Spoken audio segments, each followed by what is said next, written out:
A very sunshiny good morning to everybody switching on for the ASF Asian Surfing Championships 2024. We are in day 5, aren't we? Yep, that's correct.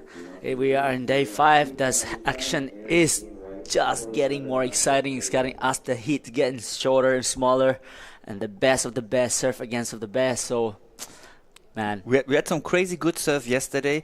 Swell conditions were pumping. Today it's slightly smaller, but we have less wind and offshore conditions.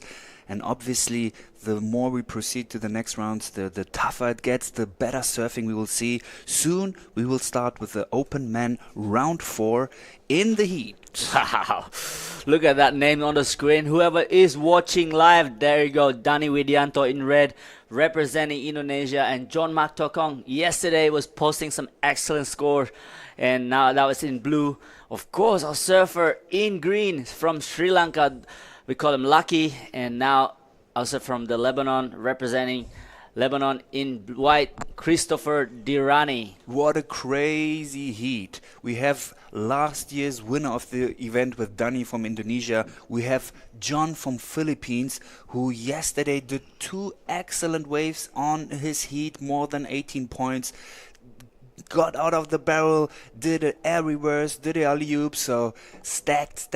Obviously, Lucky, one of the very best, finest surfers from Sri Lanka, and the Lebanese surfer, Christopher Dirani. I mean, there's a reason why he is in round number 4, so he also knows how to surf. It's gonna be an interesting heat. Yeah, look at that set at the back coming. Who is gonna get on this wave? Freedom look like it's nice offshore out there. Look at that wave. There's a left, there is a right. You know, everybody's paddling really fast here. Look at the rise right now. Our surfer in white, represent Lebanon. Christopher Durrani is trying to pull in. Will he make it out? The wave just kind of ran away from him. So it was a good start, I guess. So Yeah, for sure. I mean, as we said, waves are smaller than yesterday, but as you can see, it's super clean. So the Lebanese surfer here on his backhand, going for the high line, and then just tries to get some speed out of this to get into the barrel, but then got a little bit of a clip there. Still managed to get out. At least there was some good shampoo on his head, eh? 100%. That looks so glassy and offshore. I love that he actually putting himself out of his comfort zone. You know, right now he's staying busy, catching a lot of waves, surfing against all these guys, you know, out there. He's going to learn a lot. And making up all the way to this round, our surfer in white is actually, I'm really impressed with this. Yeah, man, look, he's got nothing to lose. He is surfing against some of the best surfer from Asia here. So he's having fun, as you can see, already his second wave. And you know what? I'm really happy for him, for whole Team Lebanese, to be actually part of this event again. They were already here last year for the very first time. But obviously this year is a different situation. Well, it's really tough right now, what's going on in Lebanon. There were like absolute horrible situation in south of Lebanon for almost a year, and now it's getting worse and worse in Beirut. So it's great to have them here, and also it's great to have this guy here, John from the Philippines. Is he going for the air? No, little pump there. It seemed like he was preparing to go and fly again, but then decided against. Just had some pumps there, checking out this wave. You know, it reminds me like a great white shark who's just having a slight little bite on someone and deciding, nope, that wasn't tasty enough, I don't want it. Yeah, that is correct. Yesterday, he actually creased his board and he took it to the ding repair. So thanks to the one of the ding repair here, local guys here fixing his board. But currently right now, we got surfing green, nice backside turn right here. Everybody just trying to wake up and getting the groove, you know, have the feeling of their boards and the wax and the wave right now. Definitely a bit smaller than yesterday, but looks so much cleaner as there's a lot of wind as well pushing all the surface to make it a little bit harder to do a turn. But man, that's what you call it being a professional surfer. You got to learn to adjust in any condition. But yeah, speaking of our surfer in white, Christopher Durrani is representing Lebanon. Of course, also another surfer in heat number 5 from Lebanon, Alfred Badr. So we'll keep an eye on that, everybody, I'm sure. But in Lebanon watching right now, What? cheering for our team. For his Absolutely, and team. what an achievement for Team Lebanon. I mean, look against whom they are surfing: Filipino, Indonesian, Sri Lankan, and then you have Lebanon. That's awesome. That really shows the effort these guys are putting in together with their head coach Ali. It's it's just great to see that if you really have a goal and you work hard for it, you'll get the fruits. And Lebanon is showing this right now. Exactly. When I first arrived, I saw the flag, and I was like, I'm sorry, I'm not really familiar to the flag. And I was like, I asked around, wow, that is Lebanon. Oh, wow, Lebanon team are in surfing, and now they make it into round 4, the main round. Man, I'm really impressed. So it's gonna be a lot of excitement for the future, for Lebanon's team, and yeah, Indonesia are really inspiring. Philippines, Sri Lanka, as Yeah, the we're surf. still waiting for the first wave from the surfer in red, the Indonesian surfer Dani Widianto. Have you been surfing a lot with him in Bali or any other of those perfect waves you have back home? Yeah. Oh, one more time. Christopher up and riding in white. Man, you know what? He goes for quantity, and I think that's a smart move because obviously we know the judges, they don't want to, just see many waves ridden, but it's a simple math out there. The more waves you have, the higher the chance that you will have a good one. And if you are surfing against like some of the best surfers in Asia, you have nothing to lose anyway. So I think it's a good strategy what Christopher is doing out there. Well, look, he's in first place right now. Enjoy that moment because it can change anytime soon. For But sure. for Christopher, he's not really thinking about winning or whatever is coming here. He just want to be out there catching wave, and of course he want to win, but also just showing that he's never gonna give up. So that's why he's catching a lot of wave to show, to start building his foundation and where he sit in the ratio of surfing right now. You can see he has fourth priority, and he's sitting down not as deep as the other competitor because John McTokong right now is with the in second priority. First priority is with Dani Widianto. Dani knows what to do here. He's trying. That's his tactic. Try and get on the first priority, get the best wave, and put pressure in the buzzer as soon as that wave comes to him. Yeah, I found it amazing to see that Danny, as we all know, is not only an incredible surfer, but also is quite relaxed out there. That shows his confidence. He still hasn't got a wave yet. 8 minutes already passed by, but it doesn't seem like it's bothering him, even though he's surfing against such strong guys. So is that something that Danny is known for, to just be, relaxed and cool out there?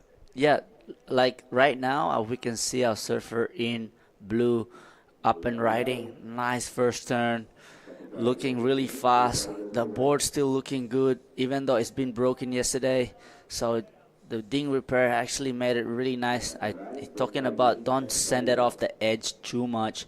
And John McTokong, known as he can ride anything. That was a good finishing for our surfer in blue. And there you go for Dani Widianto. Probably there's something at the start of that wave, but we'll see a replay it shortly.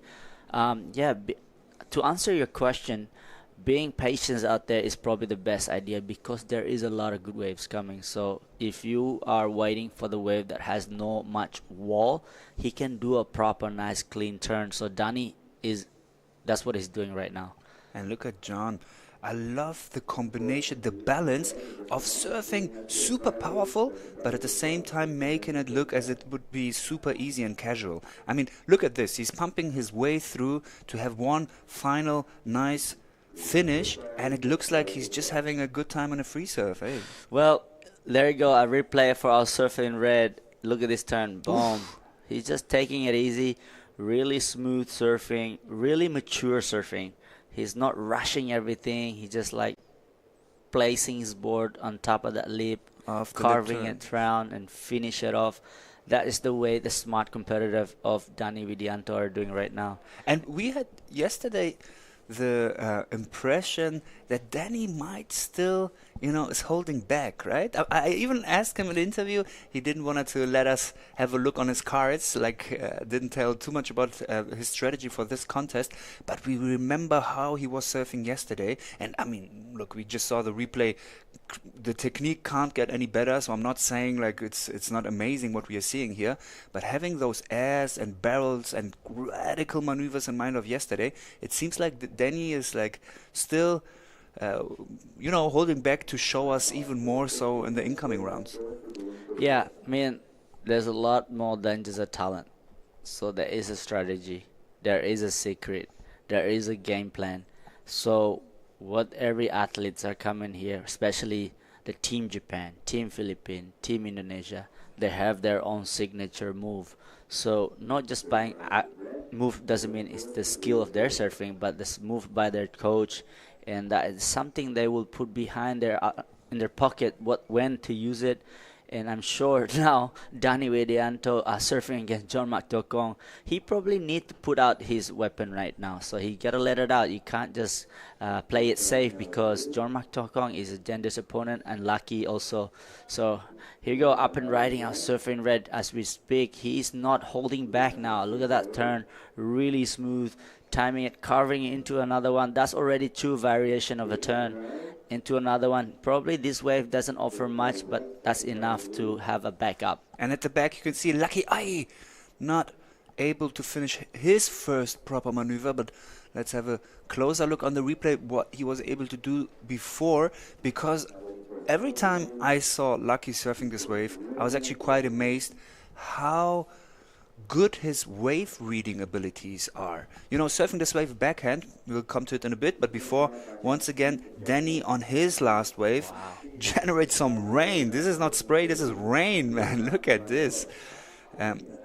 Third maneuver with the carve back to the pocket and then goes out because, as you said, the wave faded away. And here is Lucky on a fast wave, high line, going to the critical section off the lip, but didn't work out on that one. Which is a little bit surprising, I have to say. I mean, maybe it is the nerves right now, surfing against the great surfers like John and Danny. Maybe that gets a little bit into his head, because Lucky surfs this sport normally as if he wouldn't have done anything else in the past. I mean, Sri Lanka being quite close to the Maldives, it's the neighboring country in the north. Nevertheless, the waves in Sri Lanka also picture perfect, beautiful, but very different to what we have here in the Maldives. More beach breaks, point breaks, and him surfing this on his backside and not even most of the time looking at the wave, but just feeling what is right. That really shows his surf skill ability, of course, but also reading abilities of the wave. Yeah, that is correct. Lucky currently right now in second place, but that will change in a minute because still waiting for last score of a surfing red. There's two waves still coming for surfing red, and also John McTokong. You know what? If I would be Team Lebanon, I would take out the mobile phones and immediately take a picture right now of the scoring, because it's 13 minutes over and Christopher Dirani still in first position. So make sure you have that picture. Sri Lanka, Philippines and India currently behind, but we are still waiting for the scores. And look at this. The barrel master, does he come? Oh, he comes out. Man, this is our surfer from Shiragao. This is our surfer who surfs Cloud 9, and you can see what that makes. Oh my God! Once again. Wow. Woo. I love that. That is the pure of love of energy from John McTokong. Look at this. He is pulling in like he's in Cloud 9. Look at that barrel. It's just perfect exit straight into this. He hold the rail, carving into back. And this is the moment that he said, okay, let's just finish this one really nicely in with the air. Boom, right there. Right out perfectly. Thank you, the judges. And say, can I do any more? And that is the question to ask. What else can you do on a wave like this? Seriously. Here we go. Lucky, our surfer from Sri Lanka in green, high on the lip, pumping down to go to the critical section. And this time he makes it this turn before he fell on it. And now on his third maneuver, slowly he comes into his rhythm, but seeing the wave of John before, there's still, one gear up that our surfer from Sri Lanka has to put into his car, into his surfboard. But still, amazing surfing from the backside surfer here, from the goofy surfer who's surfing on the backside right now. He knows how to surf all of these guys. So the dangerous part is all about the. It's about. Okay, sorry guys, just couldn't see the screen. It's all about the strategy, what they are bringing in the water. As you can see, our surfer in blue really bring his A game with his skill like barrel riding, air riding. Look at that. Wow. That's And he knew it on the spot that this wave is barreling, right? The second he went up on his board, he was already stalling. Yeah, I think he just trying the stall. He can tell that the wave will be walled up or not. So when he's stalling, sometimes you can see it as you trying to stall like that. He look it at the wall of the wave. Sometimes the wall of the wave looks really hollow. You can stay in the barrel, but if it doesn't look like hollow, it's thin down. He will probably kick out on that stall and straight into a turn. So John Mark Tokong reads the wall of the wave really fast and really smart. And here we go, surfing wide, Christopher currently. Wow. So yeah, that's John Mark Tokong is the best of the best at barrel riding. So. And it's great to have the best of the Asian commentators and surfers right next to me on my left. Oni Anwar, deep insights here on how to surf barrels. And if there's somebody who would know it, it's you, my friend, coming from Sumbawa, getting, I don't know, probably barrels every day when you are out there. Lakey peaks, lakey pipes, and on, all those barreling. But I still want to beat John Mark Tokong at barrel. I want to go to his home break and trying to beat him. That's going to be a tough one, man. But if there's someone who can do it, I'm sure it's you, brother. So thank you for that insight on how to read a barrel correctly. Man, so here we go. Can you guide us through once again? From there, he's adjusted. He can see that wall where he's in the barrel right now before he went even in the barrel. So when you say about how did he get in the barrel? So when he first stall, he's looking at everything. Okay, so is this wave has a wall, or will this wave will just fat up and doesn't offer me that hollow section? And so at the moment when he was behind the curtain, when we couldn't see him anymore, do you think he was pumping or? No, because it wasn't enough wall for him to pump. So all he needed to do is just stall and let go of his arm. So he doesn't stall as much. He just stay in there, but without stalling it. So he can stall a little bit longer to go a bit deeper in the barrel, but I think if he did that, he would get pinched. I see. We're still waiting for the score of that barrel surf. And you know what? We called it the barrel surf, though his finish was as impressive as the barrel, with the almost full rotation of the air reverse. Man, this combo we are actually seeing for the second time from the surfer in blue. Normally, seeing crazy airs, that would be the main thing of that wave you show to the judges, but it's different to John. John actually combines it with, crystal clear carves and barrels and everything he's got in the repertoire. So that really proves that he is one of the best. He was actually surfing the Challenger Series last year, if I'm not mistaken. Yeah, he's been on the Challengers for a couple of times now. And just to see of the growth for our surfer in blue representing his country is a lot of pressure and a lot of tiring, applying visa and adapting to a new wave, new board, wetsuit and everything. So I can see he's coming back here with that confident, and he's actually feeling the groove, and he's posting a 9-point ride right now in the water. So our surfer in blue, John Mark Tokong, what an exciting surfing. He just shows that, hey, look, I've been in the Challenger Series. I've been competing one of the best. What's the point of me putting pressure on myself in this event? Why I just can have fun and then tell the judges enjoy watching me surfing. So as you can see, our surfer from Indonesia, this is our generation here, Dani Widianto. Just showing how much of talent as well, Dani Widianto. He is the up and coming soon. You can see that flow. He will be on the top that with John Mark Chokong. He'll be traveling around the world and competing in different wave. And John Mark Chokong is feel like he's at home right now, so that's Man, why he's on the rise. can't get enough from this replay. I was actually asking him yesterday to tell me more about his air games when he is deciding to go for which maneuver. And he actually told me the air reverse is the most technical for him. This is when, you know, he must have a proper ramp there and do all the pre-work. Whenever he has too much speed, like he had on his wave yesterday, where he scored the 9.17, he would actually go for alley-oop because he said he's already in the movement when he goes out. He doesn't have to do any change of direction. So there you go, all the fine little details, even in the fine art of making airs. And talking about John, not only is he an amazing surfer and with that a role model for Team Philippines. Hold on, I'll tell you what I wanted to say before Wow, we that's see nice live turn. action. Right, from the surfer in, right from the kicking out there. I wish he would have tried to go with the lip on that last one. But hey, it's easier said than done because it is quite a slap you get there. You just saw before the surfer in blue from the next heat from Bangladesh, Mohammed Hassan walking on the reef. So it is quite shallow, still having quite big tides, but that will change soon as I think low tide was around 7:30.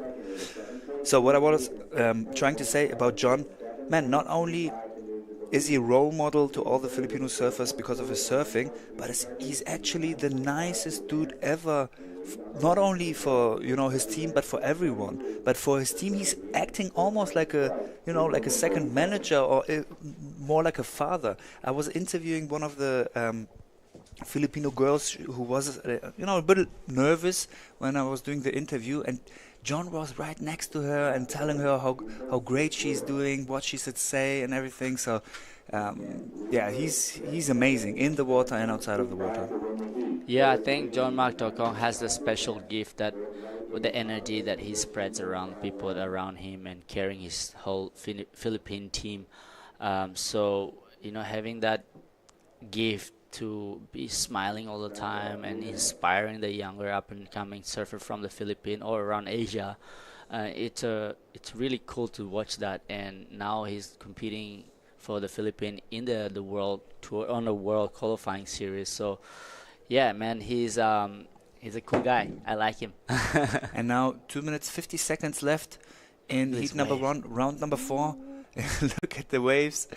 And we do have the ranking right now, and it's sort of like we probably expect it to be, right? So John Mark Chokong on the first position with a 14.67. He got a 9-point ride for the wave that we saw in the replay, so that is the third wave of him scoring 9 and above in this event. Danny Vidiato on the second position with a 13.50. Lucky 537 on third, having also the third priority, and there you can see him trying to get a better score than the 1.37. Yeah, I feel like that's for sure better than the 1.37, though I'm not too sure if that would be actually enough to proceed to second position. Probably not, but you know what? Even with third position, his country will get quite some points. So that's the thing. The points in this event, they really matter because this is a qualifier for the Asian Games. And the way you get qualified is by having a lot of points for your country. There are two paths. One is the regional qualification. So Asia is divided into five sections, 5 areas. And Indonesia is competing for Southeast Asia together with the Philippines. So whoever team is highest there, high scored, like having most of the points, will directly get a slot for the Asia Games 2026. And then also the other path would be for the 7 best ranked countries. So it doesn't make a difference if you get third or fourth in this event. Nevertheless, what all of the surfers are trying to do is try to get the first or the second position, because this is how they would advance to the next round, the fifth round. And maybe a final word to in this heat to our organizers. So these Asian Surfing Championships are presented by the Asian Surfing Federation, the Maldives Surfing Association, and the Ministry of Sports, Fitness and Recreation. All right, then 25 seconds to go. That time just went past by so quick, and as you can see, our currently second place right now, Danny Widianto, looking for his last wave. What are we gonna do? Alley-oop. Oof. And now he's starting to come for the air show outs at the back. John Mark Tokong in the shade of the barrel. Will he ride out? I cannot see that, but looks like he made it out. Wow, John Mark Tokong. What an heat! What an heat! We are still waiting for the last course for this heat. Let's have a recap. We'll see plenty of amazing waves, amazing surfing on this heat. And then after the recap, Heat 2 is waiting for us, and that also will be a bomb. That's good.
Ding, ding.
All right, so everybody is trying to figure out the TV here.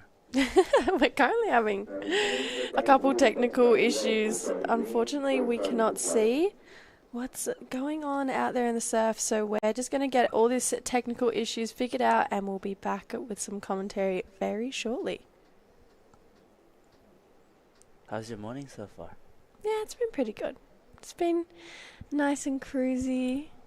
Had some breakfast.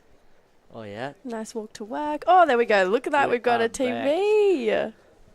Thank you, everyone.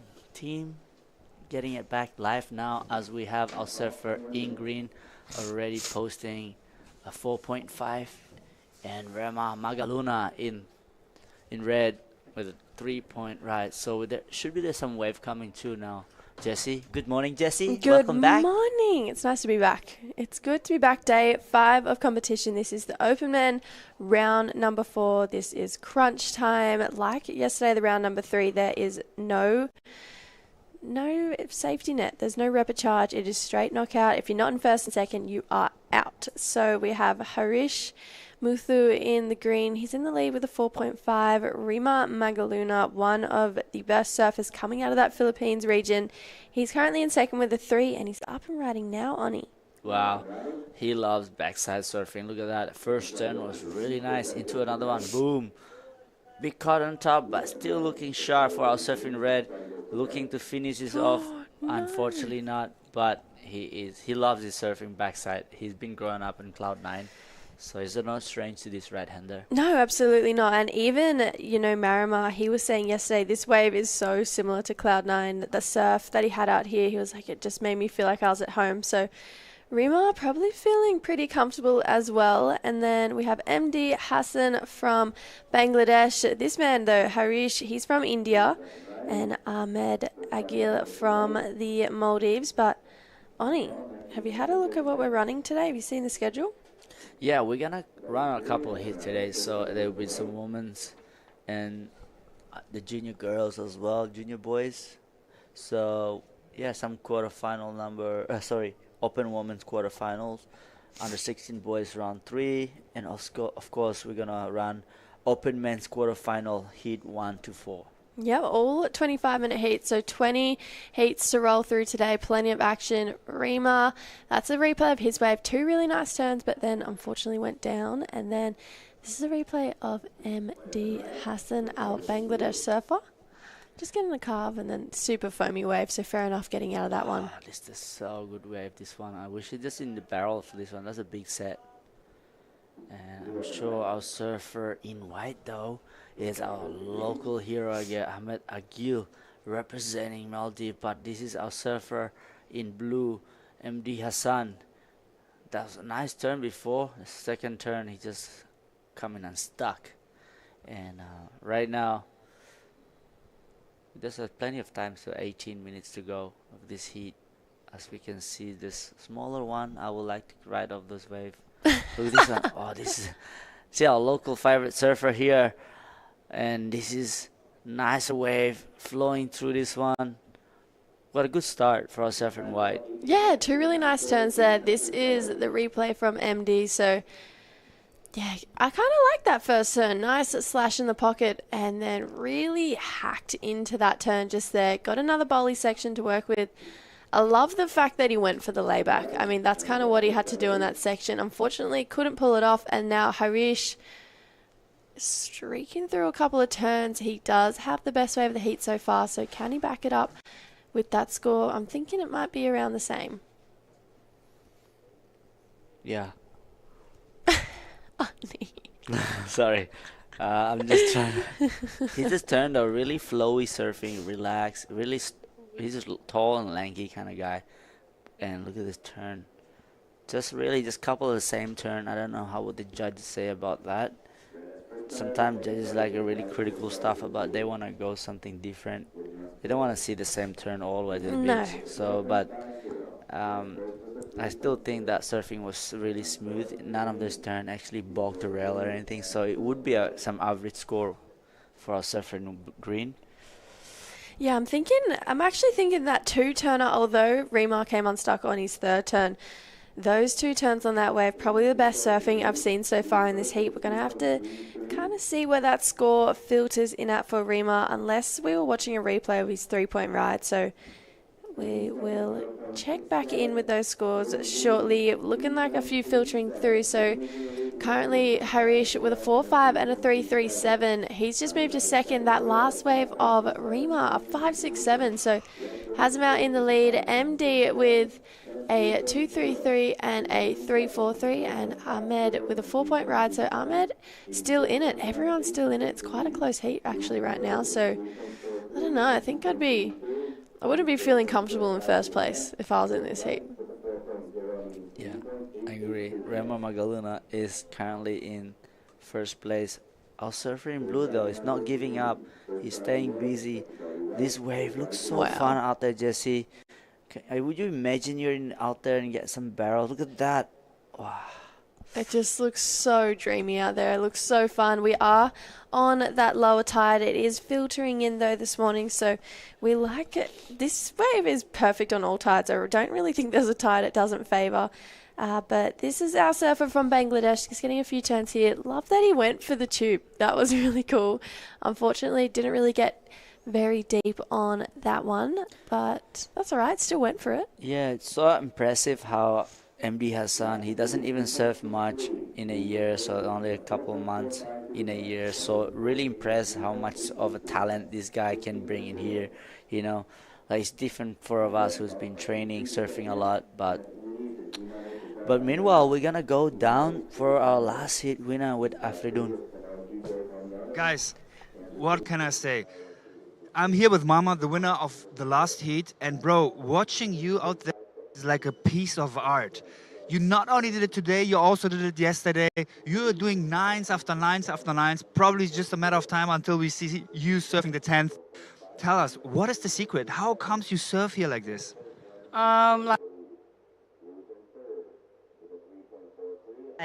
But if I'm in the water, it feels like I'm really connected to the water. So yeah, my plan there, it's like wait for the good waves because I know there's sets game, and yeah, so when the waves me, it's feel like okay, this is it. So I'm just gonna go have fun. Oh man, you have fun and we have fun watching you. So it seems like you anticipate the whole wave. Especially the very first barrel that you got here in this heat, you did the takeoff and you stalled immediately and did everything picture perfect. How are the conditions today compared to yesterday for you? Well, condition today it's a little bit smaller, but it's so much cleaner. So for me, I was like, okay, when the waves like this, I can do better. So yeah, I'm so happy to get some barrels from the start. Well, I'm sure you had a lot of barrels in your life already. Does this wave have like similarities to your home break in Cloud9? Yeah, it is actually similarity, but here it's more like longer. There it's like take off, you go straight in the barrel and you just do one turn and ear and then that's your finish. And here it's like you go one turn, you can still go barrel, another turn and then do ears. So it's so fast also. So that's why you don't want to be like do a big turn straight because otherwise the waves will just get you. Okay, I hope all the competitors in the round listened to what he was saying because that was some valuable information out there. Bro, after this heat, actually already yesterday, without a doubt, we can say you are one of the favorites now in this event to win it actually. Any last words to all your fans out there? Oh yeah. First of all, I just want to say thank you to all my fans in the Philippines and to all my families, the Philippine Sports Commission, the APSA, United Philippine Surfing Association. Thank you guys so much for the love and support. Thanks, brother, and back to you to the booth. Amazing. Thank you, Afri. Marimar, the man of the hour. I actually hadn't seen his wave this morning. I just watched it in the replay. That was ridiculous. And speaking of ridiculous, look at these sets coming through right now. It looks so unbelievably fun. Rima, another Filipino surfer, really going for it right now. Wow, third, really strong turn. Wants to get the finish. He didn't get the finish on his last wave, but he gets it on this one. Oni, what are your thoughts? Oh, I love all the... It's a Filipino show. It is. Yeah, they're taking over. That's so good. Remar Magaluna really went for upside down turn right there. I'm sure he will put for a lot of pressure for our surfer in green, blue, and white because that turn is just quality. The wave is better. The turn, the timing, everything's good. So, yeah, let's see some replays on that one. For sure, you guys going to see how technical this guy is on his backside. Yeah, I mean, that was really impressive surfing there from Rima. I know that he gets pretty revved up from the surfer in that last heat, Marimar, but this wave, insane. I love this second turn. Boom. Really strong in the pocket there. And then, again, actually gets another one after this. This is what we want to see. That's what I'm talking about. Absolutely. Backside hangers. Backside hangers. Okay, this is our local favorite surfer. It is Ahmed Agil. Oh, upside down that one. The wave just runs off. I guess that just still plenty of time. 10 minutes to go. Our surfer in white having the rhythm. Still got the score though, a 4-point right as his first wave. So right now, we are still waiting for the last score of our surfer in red. Definitely be better than his 5.87 or maybe replacing that 3.0. Yeah, it's definitely going to edge him away from the rest of the pack as well. I mean, that wave, that's what we've come here to see. Let's not dilly-dally. We want to see you hit it in the pocket with aggression, really give it some, you know, and that's exactly what Rima did on that last wave. So is that a 7.33? That's correct, huge Jessie. Score. This is a 7-point ride. Everyone who's watching live, this is what a 7-point ride looked like. Look at that turn. It was really nice and sweet and powerful. Rides out with the flow. No pump, no jumping around. It's just going for the business talking right here. Oh, yeah, he means business. He means absolute business right now. So Rima, 7.33, a 5.67, huge lead. Good looking total just there, 13 points. Now Harish looking for a pretty hefty score to try and find the lead. So I'm thinking at this point in time it's probably a battle for second with just 9.5 minutes to go. But Oni, when you were competing, was there like a certain heat total that you like to get consistently? Was that something you thought about?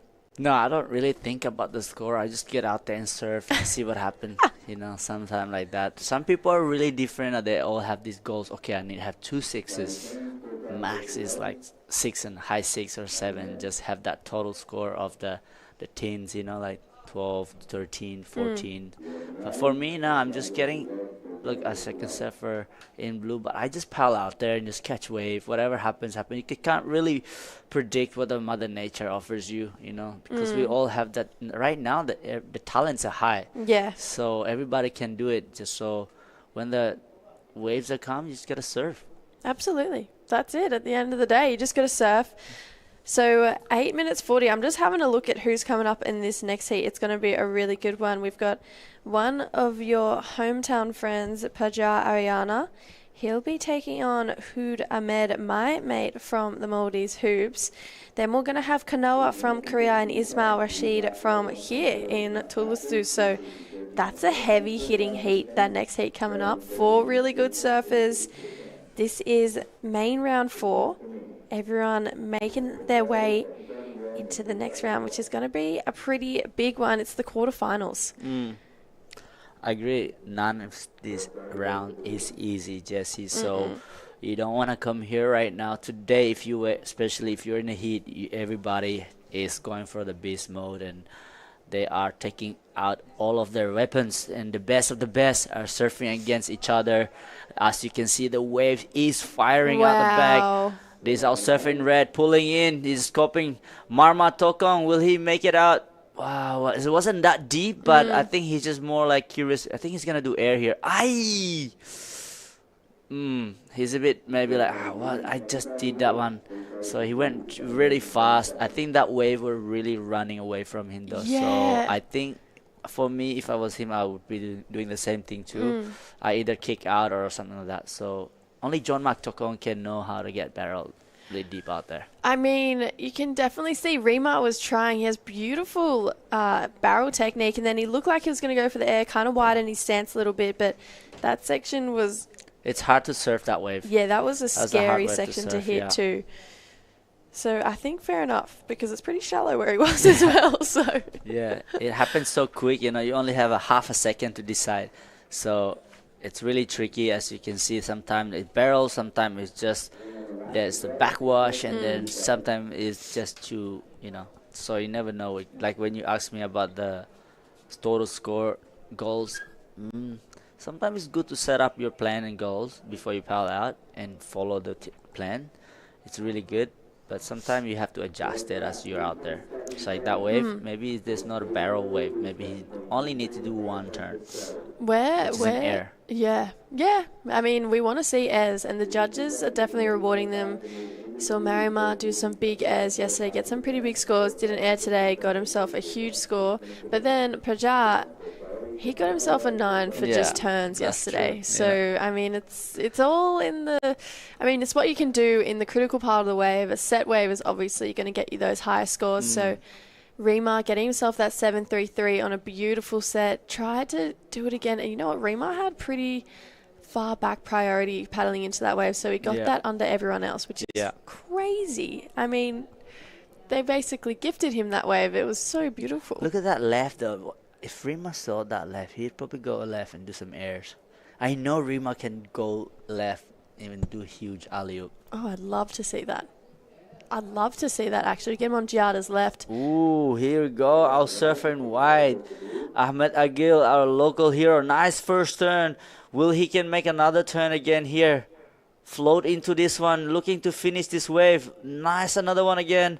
Okay, so that will be a scary situation for a surfer in green right now, because red is in front, but green probably will push down in third now. I don't know if that last turn's a finish, though. Oh, let's see. Float. Look at this turn right here. Okay. Oh, you're right. That's a It's question really mark. touch and go. There's definitely a question mark about it. I feel like maybe he held on just long enough that they're going to go, yeah, all right, we'll give you the score. But I'm not too sure. We'll have to kind of see what the judges think. He doesn't need a crazy big score. This is the replay from our last surfer from Bangladesh. He's got great style, but unfortunately that wind kind of getting up and under his board there, so it needs to get some damage done. 4 minutes 20 on the clock. Not a lot of time remaining. From the top of your memory, do you remember where you got your highest heat total? Where? I remember at Dripping Wet Pro Junior. The Dripping Wet Pro Junior. Yeah, that was in Northern Beaches. It's been a while now. No, actually, I got one in Burleigh Head. Oh, all in Australia? Burleigh Pro, but I don't know, 2018. What was it? I don't know. I think 9 point something. incredible. I don't like you ask about me. I don't want to talk about me. But we should talk about you. No. You're like one of the pioneers for Indonesia's competitive surfing. You Ah. really were the first one to take that step, you know? Yeah, I know. I did that like. You're kind of famous. No. Oh my. You suck. I wish I'm not talking to you this morning. For everyone's watching, I regret asking to sit here with Jesse. So, everybody. Uh, anyway, let's talk about surfing. 3 minutes ago. 3 minutes ago in the water. We're still okay. Last wave of our surfer in white was a 3.6. Okay, so is that the last wave? Yeah, that was. So he only had the one score in his lineup. So 3.6. I'm thinking the judges didn't pay that last turn because you probably would have given him a 3.6 off the back of those first two turns, but then not getting the ride out on that third turn. Look how close those totals are, though. Harish in second has 7.87. Ahmed, 7.6. There is nothing between those two surfers. 2 minutes 20 on the clock. And Ahmed looking like he's out there, but has last priority. So not the kind of situation you want to be in this part of the heat.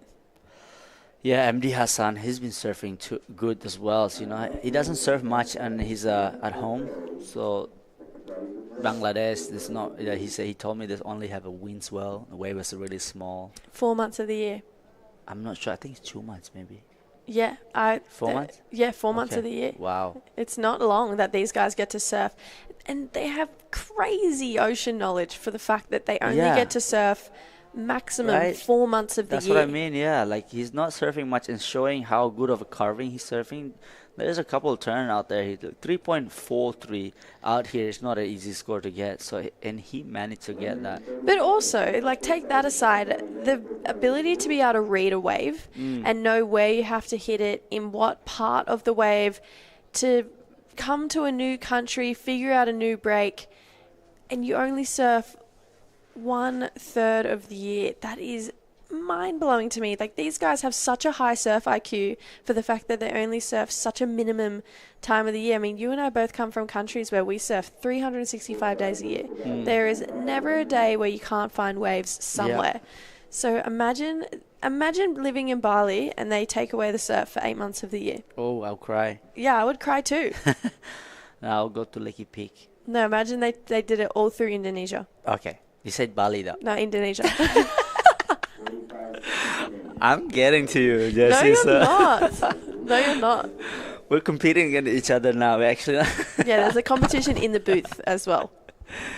So, we have 40 seconds on this hit. Looks like our surfer in blue up and riding, trying to pull in as we speak. MD Hassan, look at that. He's trying to stall this on a free surf. He said, "Man, I want to learn how to get barrel."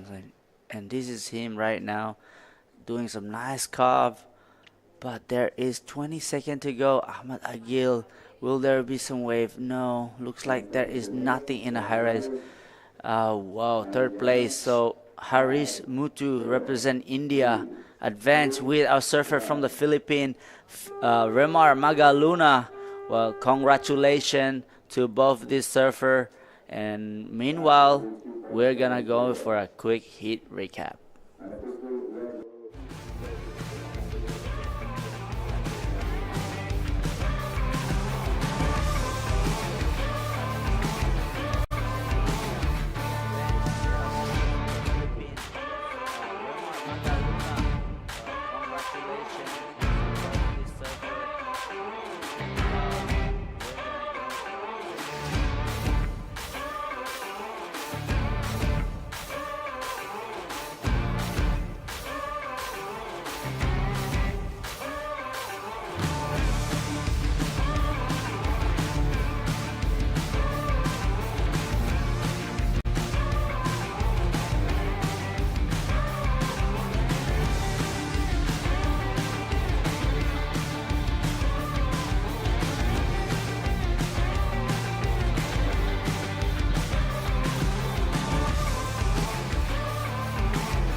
That short ad break you just saw on TV, Season Paradise, our hotel partner for this event where we're staying. My name's Jessie Starling, joined by my good friend Giada. We're back in the booth for day number 5. Welcome. First time today. First time this morning. Yeah, that's exactly right. A bit of a later start for us today, but I'm stoked So because nice. it is firing out there. I know, it's absolutely cooking. We have a full day of action. So we've got the open men's who are out there right now, round 4, 6 heats of them, into the open women's quarterfinals. I can't believe we're already moving into the quarterfinals. Under 18 boys, round 3, then the open men quarters. Right now in the water, Pajar, Ariana, Hood Ahmed, Kanoa Hijaya, Palamiano, and Ismail Rashid. So Hoobs and Smiley is how we go by Ismail. Actually, best of friends, those two. They're like brothers. So they've come up against each other pretty early on, but they've also come up against, I'm going to say, one of the toughest competitors to beat in this division, Pajar. That's right, and Kanoa's been really blowing up in his heat, so this is going to be a really, really action-packed one. I'm super excited to see Pajar, the two local guys, and Kanoa. You know, I heard that Marmar found some shade this morning, so I'm hoping we're seeing a few more barrels in this one too. Yeah, actually, Marama got himself into the 9-point range again. Again, he is so incredible out here at this wave. He's definitely one of the standouts as well. I definitely have my eye on 3 or 4 competitors that I'm thinking if the draw plays in their favour, probably the 4 of them will make the final. So we'll see how this event pans out. Again, like I said, huge day of surfing again today. The waves are pumping. I'm not sure if you saw some of the waves Rima got in that last heat, but when the sets come through, they look oh so fun. Yeah, I was stoked to see Remar get the win on that one. He's definitely one of my faves in this competition. I'm hoping he gets far as well. I think, you know, in his interviews, he's so sweet, and he's here the first time representing Philippines, so I'm really excited. And with that, here's your guy, Hoobs. Looking for some shade there, unfortunately goes down, but that's exactly what we're looking for today. Yeah, I feel like he was listening to you. He was like, oh, she wants to see a barrel? Let me show you what I can do. But unfortunately, that one kind of chandeliered, not really opening up too nicely for Hoobs on that one. But he gets a start in this heat, 25-minute heat. So all day again today, we do have that 25 wave, maximum wave count. And look at these sets rolling through. No takers just yet. But, I mean, the waves, I feel like it's almost more so typical Cokes today. It's like it's linking together a lot nicer. And right now, Smiley. Here is Smiley right now on his front hand, just decides to pull off, doesn't do much out the back, but like you said, 21 minutes left, so plenty of time for these guys to get going. Yeah, and this round leads into the quarterfinals. I feel like this is the round where, you know, you get those first round jitters, you get those first round nerves a little bit, and then you get through the repechage, you get through round 3, you're like, okay, yeah, I'm building some momentum, and then you find yourself back in round 4, and I feel like it's the round before the quarters, those nerves do start to creep in again. You know, they start to rear their head a little bit more. You know, I feel like we're going to see a lot of competitors maybe surf with that little bit of I really want to make this heat kind of nerves and potentially overcomplicate it for themselves, but I'm hoping not in this heat because all 4 surfers absolutely are so talented, and if they can all bring their A game, this could almost be a final. That's exactly right, and I totally agree with you. I guess with that change of name from just round 1, round 2 to quarterfinal, semifinal, you start thinking like, okay, this is a pretty far in. I gotta kind of show up now. I'm gonna start bringing my A game because everyone is. So you really have to make yourself different to the rest of the field. Absolutely. And I feel like if that's a really good point actually. If you've been surfing at the same level all the way through, you kind of have to make sure that you do pace yourself a little bit so that when you do get to those deeper rounds, like the quarterfinals, like the semifinals, and then the final, you want to be able to bring out more. You want to be able to be like, oh, you think that's all I've got? Well, then let me show you the rest. So I feel like that's a really great point to make. You kind of have to bring it a little bit more each round further in the draw. Looking like a wave rolling through, and Pajar gonna have a roll in here. Got himself up in the 9s yesterday. Big first turn here for Pajar, and attacks that second section. Love a backside floater. Huge fan. I know you are. And Pajar is bringing it to you. So this turn, not nothing too crazy like we saw yesterday, but really nice way to start off the heat, get his feet on the wax, and he's just slowly going to start revving it up as this heat goes on. Yeah, I feel like that was cruise control for Pajar. I mean, he definitely has so much more in the tank. You could literally go back to yesterday's highlight reels. He is such a standout feature in it. Hoops, he is actually from the South Atoll, so he's from a wave called Tiger Stripes. A little bit more power, but a little bit less length in the wave. But Pajar finding two really nice turns on this one. That replay, gorgeous surfing. I really stand by the point I made yesterday. I think this is the best form I've ever seen him in. Yeah, I agree with you, but knowing Pajar and the rest of the Indo team, I know how they can surf, so I've definitely seen them holding back a little bit during this event. So I'm hoping he's going to really start revving it up soon. As well as another person I'm super excited to see is Kailani Johnson later on today, so she'll be in the quarters with Taina. And while there's a quick break in the action, we're going to head down with a post-heat interview. All right. Thank you, guys. Good morning. We just witnessed our last hit winner. Remar, come on, man. What's going on? How is that backside hangers? Tell me, how are you feeling right now? I'm feeling really good. That wave, I cast good one, and yeah. Did you get inspired and motivated by John Mark Tokong because first hit you watching him before you pile out? Is that inspiration for you? Yeah.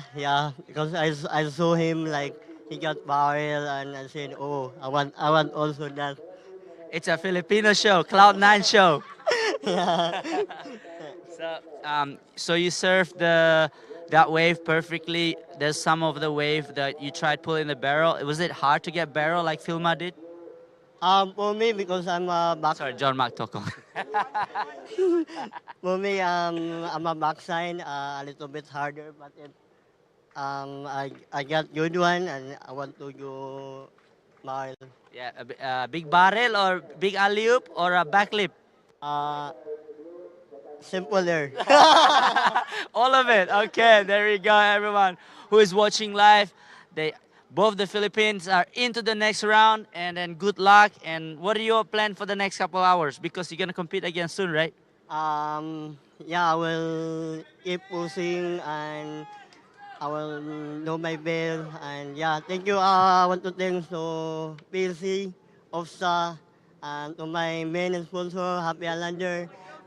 Shout out sa Happy Islander team. Sa mga coach ko sa team, at saka kay Janing, see you guys soon. Yeah, the coach. Let's go. Congratulations, brother. I'll see you soon. All right, back you guys at the booth. Okay. Thank you, Oni. Thank you, Rima. Honestly, everyone who comes from the Philippines is the most beautiful human. They have the best energy about them, and Rima put in his best foot forward this morning, and he's progressed through to the quarterfinals. Huge wins for Team Philippines this morning. Yeah, I was super, super excited to rock up here this morning and watch Remar get those waves. Like I said, Remar, you've got a new fan here, so I'm rooting for Team Philippines as well. So we're just going to be watching a few replays here. This is your man, Hoobs. Yep. He unfortunately had a bit of a bobble at the end there, but got a tiny bit of shade. Nothing that I think will score too crazy, but this guy, Pajar, I mean, wow, what a talented surfer. This wave, though, not really looking like what he thought it was going to be. So 4.67 for those first two turns. We do have scores to lock in for everyone else, but I feel like there was a lot of opportunities missed watching those replays. There was a few falls at the end. But Hoobs, I feel like he's trying to find his rhythm right now. That's right, and I think that's really smart surfing. You know, it's not the best wave, but he caught one. Unfortunately, didn't get to finish that last one. He's just probably just being like, okay, got to reset, got to catch a few waves, get a few turns in, and then go big on the next one. Yeah, I feel like other than this last wave of Pajar, everyone fell at one point or didn't really crack it as they were supposed to. But that first turn, that was money. Right in the pocket, really powerful. You can see he's kind of battling a little bit of wind on this wave there. It seems seem like maybe a bit of water in his eyes, but then Hooves right here, I mean, just trying to get his rhythm going. 4 really nice turns in the pocket. He's on a borrowed board, which is absolutely wild to me. So looking like it might have to stay with him, if, in my opinion. That board looks so good under his feet. Yeah, that's right. He was mentioning to me yesterday that that board is borrowed from his friend. And yeah, you're right. It's looking really good under his feet. So I did mention, I was like, maybe your friend's going to have to sell it to you. Might have to actually keep that board for yourself. I mean, especially with surfing like that, that's going to be a score that he's going to be able to keep in this heat. Potentially as his best wave or even as a backup. I mean, if he can get 4 turns on a smaller one like that, imagine what he can do with a little bit more face, a little bit more power. But looking at that score coming in for Pajar, a 6.17. So I reckon bulk of that score straight from that first turn. Yeah, you're totally right. And that was definitely one of the bigger waves we saw ridden throughout that whole exchange. So the size of the wave really does come into play when you're scoring these waves. So a lot of scores just came in right now. Pajar in first with that 617 and a 465. Whose last one comes in at a 473 for a small wave. That was actually a pretty decent score. Then Kanoa 317 is his highest one, but you know, I am feeling a little bit like maybe because these guys saw the names that are in their heat, they really are trying to push too much a little bit in the beginning. Yep. Whereas maybe they should just stick to the game plan they've had this whole time. Catch 2 waves, 2 sets, and get those turns in. Yep, I couldn't agree more. Keep it simple. I feel like other than Pajar, I feel like Pajar's probably running his own race right now. The other 3 competitors maybe definitely caught up in that, oh wow, this is actually a pretty hard heat. Definitely one of the hardest in the draw. So yeah, I think keep it simple. Here is Hooves up and riding on this one. Highlines this first section. Looking like he's got a bit of face here. Ooh. Snaps it, but goes down. So yeah, potentially in his head a little bit right now. And then Pajar, yeah, that wave just a little bit quick.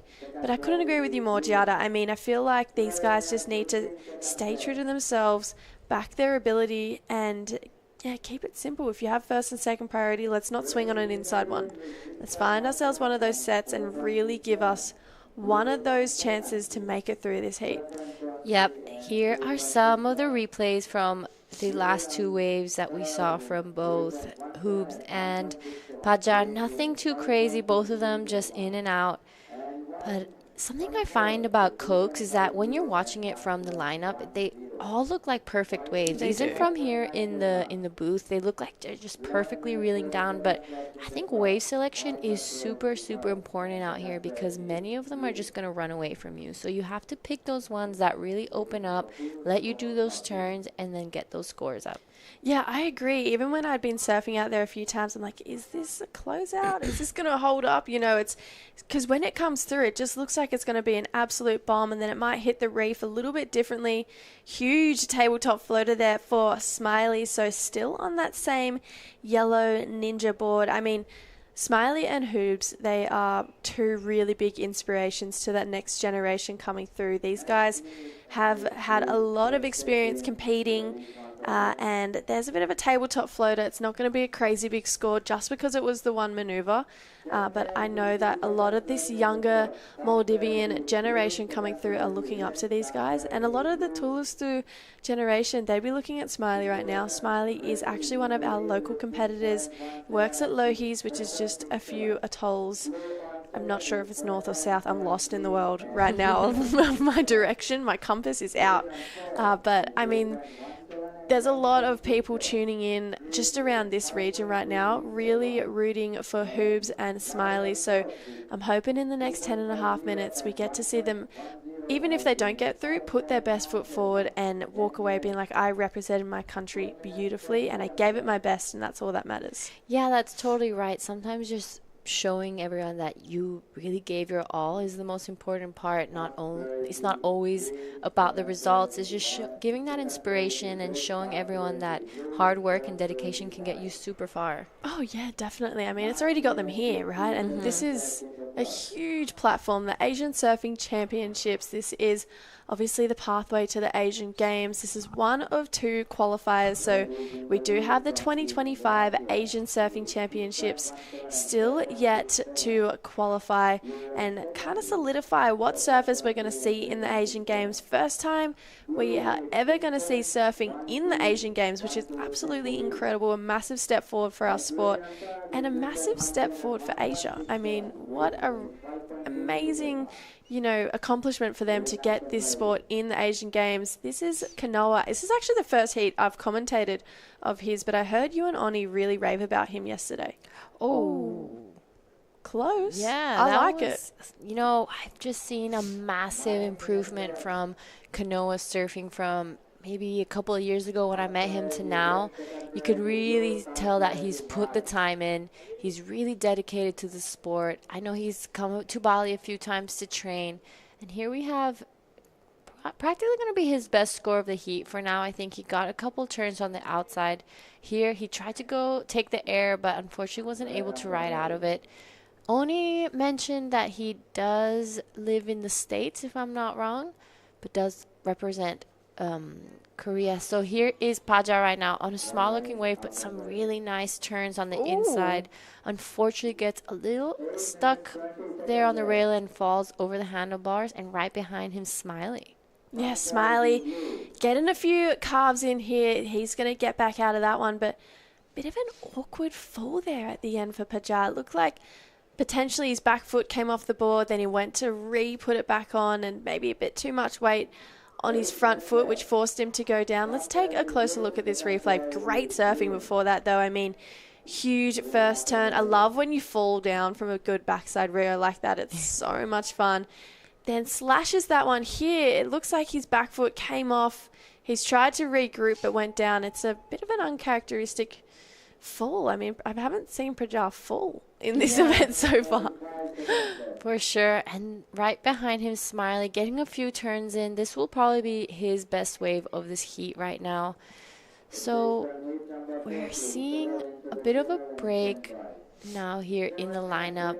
Not crazy scores come through, but what I wanted to mention is, as you said, as a competitor, we've been, surfing for a long time. We know how we surf. And you just know when a turn was good. The way it feels, the way it connects to the wave. Here's a bit of a replay from Kanoa's last one. Ooh. Oh, sorry. I think this is a wave we might have missed, actually. Wow. 4 really good turns there. Oh, and now Hoobs out the back. Oh, this is action we missed. Oh, this is fresh off the press. Hoobs deep in the barrel. Can't quite make it out. Did really well to actually get himself so deep, because that wasn't a crazy deep barrel. Unfortunately, did get kind of clipped just before the exit there. So great effort though. But back to what you were saying. Yeah, that we as surfers, we've been doing this for so long that even though we can't see ourselves surfing, we know when a turn was good. You can feel it. The way it connects to the lip, the way you ride out of it, you're like, okay, this is going to be a pretty good score. So you can kind of tell from their body language when they finish a wave. They're like either pumping up, like, yeah, that was sick, or we're kind of just keeping it mellow. So it's great to see the contrast between surfers. Yeah, I mean, that good indication is when someone stands tall. You're like, oh, yeah, they like that one. We've had a couple clicks. We've had a couple points to the beach. Had a tongue out, actually, as well. So I'm loving the energy everyone's bringing to this event. Hoobs, he's chasing the barrel right now, but maybe the wrong approach at this point in the heat when second is so open like it is. He needs to just stick to his guns, drop that 3-point ride, because I'm thinking that last wave of Kanoa could ruffle some feathers. Yep, that's right. And the last wave of Kanoa did come in at a 4.47. So just look at that scoreline from second and third. It's super, super close. I agree. I think maybe Hoops needs to take a little bit more of a traditional approach and, stick to the turns, stick to getting those scores, and then maybe go for the barrel. Yeah, I couldn't agree more. I feel like he's just, although I'm loving this barrel approach, I mean, that's what we want to see here at Cokes. We want to see people getting barreled. That's what this wave is known for. But I mean, I just think when second is so close like it is, it's a big gamble to be taking, especially when we haven't seen too many crazy barrels today. Not on the medium-sized waves like he's been getting. The ones we've seen have been on those sets, especially in the form of Marima. Rima really tried to get under the cover of one of those sets as well, but unfortunately just had a little bit too much speed. But as much as I love the attempt of getting barrel, and Hoops has an incredible barrel technique, it's too close for comfort to be throwing away waves and priority right now, this late into the heat too. Yeah, I totally agree. The last 5 minutes are so critical. So I'm hoping for Hoops to keep his second place. He should have, oh no, unfortunately he has fourth priority under Kanoa. So now it is Kanoa who has a little bit more of an open door to get the score he needs. Yeah, it's a bit of nervous times right now. I feel like if you're Hoops, you're biting your nails. You're nervous, but also if you're Kanoa, you're like, I am so close to this. We saw a pulled back shot before of Team Korea. They were standing there, had their hands on their head, just hoping and praying that a wave is going to come their way. Hoops up and riding again now, so hopefully he tries to go to some turns here and better that score, but that's the approach he needs. Yeah. I just think he's overcomplicating yeah, it. He needs also a little bit better wave selection. That wave was definitely not going to give the score he needs. He needs anything higher than a 4.47. So, you know, you're going to have to look down the line every time you're paddling for a wave. Be like, is this wave going to give me the 5 that I'm looking for? Oh, and here we go. Kanoa, goes down. So it's getting really close in this heat. I think Hooves a little bit further in, so maybe a paddle battle on our hands. But this guy, Pajar, looking for the tube. We're going to come back to that. Just one turn, but goes down. That's not the score. So will Hooves be able to maintain his second position, or will Kanoa get a chance to get up there? I'm excited to see what Pajar did on that last wave. It was good finishing. We will probably get a replay pretty soon. He is pretty comfortably in the lead right now with a 6.17 and a 5.17. So here's the replay. So he did see him pull in. We'll see if he managed to get a bit of cover. So he wasn't super deep. He did get a little bit of a few moments of shade. Nice tail slide there. That was a really, really good turn from Pajar. I love that turn. I love the way he slid across the top as well and just held on for the finish. We're going to look at this replay one last time. So I feel like Pajar has been matching Marimar's energy all events, so he's probably heard that Marimar's got a 9. He's like, well, I want to get a 9. And so I feel like that's probably why he's attempted that barrel, that end turn. I mean, his surfing is really on point at the moment. It's not going to be the 9 he wants, but I just love the fact that he's probably trying to match that same energy. He's definitely one of the best surfers in this draw. He has final written all over him. If he can keep his cool for the next few rounds, looking like he's going to make this round. We have just under 2 minutes to go, but right now Smiley has first priority. He's still in the game as well. He's only looking for around about a 4, a mid-range 4 to get himself up into second. Kanoa needs next to nothing, and Hoops, he needs to make their lives harder. There's 1 minute 30 to do so, so it's really crunch time. Who's put the time in and who's trained themselves under pressure so that they can perform the best right now in times like these. Yeah, so I'm seeing a little bit of a priority moment there. I think Hooves is paddling after Kanoa just to make sure that he doesn't get the score he needs. Hooves does have second priority, so he's going to be sticking really close to Kanoa, making sure he doesn't have the opportunity to catch that wave. They're both going to be begging for different things. You see, it's a bit of a cat and mouse out there right now. I hate that feeling. Oh, I would not want to be in Kanoa's situation right No, now. me either. I hate that feeling of needing a score and you have one less priority than the person who is in the position you want to be in, and they're following you. And like, it's like an annoying fly. Leave me alone. There's an entire lineup. Just go down Yeah, there. go down there a little bit. But Hoops, he's playing the cards as he's supposed to. 40 seconds on the clock. He's taken off on Giada's left, but that is a no-go. That's going to be a loss of priority there for Hoops. Oh, looking like we've got a paddle from Red. Now, there's a set behind it. Can Smiley get himself in position? Just a cruisy one there for Pajar. 20 seconds to go. Ooh. We've got a paddle. Oh, no. It would have been cool to see maybe Smiley get the opportunity, you know, have a comeback. That would have been That would have been really cool, actually, but it's looking like Pajar and Hood Ahmed moving on through this round. So that is all she wrote. We're going to go to a heat recap and come back with these guys in the water, so don't go anywhere. Heat number 4 coming up very shortly.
All right, guys, welcome back to the ASF Asian Surfing Championships here in Maldives. We are currently on Thulusdhoo Island surfing the wave called Cokes. I am back in the booth with Afri. Welcome back in. Hello, hello. So we have had an incredible last heat. Pajar taking the win and Hoops in second. It was really close, though. Kanoa just needed really small score, but that is surfing, and that is what happens out there sometimes. It was an interesting priority fight, right, at the very end? Yeah, there was a bit of a cat and mouse going on there, but now we are on to heat 4. Now this is an incredible heat in our hands. We have in red Kaisei Adachi, in blue Natakron Sayu, in green we have Zihao Wu, and in white we have Muhammad Afik Haikal. So super international heat in our hands, and I'm really excited to see what the boys bring to the table today. And Natakron from Thailand, the strong but gentle surfer, on his first wave, generates some speed for a nice carve. Second maneuver is clicked and goes for the finish. Not yet. There he goes. Has to exit on that one, but 4 nice maneuvers, so that will be a good first score for the surfer in blue representing Thailand. And now it's time to paddle back, because you see it's pumping, plenty of waves, so you want to make sure to make the best out of it. That's exactly right. And right behind him now is Red, our surfer from Japan, taking a look at this barrel, and he makes it out. I'm pretty sure he was pretty deep into that one. Yeah, it's always a little bit difficult to tell from the drone shot. We all love it, but we are looking forward to the replay to see how deep he really was on that one. Meanwhile, a small little check from the surfer in green on his first attempt, and there he goes with his proper wave number 2. High line, setting the bottom turn to go off the lip turn. One maneuver wave for the surfer in green, and here once again from the surfer in white from Malaysia. Also a one maneuver wave there, and Natakron for Thailand with his 4 maneuver wave. He's reading the wave pretty well. He really knows where to set the turns in the critical section. So good surfing. Yeah, I totally agree. This wave from Natakron was timed really nicely. All his turns were not too early and not too late, but this is the one I've been waiting to see. Wow, he was pretty deep in there for a second or two, so I'm curious to see what the judges score that. Like, will they be really making the point, like, this is what we want to see, we want barrels, or is it going to be like, okay, yeah, he got barreled, it wasn't, like, really deep for a long time, so it'll be interesting point to see what the judges are going to score this. Yeah, right. Though we have to say that was a second wave of the surfer in red, that he hasn't been that far in, as you said, but it was still a very technical barrel to surf. High line, pumping his way through and really making sure to not get caught by the lip. Yeah, that's right. And when we were watching the water shot, you can really see him threading through that. So it wasn't easy. It was really not a lot of space in there as well. So it was nicely done. He had a clean exit. So I think it's going to be a pretty good score. Right. So once you're in the barrel front side, how do you make sure to not get clipped while pumping, especially on a barrel that is not that big? Because you can't go too much high, then the wave will just take you. But at the same time, the higher part is where you generate the speed, right? Yeah, something that I got taught by Ivan when I was learning how to barrel ride. So here we have our man in red again, looking for this barrel, and he makes it out. So this is a little bit of a barrel wizard, Kaisei Adachi from Japan. Nice little finishing turn there. So he started off his heat with 2 really beautiful little barrels. Right, he's up for the barrel, he's checked out the conditions, and he saw Marma getting crazily barreled, and he said, you know what, I can do that too, and he proves it. Yeah, so that was really nicely done from Kaisei. So a few scores to come in.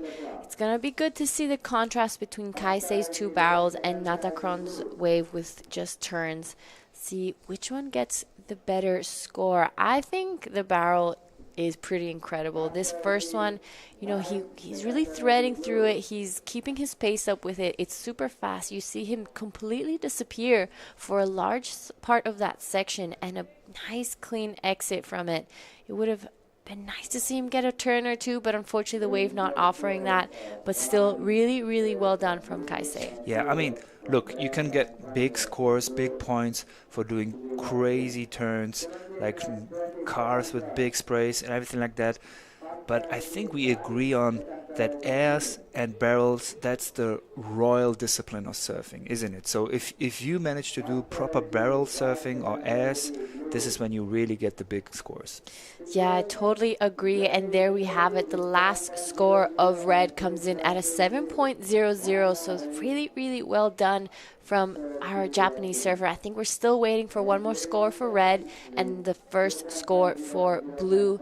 A few minor scores for green and white. We have a 2.50 and a 2 for them. So a little bit of catching up to do, but it's still early days in this heat. With 16 minutes 40 seconds, there is plenty of time for this whole game to change. And while waiting to see some more waves, you were just about to share some knowledge, some insights on how to surf barrel better. I mean, I'm no expert, but you are. Come on, stop that. Something I was taught was when you're actually in the barrel, to be able to kind of maintain the correct line and be able to stay high, because at the end I feel like the wave's always kind of pushing you down, so you want to keep pumping and stay up on that high line. And I'll get right back to that after we watch our man in white. Sorry. So when you're in the barrel and you're looking out at the wave, you don't look outside.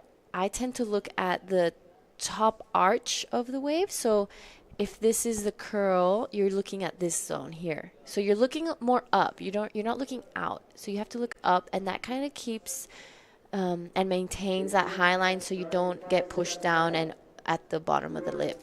All right, okay. I'll try to memorize that for my next session in chickens Yeah. because it is actually barreling out there. Let's see if that helps me to improve my barrel surfing. Yeah, so another big score for our man in red, a 7.67 to back up that 7. So he's looking like he has a really healthy score there, a 14.67 total.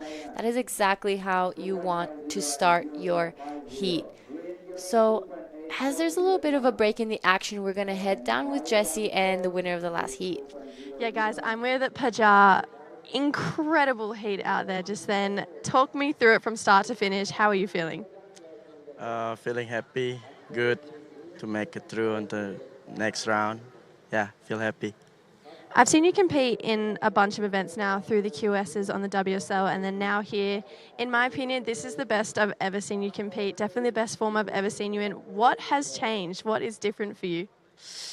For this year, I changed my board. Before, I doing with local brand, and now with Sapai. Yeah, feel like more, yeah, feel good, yeah, more strong. And you look like you're just one big happy family with Team Indonesia. Having their support, that must rev you up to do well in this event. Sport's so good. Yeah, it's so good. And anything you want to say back to anyone back at home? Pertama-tama, terima kasih untuk Kemenpora PSOI Surfing Indonesia. Dan terima kasih semua ibu, bapak di rumah yang sudah menonton saya dan menyupport saya. Dan serangan buat rider, semuanya yang ada di Indonesia. Terima kasih. Amazing. Thank you so much. Well done. You're into the quarterfinals. Back to you guys in the booth. So good, yeah. Jella, that's sort of like a Balinese saying, isn't it? Because you keep on saying this too. Yeah, well, I'll get back to that. There's a few replays we had while we were watching that interview with Pajar and Jesse. Well, actually, I think this is live action. So this is our man Natakron. Good, solid backside surfing. But yeah, I don't know. I think it's just a little bit of a slang, I guess, how we speak at home. I know Emmy always makes fun of me when I say it because it just comes automatic, you know? It's just like, yeah. So good, yeah. Yeah. So Natakron, our surfer from Thailand that you see in the replay, is not only a powerful surfer, he's actually like a super nice and gentle guy too. It almost doesn't fit somebody being as powerful and strong like him, who could be probably bouncer in any club, being such a mellow and nice guy. That's right. So this is Natakron right now. Big, nice first gouge there.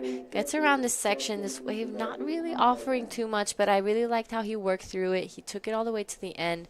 But I totally agree. When I'm interviewing him, he told me he's actually 187 or 186, so he's a super, super tall guy. He's like, I asked him, I was like, you know, the typical question you ask tall people. I was like, well, do you play basketball? He's like, I tried, but I don't like it. So I was like, okay, sweet. But you're right. He's really soft-spoken. He's very kind.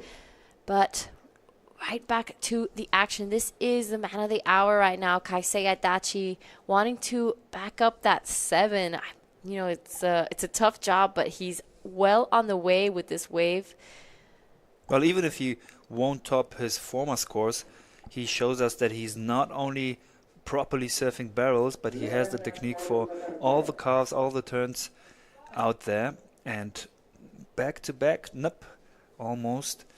Now it's time to paddle back for Natakron and Kaisei.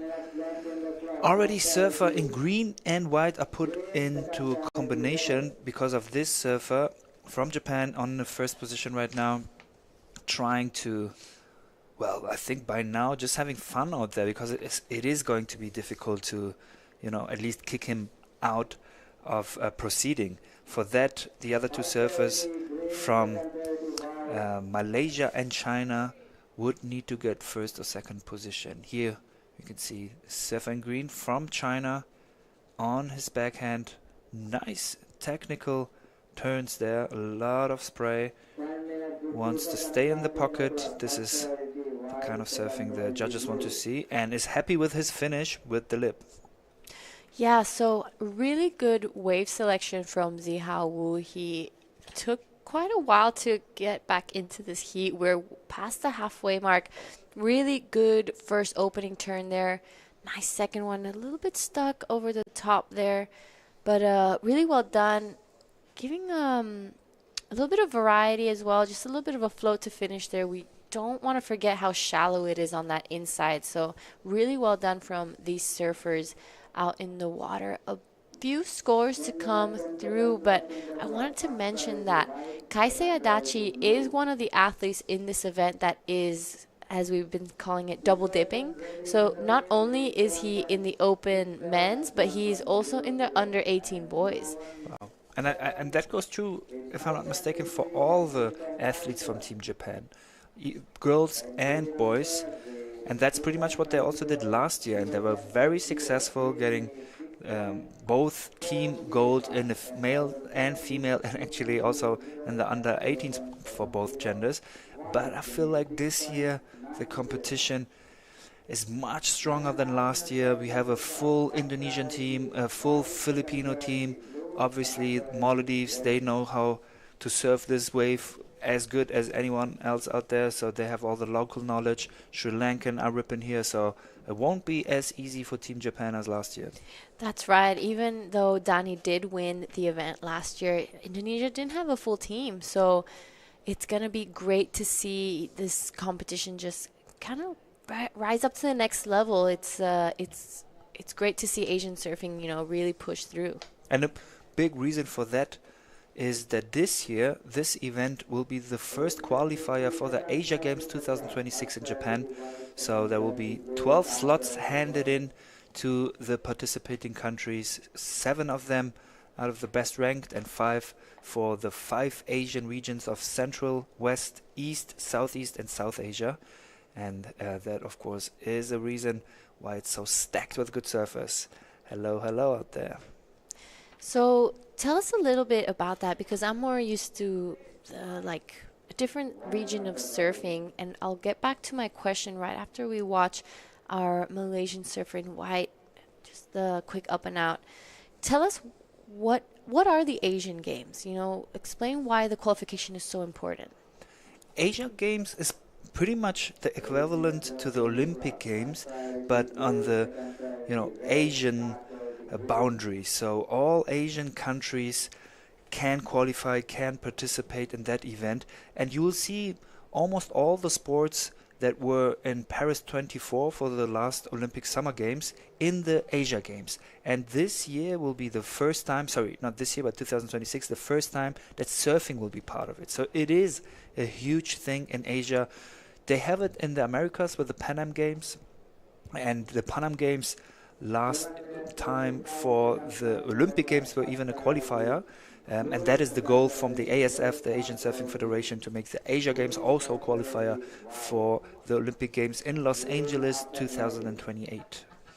And speaking of important moments, this is Zihao Wu wanting to back up that 5.87. He already has that in his scoreline, so a little bit of a dangerous position there for Natacron, because he needs to get rid of that 3.57 pretty quickly if he wants to solidify his spot into the next round. Right. And since I mentioned the Asian Surfing Federation, it is the governing body of Asian surfing. So this is the third time that the ASF is having the Asian Surfing Championships. Last year it was also here in Thulusdhoo, and Natacron on his wave trying to get rid of the 3.57 feels like probably will be difficult with this one, but he's still in second position. That's what he would need to proceed to the next round.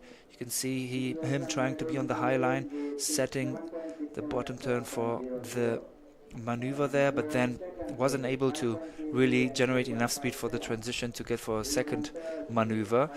So yeah, the ASF is trying its best not only to have the Asian Championships when it comes to shortboarding, but also the other disciplines, longboarding.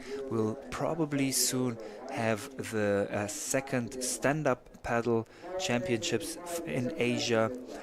And also, talking about this event, we have to give big credits to the MSA, the Maldives Surfing Association, who did an amazing job to host this event for the second time in the idyllic island of Thulusdhoo, together with the Thulusdhoo Council, the Ministry of Sports and Fitness and Recreation, obviously a big supporter of this event. We had the Minister of Sports yesterday in the booth, but also shout out to all the sponsors. This event is managed by Surfing Association of Thulusdhoo, hotel partner Season Paradise, powered by Diragu, apparel partner Apparel 360, associate partner Niris Embroidery, printing partner Print Lab, streaming partner Slow Tape, video highlights partner Various Art Studio, supporting partner Adaran Select Hundulana Fushi, supporting partner Kuda Villingili, the island of chickens.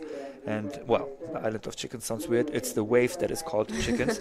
Travel partner Tarika Express and hydro partner Bonaqua. Thank you so much. This event wouldn't be possible with any of those people into our, family we've created here in Thulusdhoo Island. Thank you so much as well to the locals for welcoming us with open arms. So here is Muhammad now, playing a little bit of catch up. He needs to get some scores on the board, and there has been a change in situation. Ziha Wu has moved into second, so now it is Natakron looking for first place. Unfortunate here, our man in white going up and out on that last one. We are reaching the 4-minute mark of this heat.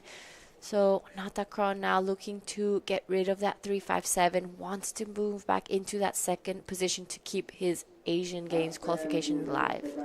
He definitely got the skills to get that 4-something score, since he already proved it on his first wave with a 5.33. Problem for him though, there's only 3 minutes and 50 seconds left, and the Chinese surfer does have a higher priority, as does the first position surfer from Japan, Kaiser Adachi, with his 14.67 points. So yeah, now it's time for Natakron to really think where he wants to position himself. He does need a proper wave to get the score, but on the other hand, since the other two surfers ranked higher have second and first position respectively, he can't go too deep. What would you do in such a situation if you would be Natakron? I mean, this isn't a beach break, so it is a little bit more of a complicated situation, but I'll get back into it as we're going to see him try get that score he needs. Really good first turn. He highlands the second one. He wants to get around the section. He unfortunately just falls off, and there we have Kaisei coming out beautifully out of a barrel and goes for it again. Doesn't make it out of that second one, but it looks like he's more relaxed. He's just having fun out there. He's comfortably in the lead. It's practically a battle for second now.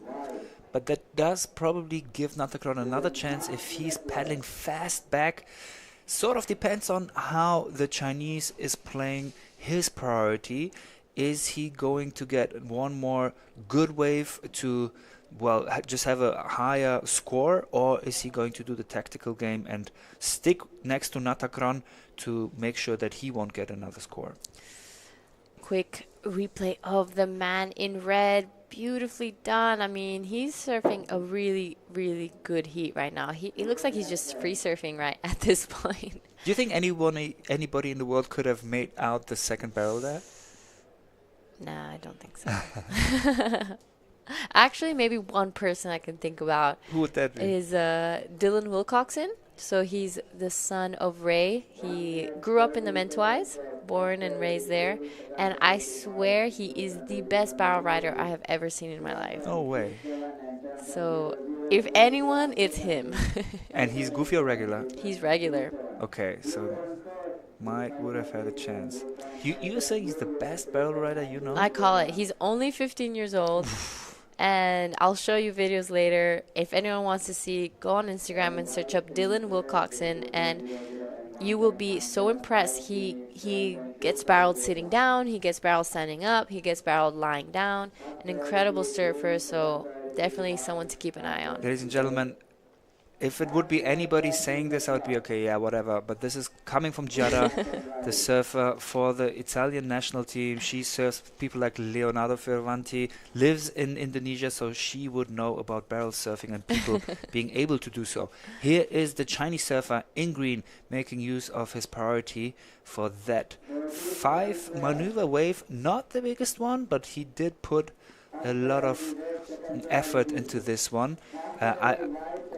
I'd say for sure it was better than his backup score of a 3.37, but that does give Natakron from Thailand another chance to get on a higher score. Yeah, so this wave from green, really nicely done. Really good wave selection from our Chinese surfer. He hasn't really made any mistakes throughout the heat, maybe the first or second wave, but then it has been back to back. He's just been improving throughout the whole time. So only wants to get rid of a 3.37, and I think I can safely say he's done that with that last wave. So unfortunately for Natakron, he wasn't able to get the score he needs. This is our man in white. Also didn't really find the rhythm in this heat. That was a really good turn though. I don't think this will be pushing him into second position though. So I will be having a chat with our man in red from Japan. With that, we're going to head to a quick heat recap and we'll see you guys in heat 5.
We are live in the ASF Asian Surfing Championships 2024 in Thulusdhoo, Maldives. I am Afrido Namu, and together with me, Indonesian surfer who I think easily could have competed himself in this event. I will ask you later on why you didn't. But before that, let's check out the next heat.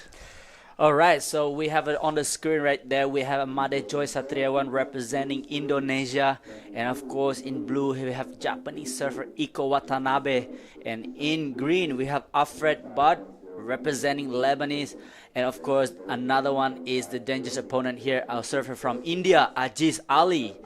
There you go. So yeah, it's gonna be a really exciting heat again. You know, I've been watching during my break. As you can see, straight away, our surfer in blue, Iko Watanabe, really nice layback into that section. Another one throws a lot of spray. This wave is not a great wave, but his surfing is excellent for our surfer in blue. Wow, and still going again. Another one looks like the board is looking sharp. So our surfer in blue putting pressure straight away, and at the back, our surfer in red. And this is Made Joy Satriawan representing Indonesia. Answer back with that layback, but unfortunately coming unstuck. Alfred from Team Lebanon in green on his first wave. Backside surfing, doing a nice little turn there. Trying to stay on the open face and finishing it with a second one, but couldn't complete that one. So, man, I really enjoyed watching Iko on that replay. I know. Man, he to me seems like almost being like the rock star of Team Japan. His technique is flawless, but at the same time, he puts his own signature, his own style into it. And that's you know, special thing from him, because if you look at the Japanese surfing, you would all normally see like picture perfect surfing. Let's continue this in a sec. Before we see surfer in white, Ajish Ali from India, carving his way through. Man, let's be honest, it's going to be difficult for the Lebanese surfer and also for the Indian surfer to surf against some of the favorites of this event. Japan and Indonesia, always strongest surfer in Asia. Here we see Made Joy on his second wave, high line there to have the speed for this beautiful turn that creates so much spray. Also nice snap there on his second wave. Yeah, he looks super sharp and smooth there. As you can see, our surfer in blue is not giving up. He is fighting back straight away with a score of a 7.33, his first wave. This is answer back. This is a good mid-range wave for our surfer in blue. And of course, Made Joy saw that, and now look at that air complete. What a completion. Nice Iko, surfing. the rock star. Wow, showing us all his technique, all his repertoire. And once again, please guide us through in his replay this combination of style but also clear technique. But before that, surfer in red from Indonesia. Yeah, I love how he set up for this turn right here. He hold the rail, throws a lot of spray, controlling into this one. Boom. That's an excellent surfing for our surfing red. Nice snap there.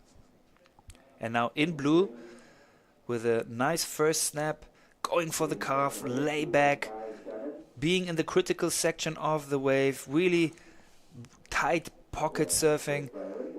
And even though the wave doesn't look like much, he still manages to do air in the very end. So I can understand why he's claiming that one. Let's see what the judges will give him for that, because I feel like there was more meat into that one than even his first wave, the 7.33. But let's see if the judges agree. Before we will get the score, we will talk with Jada, with the last heat's winner. All right, guys, I am here with the winner of the last heat. Congratulations, you got 2 sevens, many barrels. How are the conditions out there? Was like not big and just fun size, and I was so fun. All right, so you're only 16-year-old, you said. Tell us a little bit about you, where you're from, how you started surfing, where you surf the most. I live in Shizuoka, and I started surfing about 3 years old, and I always surf in Izu. All right, that is some incredible stuff. I won't keep you long because you're surfing again later. Is there anything you'd like to say to your friends and family in Japanese? 今日あと2回試合あるので応援お願いします。All right, man of small words. All right, get back to you guys in the booth. Thank you, Jada. Thank you, Team Japan. And another Japanese in this heat, Iko Watanabe, waiting for his second score, which also will be a bomb like his first, the 7.33. But we're also waiting for the first proper wave surf by Muddy Joy. That is a heat where, again, the favorites, the titans, are clashing against each other, Indonesian and Japanese surfer. But let's not forget about the other surfers. You just saw Alfred Badr from Team Lebanon. What a huge achievement for this team to be here. I was actually talking to Alfred before his heat, and he was preparing for this event for 1 year. They were here last year. I will tell you more about it. Before, let's check out this lip turn. Nice one. It looks like it's raining with that amount of spray. Look at that bottom turn. What a display of technique. And that's the layback that we saw before. Amazing surfing. So still waiting for the score of this wave, the second wave from the surfer in blue. Iko, the rock star, puts all his rail into the water before he goes up to release it and show us all the energy that he has. But nevertheless, still smooth surfing, stylish surfing. I love watching this guy surfing. Yeah, his timing is perfect, and the way he just read the wave itself, really smart. You can see this is like a dry reef right here. I think he knows he has to risk it and finish the wave nicely, so he doesn't air on the dry reef right here. Landed out perfectly. I think that's why where he climbed it, because it's a tricky kind of spot to do it. So I'll give him a reward. There we go. His wave was a 7-point ride for that our surfer in blue. And also Alfred in green finishing his wave, complete wave for the surfer from Team Lebanon, who is actually surfing with a dislocated toe. He, a couple of days ago when he was free surfing in Cokes, got stuck with his toe there, and unfortunately, well, had that painful experience. Nevertheless, didn't care. He went into the water, continued surfing, because he told me when they came last year, wow, aye, quick barrel for the surfer in white for Team India.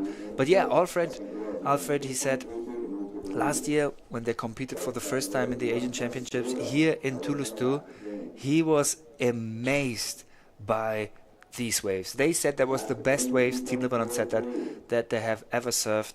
And he told me he was memorizing all those crystal clear barreling waves for 1 year, and he set his goal to do everything to compete here and be as successful as possible. He already managed to do so. He's surfing in round 4 with Team Japan, Team Indonesia, and Team India.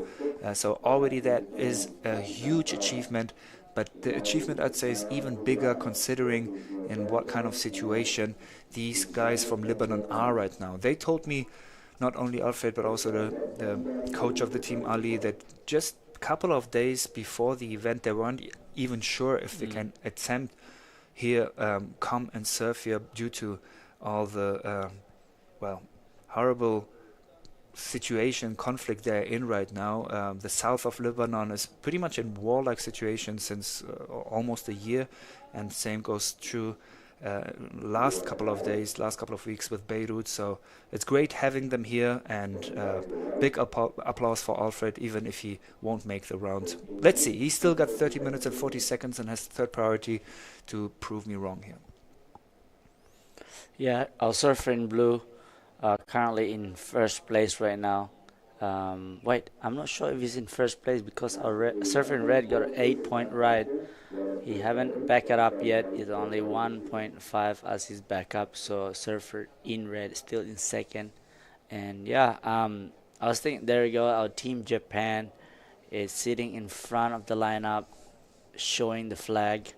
They are really proud at the moment because they are taking the lead in front of Mare Joy Satriawan and Alfred Badim. And here we go, our surfer in red representing Indonesia. And look at that wave. It's such a bad bad wave selection for our surfer in red, but the surfing is an excellent surfing. Yeah, I was gonna say, like, coming here competing in this event, we kind of spoiled because the waves are too perfect. So look at this wave. Wow, really nice turn for our surfing red. Oh, I didn't see that start. That actually looked good at the start, but at end here there's so many whitewash. Bang. This guy's really smooth, isn't it? It's Right, like he but really had that solid stand on his feet. at the same time super powerful. So Yeah. that's always, sort of the magic that some of these guys can do. That is the balance of being super powerful but at the same time smooth. So Made Joy just trying to. Oh, actually, his last wave was the 6.5. So together with his excellent wave of a 8.0, he has taken the lead. And here once again we see why that is the case. Look at this, like as you said, super smooth. That's because he is reading the wave correctly. He doesn't need to put too much effort to it, but it still comes as powerful surfing with all the spray that he's generating. So as we would have expected at the beginning of the heat, it is a battle between Japan and Indonesia for the first position. Both surfers having more than 14 points, and there's still 11 and a half minutes to go. But also, let's not forget about our surfer in white, Ajish Ali from Team India. India is an amazing, surfing country, you have to say by now. They just started less than 3 years ago with their first participation in the ISA game in El Salvador, and now already 2 years and a little bit later, they are surfing in the Asian Surfing Championships in round 4 against the nations, the strong nations like Indonesia and Japan, and the Lebanese surfer, of course, Alfred, that you were just witnessing surfing that wave. So Ajish Ali, one of the strongest surfer from India, coming from the Chennai region, normally surfs beach breaks. Even more impressive to see him ripping here in this right-hand reef break. I was actually surfing on my last heat with Ajish Ali, and he shocked everyone with proceeding into round number 4, kicking out the strong surfer from Sri Lanka, Koku. Everybody expected him to be able to proceed, but the wave selection and that heat from Ajish Ali was just sharper, so that allowed him to participate here. Here we can see his team, Team India, together with the coach, looking at the scores, looking at the watch, and telling their surfer where to position himself. He has got the priority right now, and he's looking for dropping his 1 point ride, even though, let's be true here, it's going to be difficult to get better scores than the Japanese or Indonesian surfer, because actually if he wanted to get to second position right now, he would need a 10-point ride, absolute perfect ride. That would put him into second position. So it's going to be a tough thing to do, but already third position would be a big achievement for Team India, because that would give them more points than if he would land in the fourth position, and the points do count for the qualification for the Asia Games 2026. Yeah, here we go, up and riding for our surf in white. Oh, sorry. He is now starting to catch waves. So I was talking to him before he piled out. He's telling me that I'm going to stay busy. So that's a good start that he's catching this wave. It's not a big set, but the way he surfed it so perfectly, smooth and riding. Look at this turn, bang. Throws a lot of spray into another one. So that's a good start, because there's timing. Time is ticking out, so he has to get moving as 8 minutes 30 seconds to go. Our surfer in blue now, up and riding out the back. Looks like that is Iko Watanabe, in and out. Yeah, so that's exciting, and thank you for explaining everything. And one thing you have to explain to me, One, why are you not surfing in here? You are one of the rippers, one of the best surfers, not only in Indonesia, but definitely in Asia. You surfed in the Challenger Series. You, achieved pretty much almost everything you can achieve as an Asian surfer, and I know that you are ripping in barreling condition. So how comes you're not surfing here? look, so I've been doing it for so long, and it's time for me to step back and just watch how worked out from behind the scene, and I can see what most people are going wrong, and also I'm also giving back some tips to some kids like out there right now. Um, that is what I'm doing right now, just taking a break, and I've got a son now, so I just kind of be present moment with that, and also looking at things a different view. So not just about surfing. I've been competing since I was 12 years old, and I think that's just a long time for me. It's like I was born to compete, and now I just want to feel how it different to be sitting here talking about surfing, sharing information with you and Jesse and Giada, and meeting all the other Asian surfers around here. So it's really open-minded for me. I'm really impressed with that. That's kind of cooler. Where I compete in all the time, it's really intense. It's not that easy to become an athlete. You gotta have to have your plan right. As you can see, our surfer in green right now from Lebanese, and it's good to see them also starting to join us in the surfing community. So yeah, just I kind of like love it now, just being here and sitting down. And I'm happy and grateful to have you next to my side, commenting with me and, well, sharing all your information with everybody watching here. That's a big, big asset for us. And obviously, you said it great for Team Indonesia that you're also sharing your knowledge and experience with your team.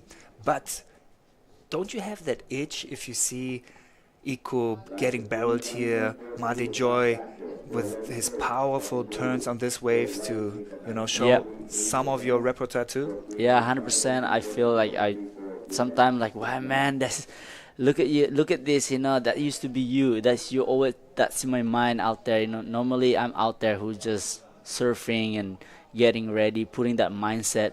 Right now I'm seeing that from behind and looking at it at different view, and it's like so cool how all this athlete putting so much pressure on themselves and then preparing themselves, how they train, how they everything. So yeah, of course, like I also miss it. Sometimes I don't miss it too, because it's good to see it from just in a way where you don't put too much pressure on myself. I like going surf without thinking I have to win, I have to win, I have to win. Now I just want to go surf and catch some waves and feel enjoying it properly, because when you actually competing, you don't really enjoy it that much because you're all about winning. But if you can play with that mindset, you say, okay, I have to be here right now and appreciate that you actually get to compete. That's when fun comes with it. And you also can win like John Mark Tokong. So he's actually doing it for the love of surfing. And at some time he just blow up. Hey, you know what? Talking about John, I have to share something with you. So after his last heat, I had an interview with him. And after the interview, I'll tell you what he told me. After this wave, up and riding, Ajish Ali from India into the barrel, but can't make it out. So he will lose priority. And the priority number one with Madi Joy now, Iko on two, and Alfred from Team Lebanon, third priority, fourth position. We have 4.5 minutes in heat number 5, round 4. So, John told me, I asked him that, and he promised me to do the following. If he, in his next heat or the incoming heat, will be in a comfortable lead position, and there isn't too much time left, he told me he will try to land a rodeo. I love that, how he's just having fun. That's what I love about John Mark Tokong is that when he grew up in Cloud9, there's waves 24/7 coming. So he just goes out there, instead of just having fun, playing it safe, he's actually trying something new. And that's why he's coming here in the competition. He's actually putting that in a heat. And it's really hard to do. So to have that mindset like him now, he's just coming here, I'm going to try to do a rodeo. Because when you compete, you don't want to risking anything that you're not, you can look strange to it. You already knew you can land it. But he's going to do it anyway because he doesn't care if he wins or lose. And that's why he's posting 9s and 8s. So the mindset of an athlete have to have that little bit of that moderation of feeling super intense mindset and super relax a little bit. No relaxing for these surfers in heat number 5, though there is a little bit of a lull right now, but in the horizon there is some waves coming now. Surfer in green for Team Lebanon, Alfred Badr, tries to get rid of his 2.43 on this wave. trying to stay in the open phase, but there's a little bit of a wobble on this smaller wave, so don't know if that wave has the potential to give him that score. But then on the other hand, 2.43 isn't the highest score. What do you feel like? Do you think this could be it, the way for him to get rid of the backup score?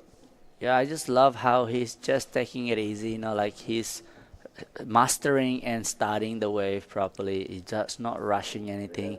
He's not giving up on everything. So what I really impressed that Duke right there, it's a really hard turn to do into that dry reef, and for him, for having that mindset of a fighting game, I love it. I have so much respect for that. Right. Oh, 2 minutes 5 seconds remaining on heat number 5, round 4. First and second priority with the Indonesian Madijoy and Iko Watanabe from Team Japan. There you see the Japanese and Lebanese team on the platform. The access to Coke's surf spot, that is the wave that you see right now in the Asian Surfing Championships 2024 here in Thulusdhoo Island, northern Male Atoll.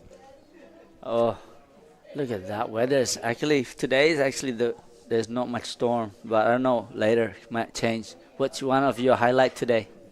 Man, without a doubt, John surfing, his coming out the barrel, doing big turns, and then going for the air finishes. That impressed me. But it wasn't only him. We saw some more barrel surfing. Actually, Kazai Adachi from Team Japan, last heat's winner, he had some nice barrels there. So it's a, so far at the beginning of the day, pretty amazing surfing day. The swell is a little bit smaller than yesterday, but it is cleaner, better wind conditions, not as strong of a wind, and especially here with the low tide, we still have some hollow barrels. So it's a good start into this 5th day of ASF Asian Surfing Championship. I love how creative the cameramans around here filming that angle, because that is the lineup where you paddle out and you see how clear the water is. And that paddle out's not that easy because there's a little bit of sea urchin, so you gotta be careful when it's not just like launching and jumping in the lineup. You have to actually master, don't ruin your fins. And who's your favorite surfer? Like so far, who is so far that is in this contest right now? Man, I keep on repeating myself. For sure, John from Team Philippines. Are you sure? Oh, man, that's a big call. Well, after yesterday and witnessing today, I'm not saying it's 100% thing, but for sure he's one of the big favorites. But again, Team Indonesia, Team Japan, we just saw it both proceed to the next heat, so for sure they are in the spot too. We will have a small recap and then continue with heat number 6, so stay tuned. Legend.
What's up, everybody? Welcome back. We are here live again. That was amazing hit, that one. Here we got Jesse Sterling sitting next to me right now. That last hit was fun to watch. Iko Watanabe follow up with our surfer from Indonesia, Imade Joy Satriawan. So right now, who we got in the water? Right now in the water, so we have the last heat of this round, the Open Men round 4, heat number 6. We have Taki Kanazawa, he'll be in the red. Ismail Miglal in the blue. Neil Sanchez from the Philippines in the green, and Chen Zhen Wang from China in the blue. And looking like Chen Zhen getting this heat started for us, went down, liked the turn before it though, I will say that. Tell me about that last heat, Mado Joy. Oh, to be honest, I really love the surfing of the rail game of Made Joy, because he really just put timing and speed, power and flow. Like our surfer right now in green right now, this is our surfer from the Philippines. Smaller wave, but still managed to throw some big turn on that wave. Yeah, Made Joy and Iko Watanabe were doing some critical turns. Here we go, surfing wide. That was a nice first turn. Look at that, so much spray. Yeah, he went down on that second turn, but Team China really pushing the limits here. That was Taki Kanazawa potentially getting one turn in there, so you can see that tide really starting to filter in. It's crazy how much it changes from heat to heat, but Taki just getting one solid turn in there. Needs more than that to get through this heat. Neil Sanchez starting off with a 4.67. Team Philippines, they are like one big happy family. They've had pretty solid success this morning with both of their surfers already moving through this round. So Neil, surfer number 3. Could it be 3 for 3 for Team Philippines? Ismail, your guy. Yeah, Ismail just right now has priority first because he doesn't have any wave coming yet, but he's gonna be waiting for that wave to come, and he's sitting just like at the inside there. He knows this wave really well. It's also dangerous to surf against our local surfer here, but Taki Kanazawa opened up with a 2.83 first wave. That only like a check turn kind of thing, but really solid bottom turn.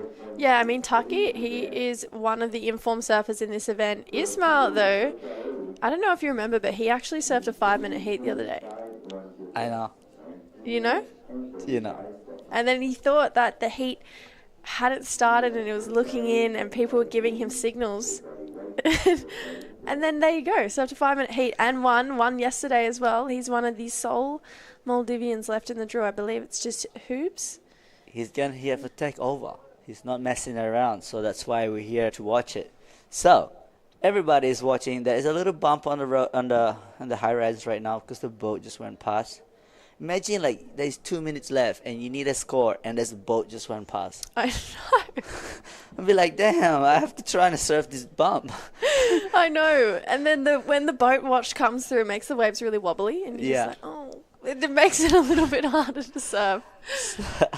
But all these guys made through this round because they can surf. They know how to surf in any condition. So never underestimate all these guys. We got Taki Kanazawa in red. And this is our last heat number 6. Next, we're gonna go straight into the Open Women's quarterfinal. 1, 2, 4. Yeah, well, quarter is is full. But yeah, the Open Women's rolling in next. Our first lot of quarterfinals. Here we go. Taki Kanazawa up and riding. Just a bit of a slash there, not pushing too hard, and that is more like it. And that board, it looks like an old board. You know how boards yellow with age? It's actually not. It's just the spray of the board. Yeah. Oh, tube time! Oh, at the back. Did he make it? Man. My man, Ismail Miglal. He knows his wave, but he was really deep in that part of the wave. He was really deep in that barrel, actually. That is exactly what we want to see from our locals. We want to see them pick out those waves that no one else is going, capitalize on it. This is this replay from Taki. Bit of a slash there, but it's this turn. This is where the points will be. Big layback jam. Bit of a smaller wave, 2 turns. I liked it. Take me through this wave though, Oni. Yeah, this wave's the biggest set. Probably one of the biggest set came out today. So he's in the barrel.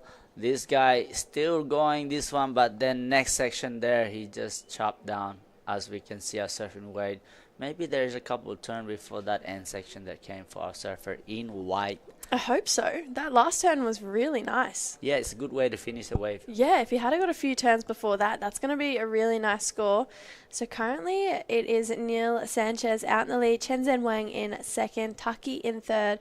Scores to lock in for white, red and blue and green actually. Looking like Neil getting a little bit of shade in this heat. He's chasing the waves that his teammate got. These guys are saying this wave really similar to Cloud9, not as long though. Great carve there. Snaps it for a finish. Is there one more section? No, there ain't. He's going to get out. I liked that wave. Yeah, actually, this is the wave that we saw that good finishing for our surfer in white. That's first turn. This is another one here. Boom. Really nice upside down. That was really nice surfing by surfing white. That definitely can something change the situation soon. And looking like while we got a bit of a break, we're going to skip down to Afri with last heat's heat winner. Afri, take it away, my friend. Once again, I'm here with my friend Muddy Joy, who just won the last heat against Iko Watanabe in the last heat. And brother, on a day like this, if you know you have to surf against one of the best here with Iko, what is the preparation? What do you do before you go surfing? Guide us through how your day looked like. I wake up this morning and then I know Iko gonna be one heat with me, so I had to do a little bit of meditation and eat some boiled egg mixed up with peanut butter and jam. So yeah, pretty crazy, but yeah. All right, so you heard it. This is the successful food you have to eat if you want to surf against Iko. And I see you once again with the board that you were surfing yesterday, the board that Rio Waida gave you. Interesting choice. I mean, it's smaller than yesterday, but you still went for the pintail. Why is it that you took this board for these waves?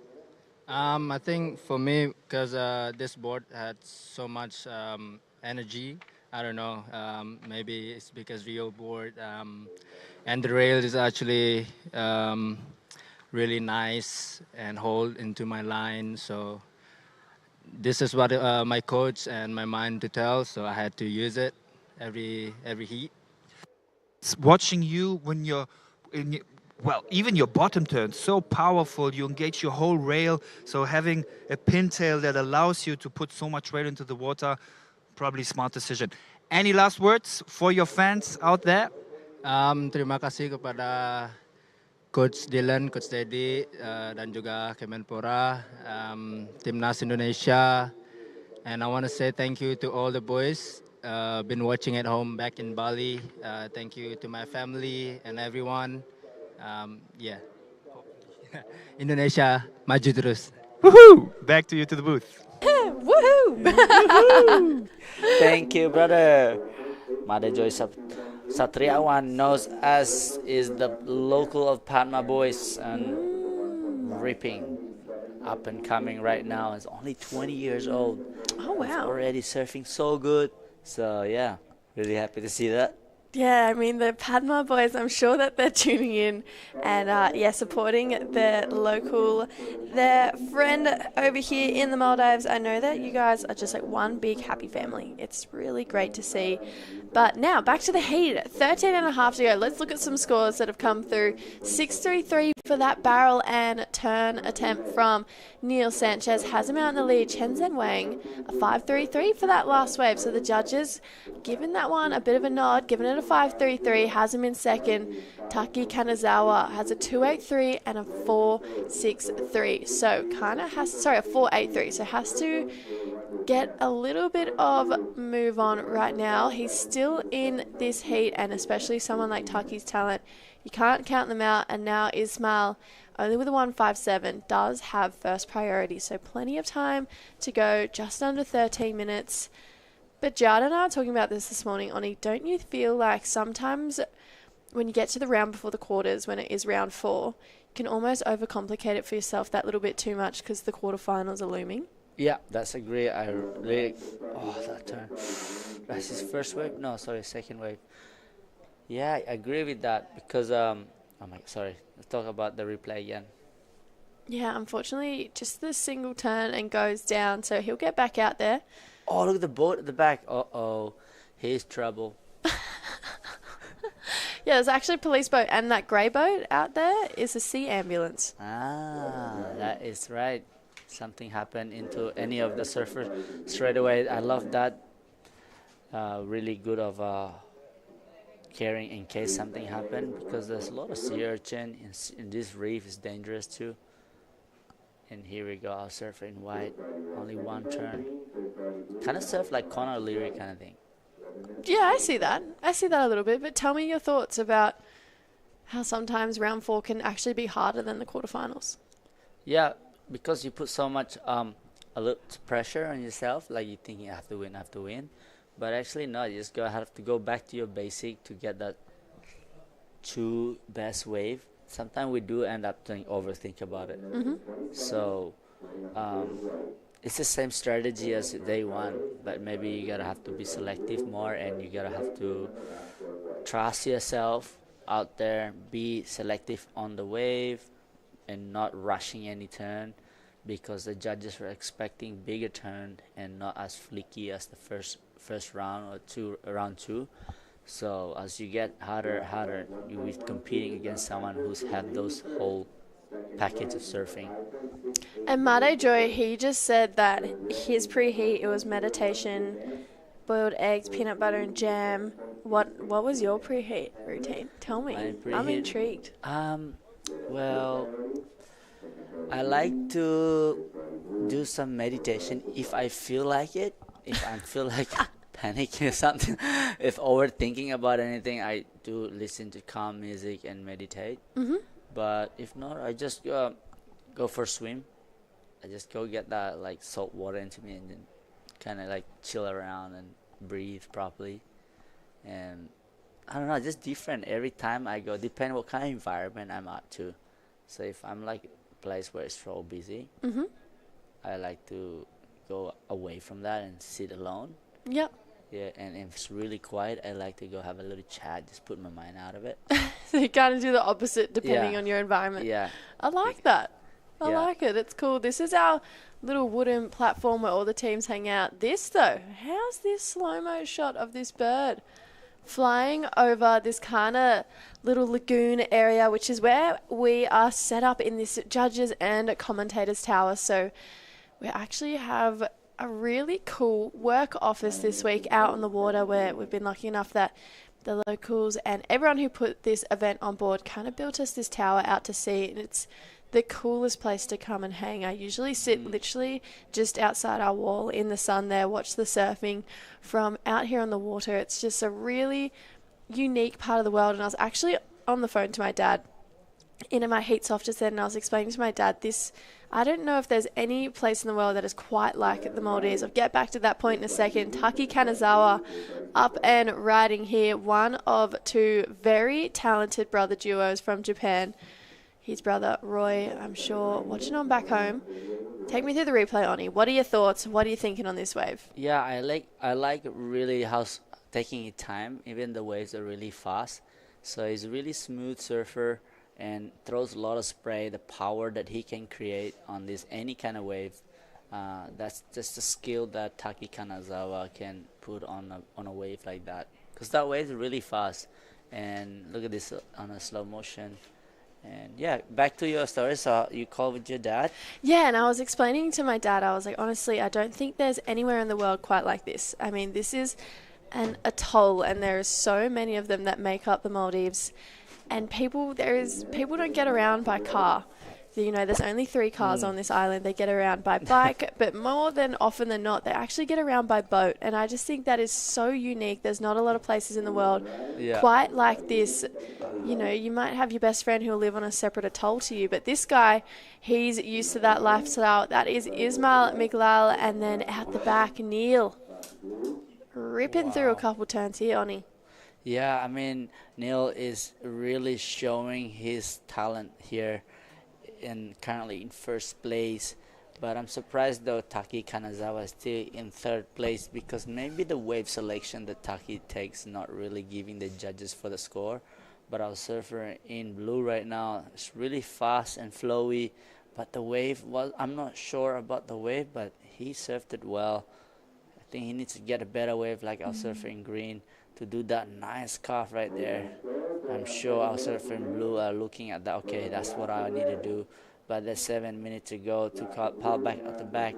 Will he have time to get that score on board? Because in fourth place right now we have 1.57 and a 1 point ride for our surfer in blue. And currently in third place right now, Taki Kanazawa. I think there is a score coming for our surfer in red. I think the judge is taking their time for that one. And here you go, live right now. Yeah, here we go. Taki getting a little bit hung up on that one. That is more like it from our surfer in red. Feel like he's finally starting to find his rhythm here in this heat. That is more like it. That's the surfing we're used to seeing from Taki.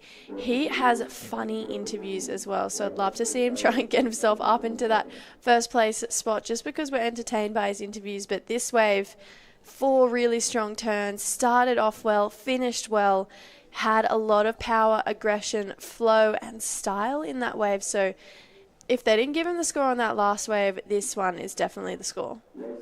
Yeah, I mean, it's definitely put him into second place, but our surfer in green right now, that is so scary, that airdrop there, because you must have to have strong legs and knees and ankles to land on those turns. And it looks easy to do, but it's sketchy if you don't. Bye knee. Yeah, I feel like he really stomped on that back tail as well, so you can see his body leant back a lot. So quick reflexes. That was really good reaction time from Neil, but yeah, definitely a little bit nerve-wracking. Looking like Taki, he's made the jump up into second. I still feel like we've got another score to lock in. I'm thinking his last score was for his wave prior to last. Neil Sanchez, though, has the 6.33 and a 5.83, so he has improved his lineup. He's definitely holding down first place right now. Chen Zhenwang, he has the third highest score of this heat, so he has a 5.33, so he's still well in this heat with just on 5 minutes to go. But Ismail just with that 3.77, but honestly he only needs something around that high 5 mark. This is still super open right now. Second place, it's definitely not locked away.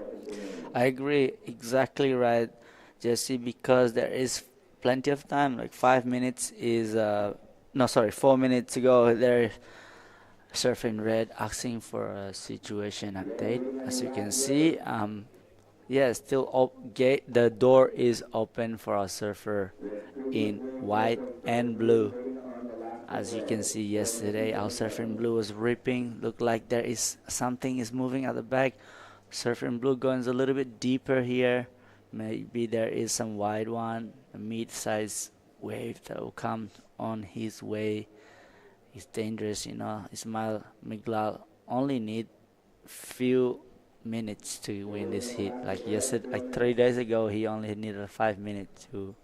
Yeah, he can do it in Yeah. 5 minutes. There's no doubt about it.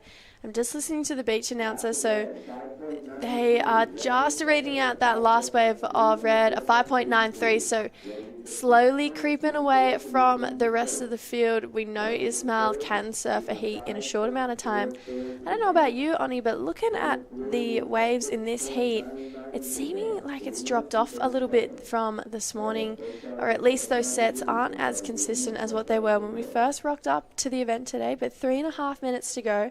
I'm hoping we get a bit of a flurry to come through and we get a couple of those nice big set waves, and whoever has first priority, it is Chen Zhenwang, can capitalize and shake up the leaderboard a little bit. I love when we have a last minute rush of waves.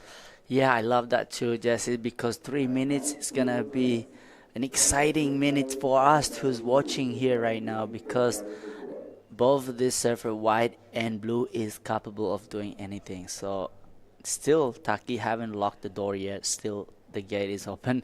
Looking at the back, someone is scratching for this wave who looks like is surfer in white up and riding. Will this be a score that he can get? Will this wave walled up? That's a second turn is nice. Another one. Oh, he just pushed a little too hard on that one. So, yeah, probably he thinks, but the waves are small. I cannot surf it safe. I need to push it a little bit harder. But, yeah, I don't know what's going on here because this turn is okay, but this is the one I want. Boom. And I think this second, third turn here, that was nice, but I think he's trying to throw the tail out a bit too hard. Yeah, he's definitely had to force something on that wave, had to kind of manufacture it a little bit. It's not going to be the score he needs. He's looking for something in that 5-point range. We have a wave rolling through out the back here. Oh, wow, Taki giving this wave to Chen Zhen. This is interesting. 2 turns there. He claims it.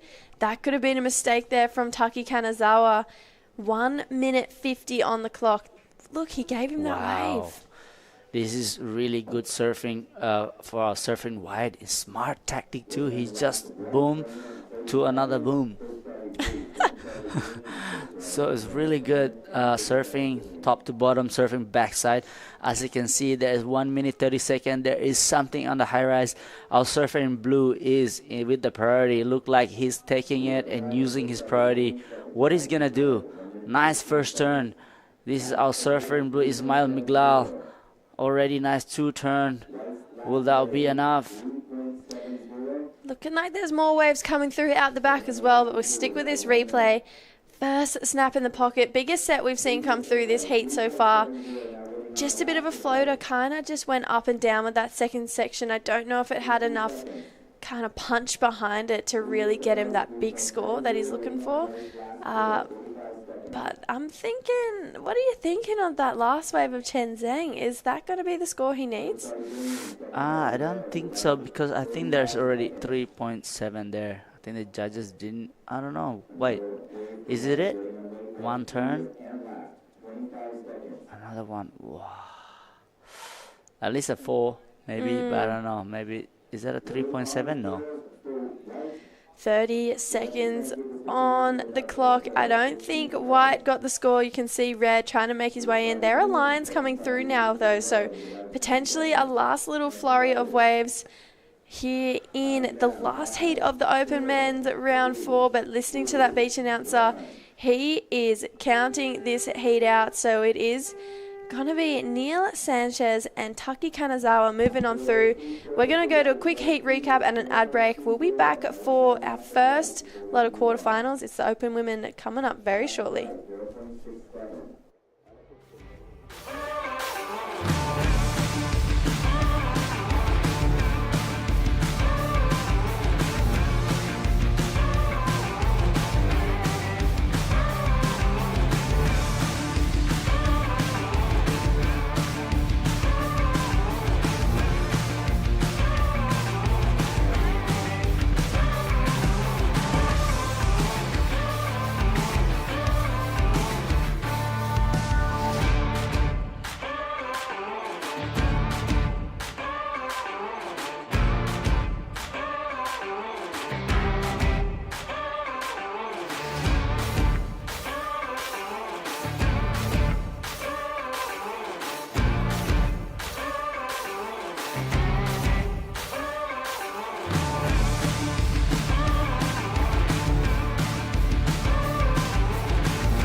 All right, everyone, welcome back to the ASF Asian Surfing Championships 2024. The ladies are back in the booth. My name is Jessie. This is Giada. We're going to take you through the first of the women's quarterfinals. That's exactly right. We have reached quarterfinals. This is a big moment in this event.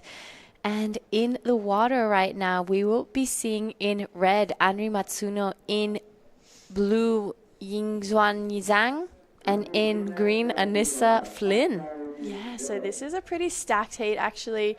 All of these ladies surfing pretty well. And, I mean, they've had to get through a fair amount of rounds here. This is Anri getting our heat started here.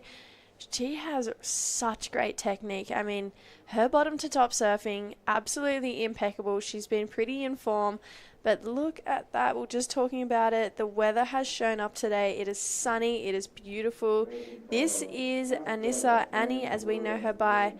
Just kind of going down on one turn there and looking like everyone got a bit of a roll of the dice. Yeah, so a good start here. This is our Chinese surfer. Good first turn. A little bit of a wobble there, but manages to finish it off really nicely. Wow, really impressed. Yeah, I know, she kind of held on there. I was like, oh, is she going to land it? Is she not? But she did. And then this three-turner, I mean, what a way to kick off a heat.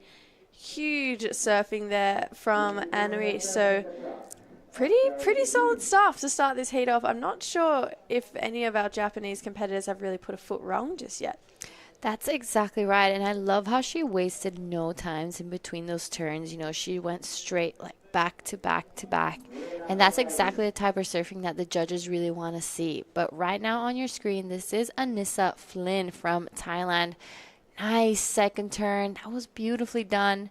Into this third one. Let's see if she can finish this wave off strongly. And she does. So this is already off to a great start. Yeah, I mean, every competitor's had a good wave under their belt. I still think our surfer in red getting the best out of these waves, but this was really good stuff here from Anissa. That first turn, you know, she had to kind of highline, but put her in a perfect spot to drive through that turn, come back around and hit it again in this section. Steepens up a bit, she attacks it, goes for it, stomps on the tail, gets the ride out. We've got a couple of good scores coming through. This is going to be a heat. Yeah, you know, that last section has really gotten some of these athletes throughout this event. You know, it's not an easy wave to, it's not an easy section to complete. So here we're going to be seeing some more replays of what we've been, you know, seeing. But I like how Anissa kind of really put her back foot down on that last turn and kind of just managed to just stick it.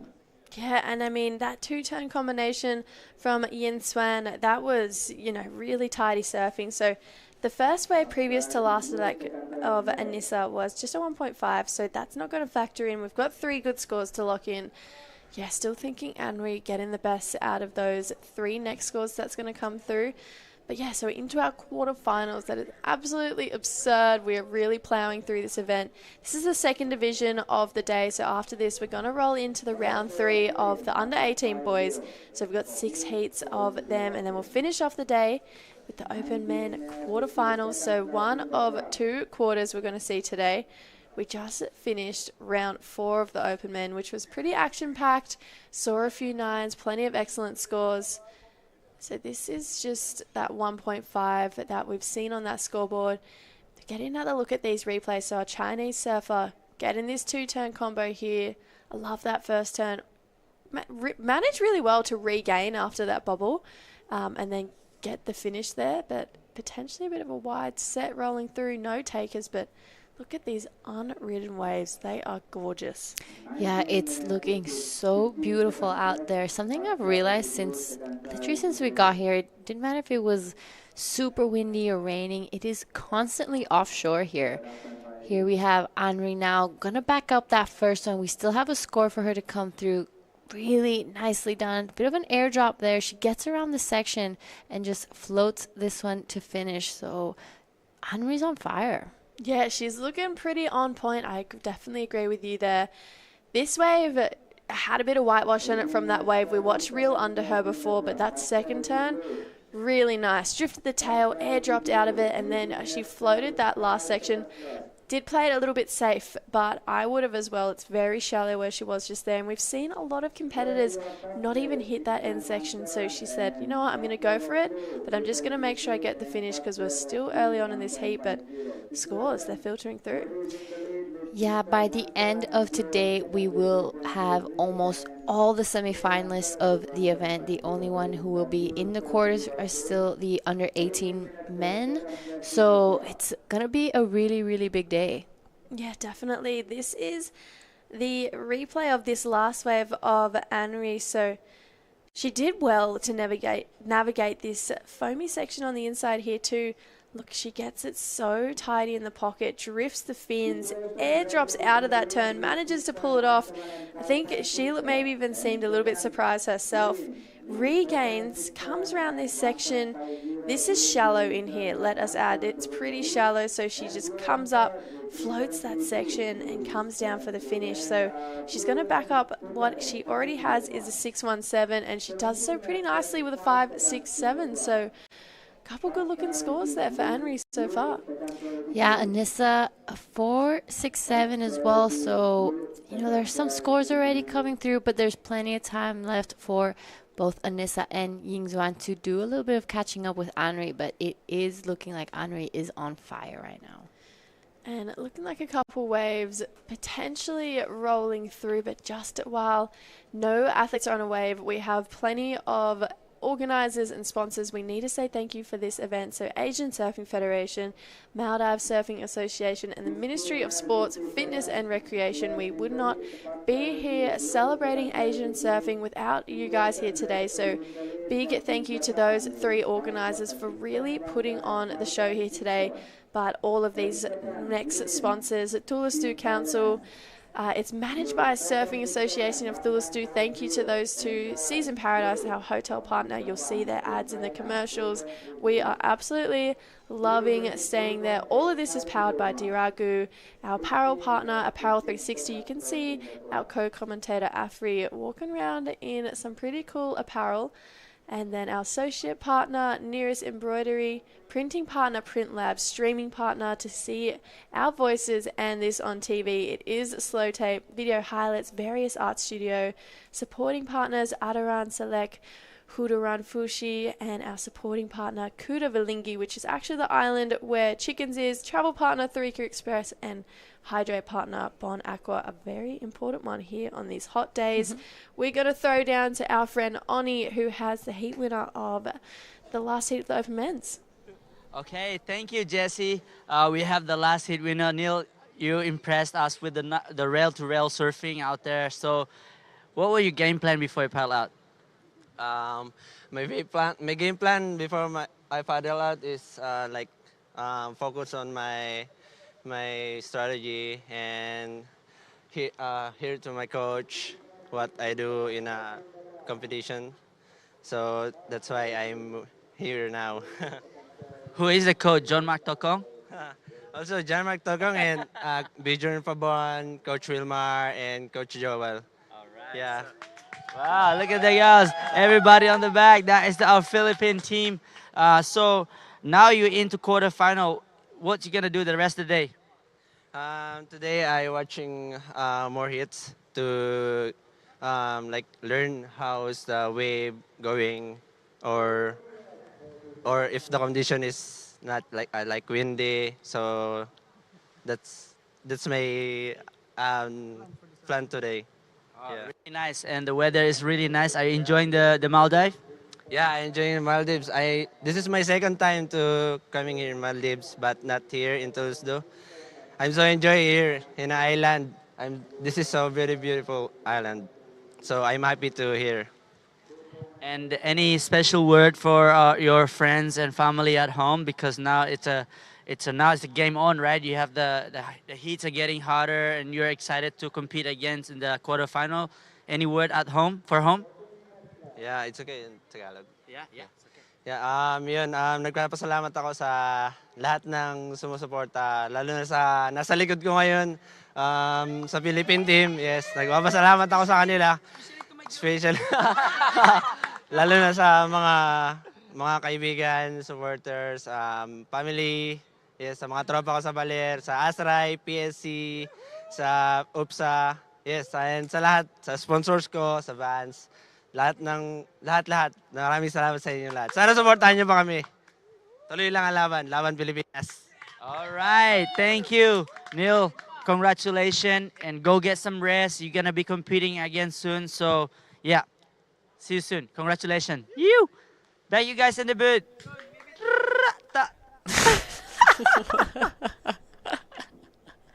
Oh my goodness, that was awesome.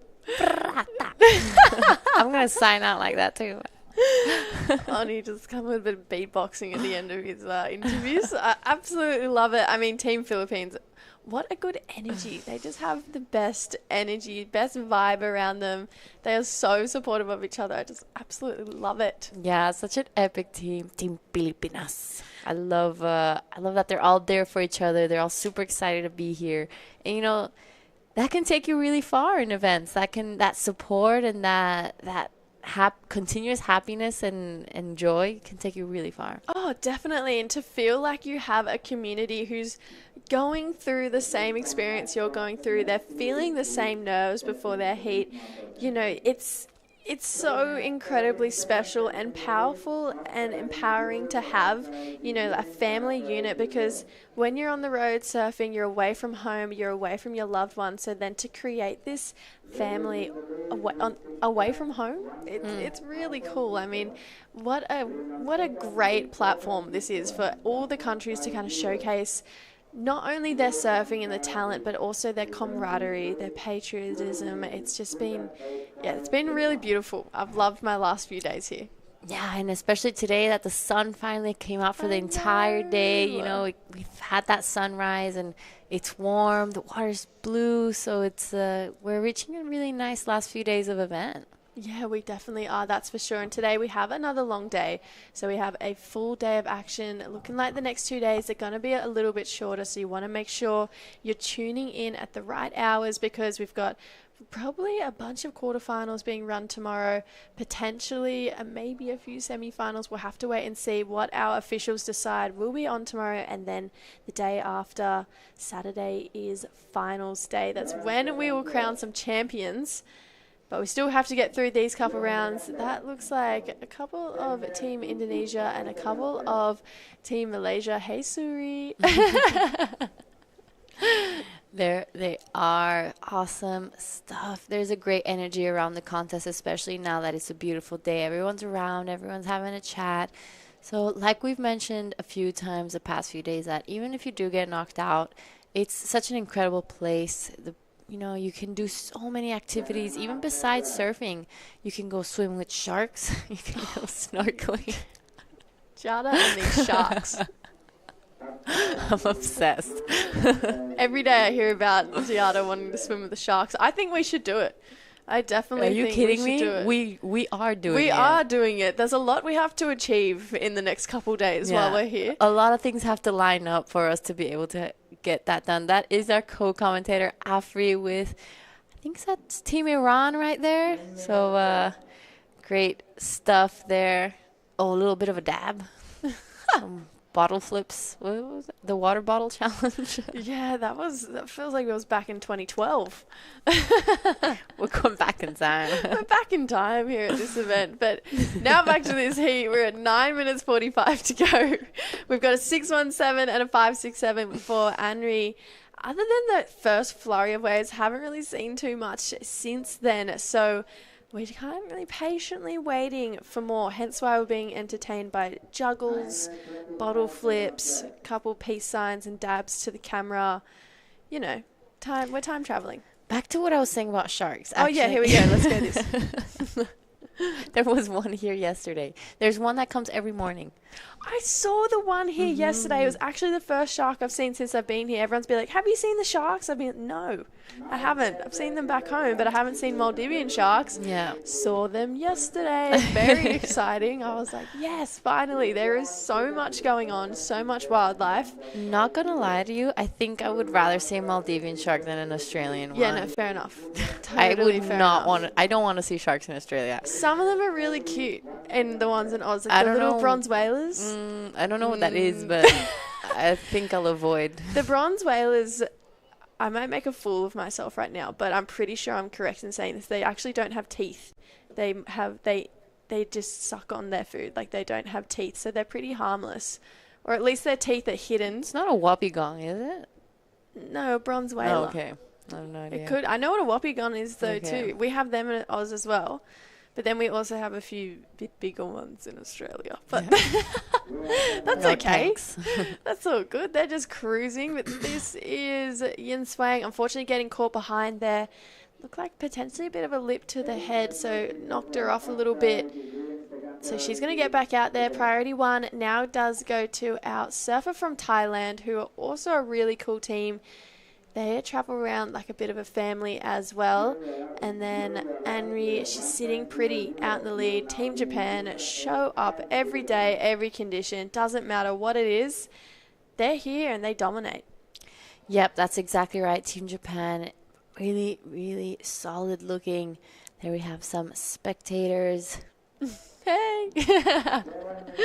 Yeah, a couple of the locals hanging out around here, enjoying some of that beautiful shade we have down there, kind of the competitors area, that athlete zone.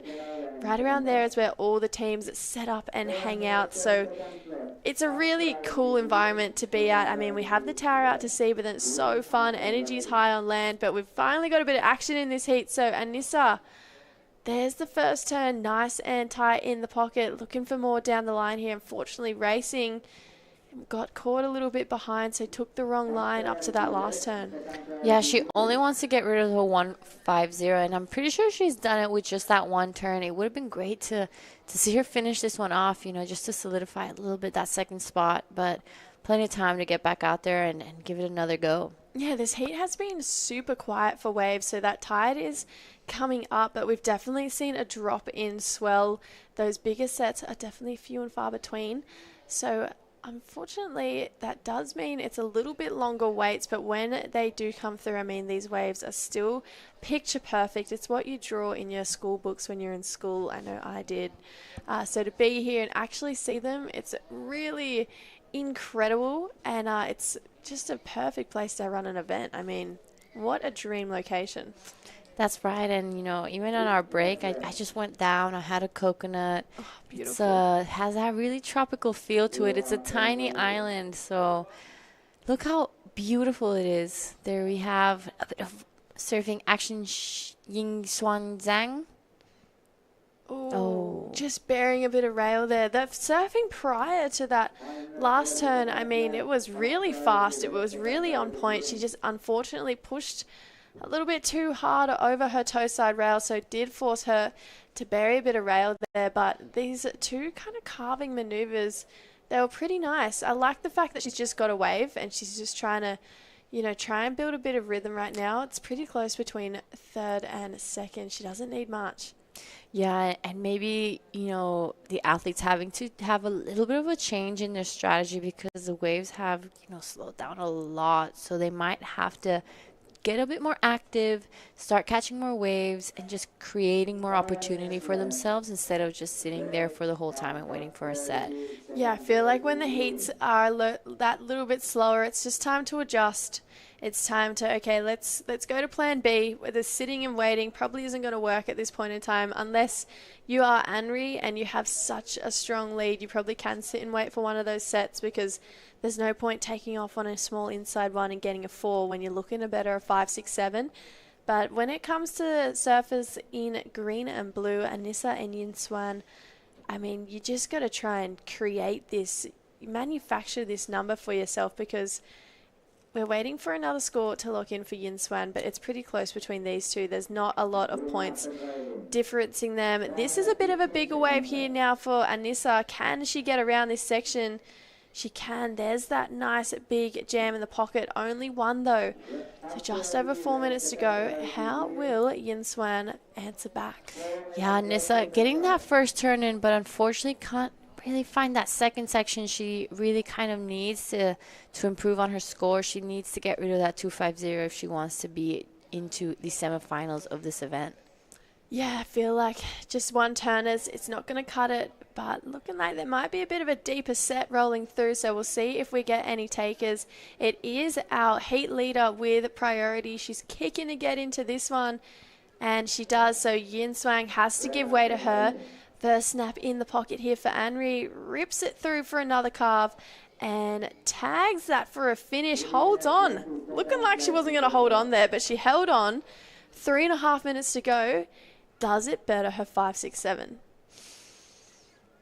I don't think so. I think that was a little bit of a smaller wave, and it did have quite a bit of whitewash on this. I mean, she surfed it beautifully. I wouldn't say it was her surfing that wouldn't get the score, but this wave, you see how much whitewash it has on it, and this little wobble might be not so secure. So she did good because she avoided the other two athletes to be getting this higher score. So it does secure her spot in first, but I don't think it'll be improving the 5.67.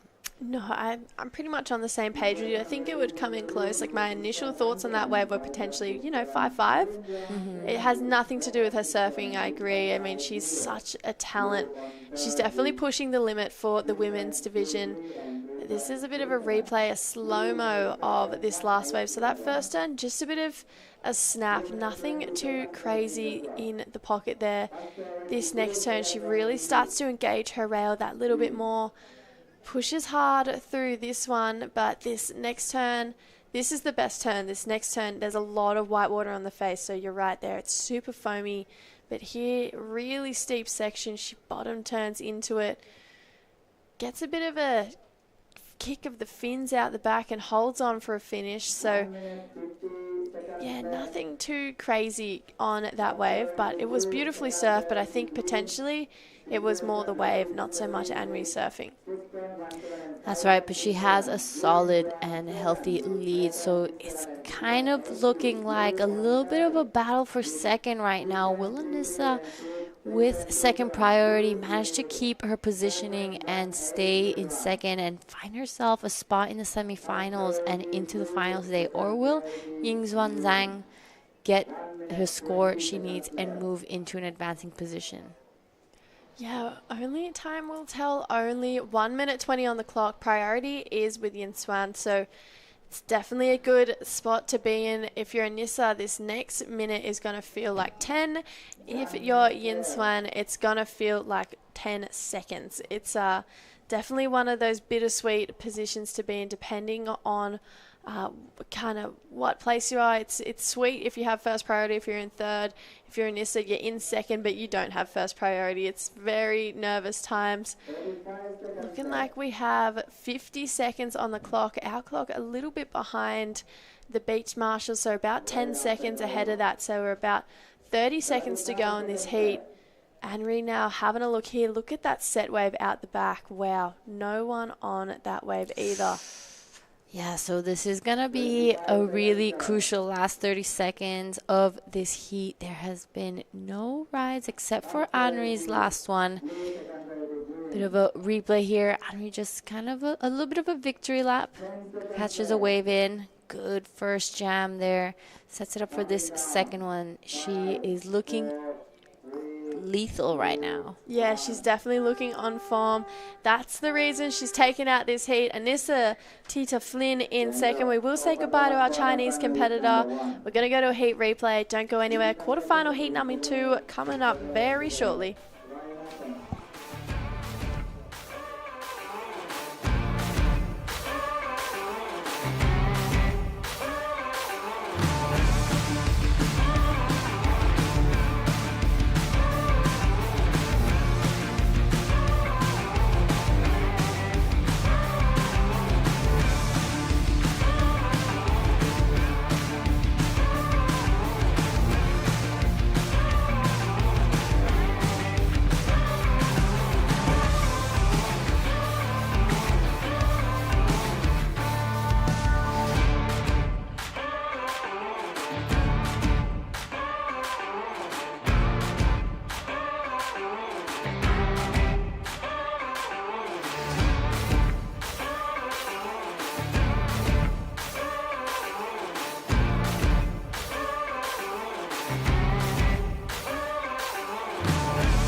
All right, guys, welcome back to the ASF Asian Surfing Championships here in Maldives. I am in the booth with Afri. Welcome back.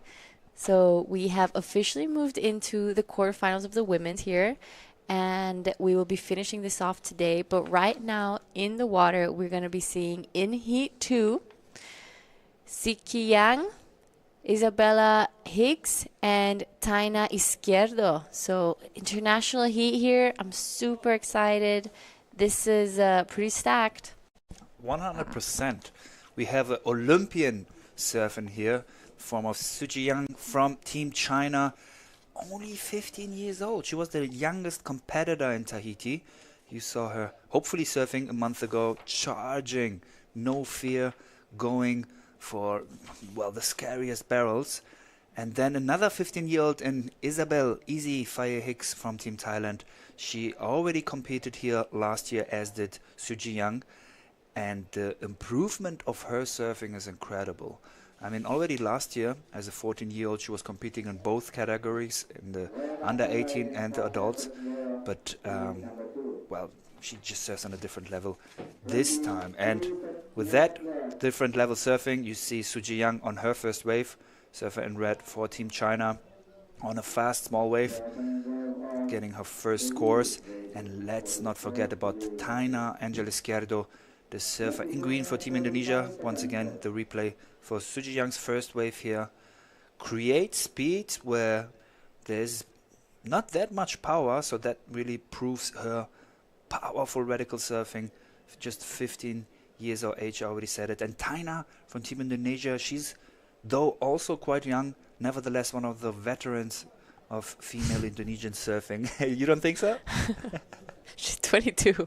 That is pretty young, eh? But when I say veteran, I mean she already competed quite a lot for Team Indonesia. Yeah. It's like, But yeah, oh, sorry. So, Suji's wave here, bless. What can you tell us about our surfer in green, Taina Angel Izquierdo? I know that she's half Puerto Rican, but she spent probably almost all of her life in Bali, as you did. Yeah, so Taina has spent all her, she was born and raised in Bali. She's half Puerto Rican. But let's just finish this wave from Siki, because she's absolutely on fire right now. It looks like she had a little bit of a change in equipment as well. I think she's on an epoxy. So the board looking really lively under her feet. It's being really responsive. So it was a good swap there. We'll just rewatch this replay. So gets her around this first section. Kind of a layback jam there. Straight up into this second one. And I like that turn from Siki Yang. I think that's a little bit of her, like, a star move. Quick technical question after the first wave from our very old veteran from Indonesia with her 22 years compared to the other 15-year-old. You were talking about the layback of Suji here. When is it that from a functional perspective it would make sense to do a layback? Like, what is it about this move that surfers keep on doing it? I'm not sure I really understand your question. So, I mean, obviously it looks good. Yeah. But most of the maneuvers also have a function. You know, like if thinking of a snap, you make a fast change of direction and you try to not lose any speed compared to a calf. So when would it make sense to do a layback?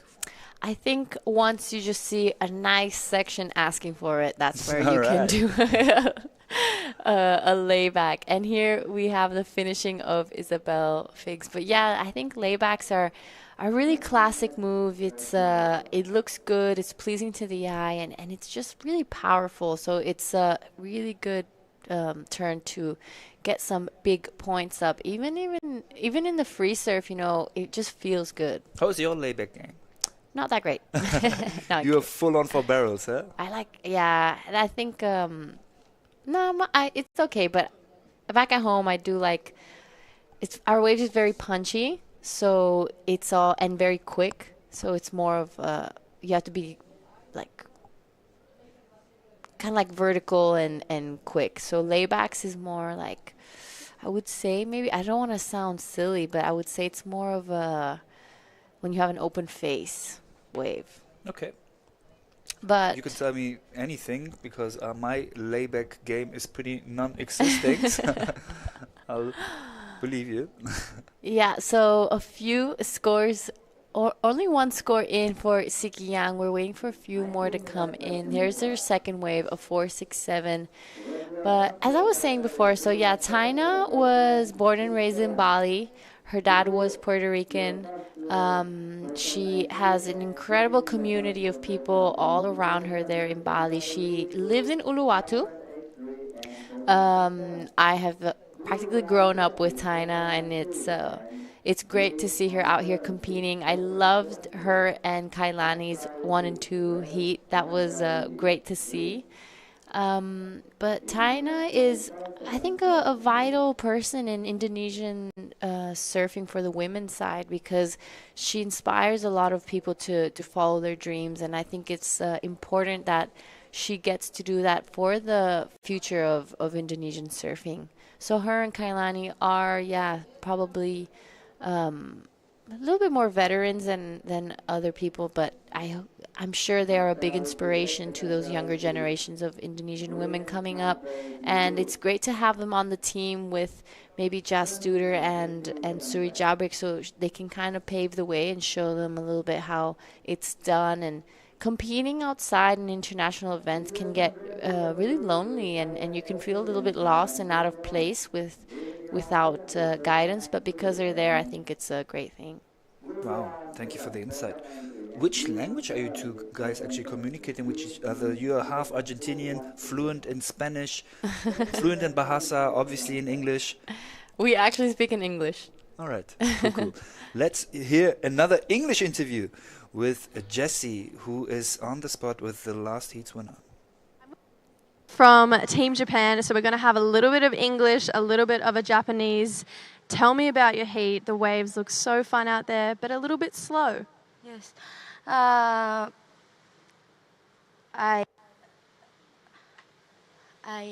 nervous, yeah, but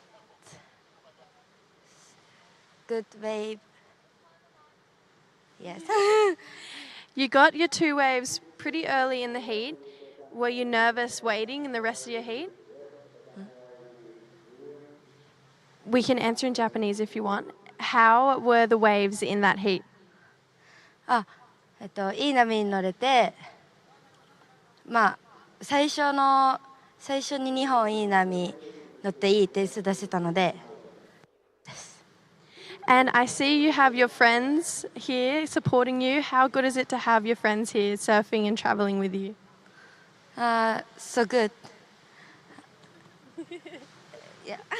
Amazing. We'll get you to say something back home in Japanese. Anything you want to say?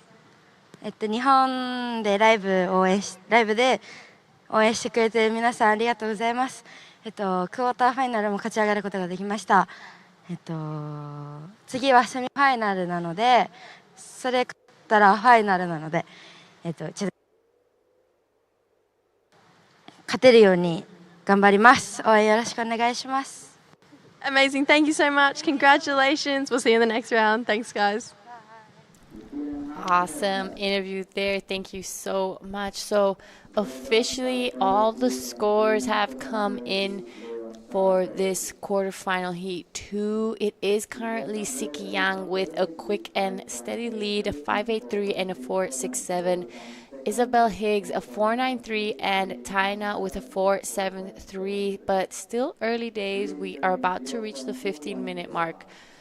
But, we've seen the conditions really slow down a little bit, and we're actually kind of seeing the waves just decreasing in size through every heat that comes by. Definitely it gets more technical out there. Now, you can't rely on the wave just pushing you, but you have to do the work. You have to do the pumping. And the smaller the waves get, the more, I'd say, challenging in the sense of more technical it gets. I prefer definitely, not only for the sake of having more speed to surf bigger waves, but for, just me not being the most technical surfer, it's so much easier if their waves are bigger. But since these girls and boys, men and women want to become Asian champion, they have to show us their A game. They have to show us that they know how to surf in any sorts of condition, and so they have to generate that speed to be able to do critical maneuvers even in this kind of conditions. That's exactly right. And I think this event has shown us a little bit of everything. We've had some bigger days, we've had barrels, we've had windy days, rainy. So, you know, the people who have already made it this far are showing just how good they are at adapting. And that's something I want to kind of bring up from Siki Yang, the fact that she has adapted so quickly to these conditions. You know, first of all, she already has done a change in equipment, which we haven't seen too much already. And she was probably watching the heat before, saw that it was really, really slow, so she decided to just get 2 waves under her belt, quickly do a few turns, and then now she's probably out the back with first priority already, waiting for a set wave. That speaks for not only her surfing abilities but also understanding the game, as does Izzy from Team Thailand with her 15 years, going for a 1 maneuver wave there, because as you said, it is a little bit of a lull right now, not too many waves, so you have to take what is in front of you. 13 minutes left in this open woman heat number 2. On the replay, surfer in blue, who is half Australian, half Thai, mainly living in Manly in the northern beaches of Sydney, but also she does practice a lot in Thailand, which gets quite a lot of wind swell. I was amazed when I surfed in Thailand and Phuket for the very first time how good the waves actually get there. Yeah, I've heard really, really good things about Thailand. It's definitely somewhere I would love to come by and visit. Last time I went, I was like 8 years old, so I don't really remember much. But something that really comes up a lot about Thailand is how incredible the food is there. The cuisine is just top notch. I remember the food being incredible, but I love Thai food. Even the one that we have in Bali is incredible. So I'm very excited to hopefully get there one day. Says the Italian Giada, because Italy is, I'd say one of the most known cuisines in Europe. So, food probably is a big topic for you. Living in Bali, also having Argentinian roots. Again, food, big topic in Argentina. Is there any of those 3 cuisine that you would choose if you have to? I'll get right back as we watch China get a backup for that 473, a good looking wave. She's going to want to take this one all the way down to the inside, and it just looks like there's a few sets approaching right now, so we will see if there are any takers for this. Looking like a little bit of a wide one, so I don't think it's going to be an opportunity for the girls in the heat. So you're asking which one I prefer? You're struggling with that? Yeah, I've had to, I need to really think about this. China, nice first under the lip. I like that fan of spray. Good second one here, and a nice 3 to the beach. Well, to the reef.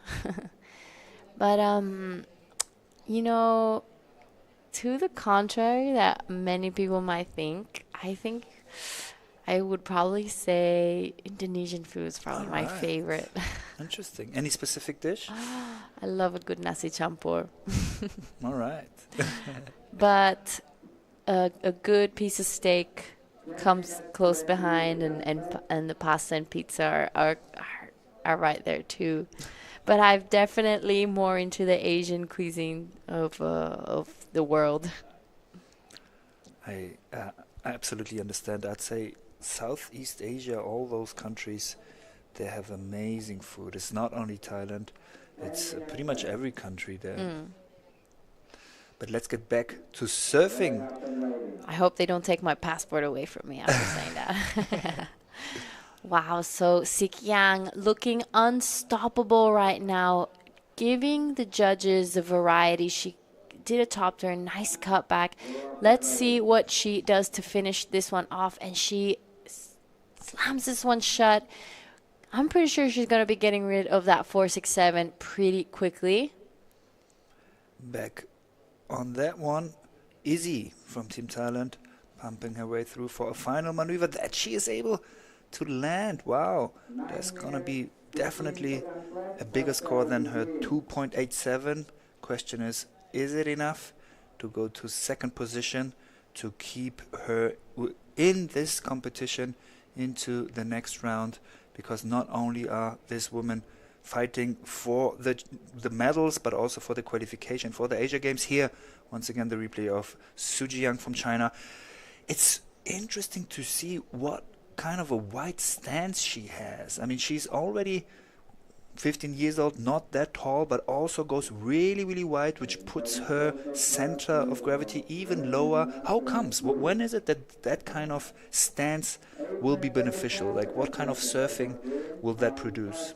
I think that type of stance is always beneficial. I think it's really important in surfing to have a really low stance, because at the end of the day, if you think about it, we're constantly balancing on a board. So if you're always low and have that low stance, it's really less likely that you're going to fall off in waves. So it's great that Siki has that already in her style. It just gives you that security that you're going to land more turns. Okay. What about pivoting? I feel like whenever I am closer, like when my front foot goes further to the back towards my back foot, that it's, just more freedom in turning. I think it's at the end, it's all a matter of personal preference, but I would usually say it's not actually your front foot that's supposed to be moving around, it's actually your back foot. So the more speed you want, I would say you move your back foot forward.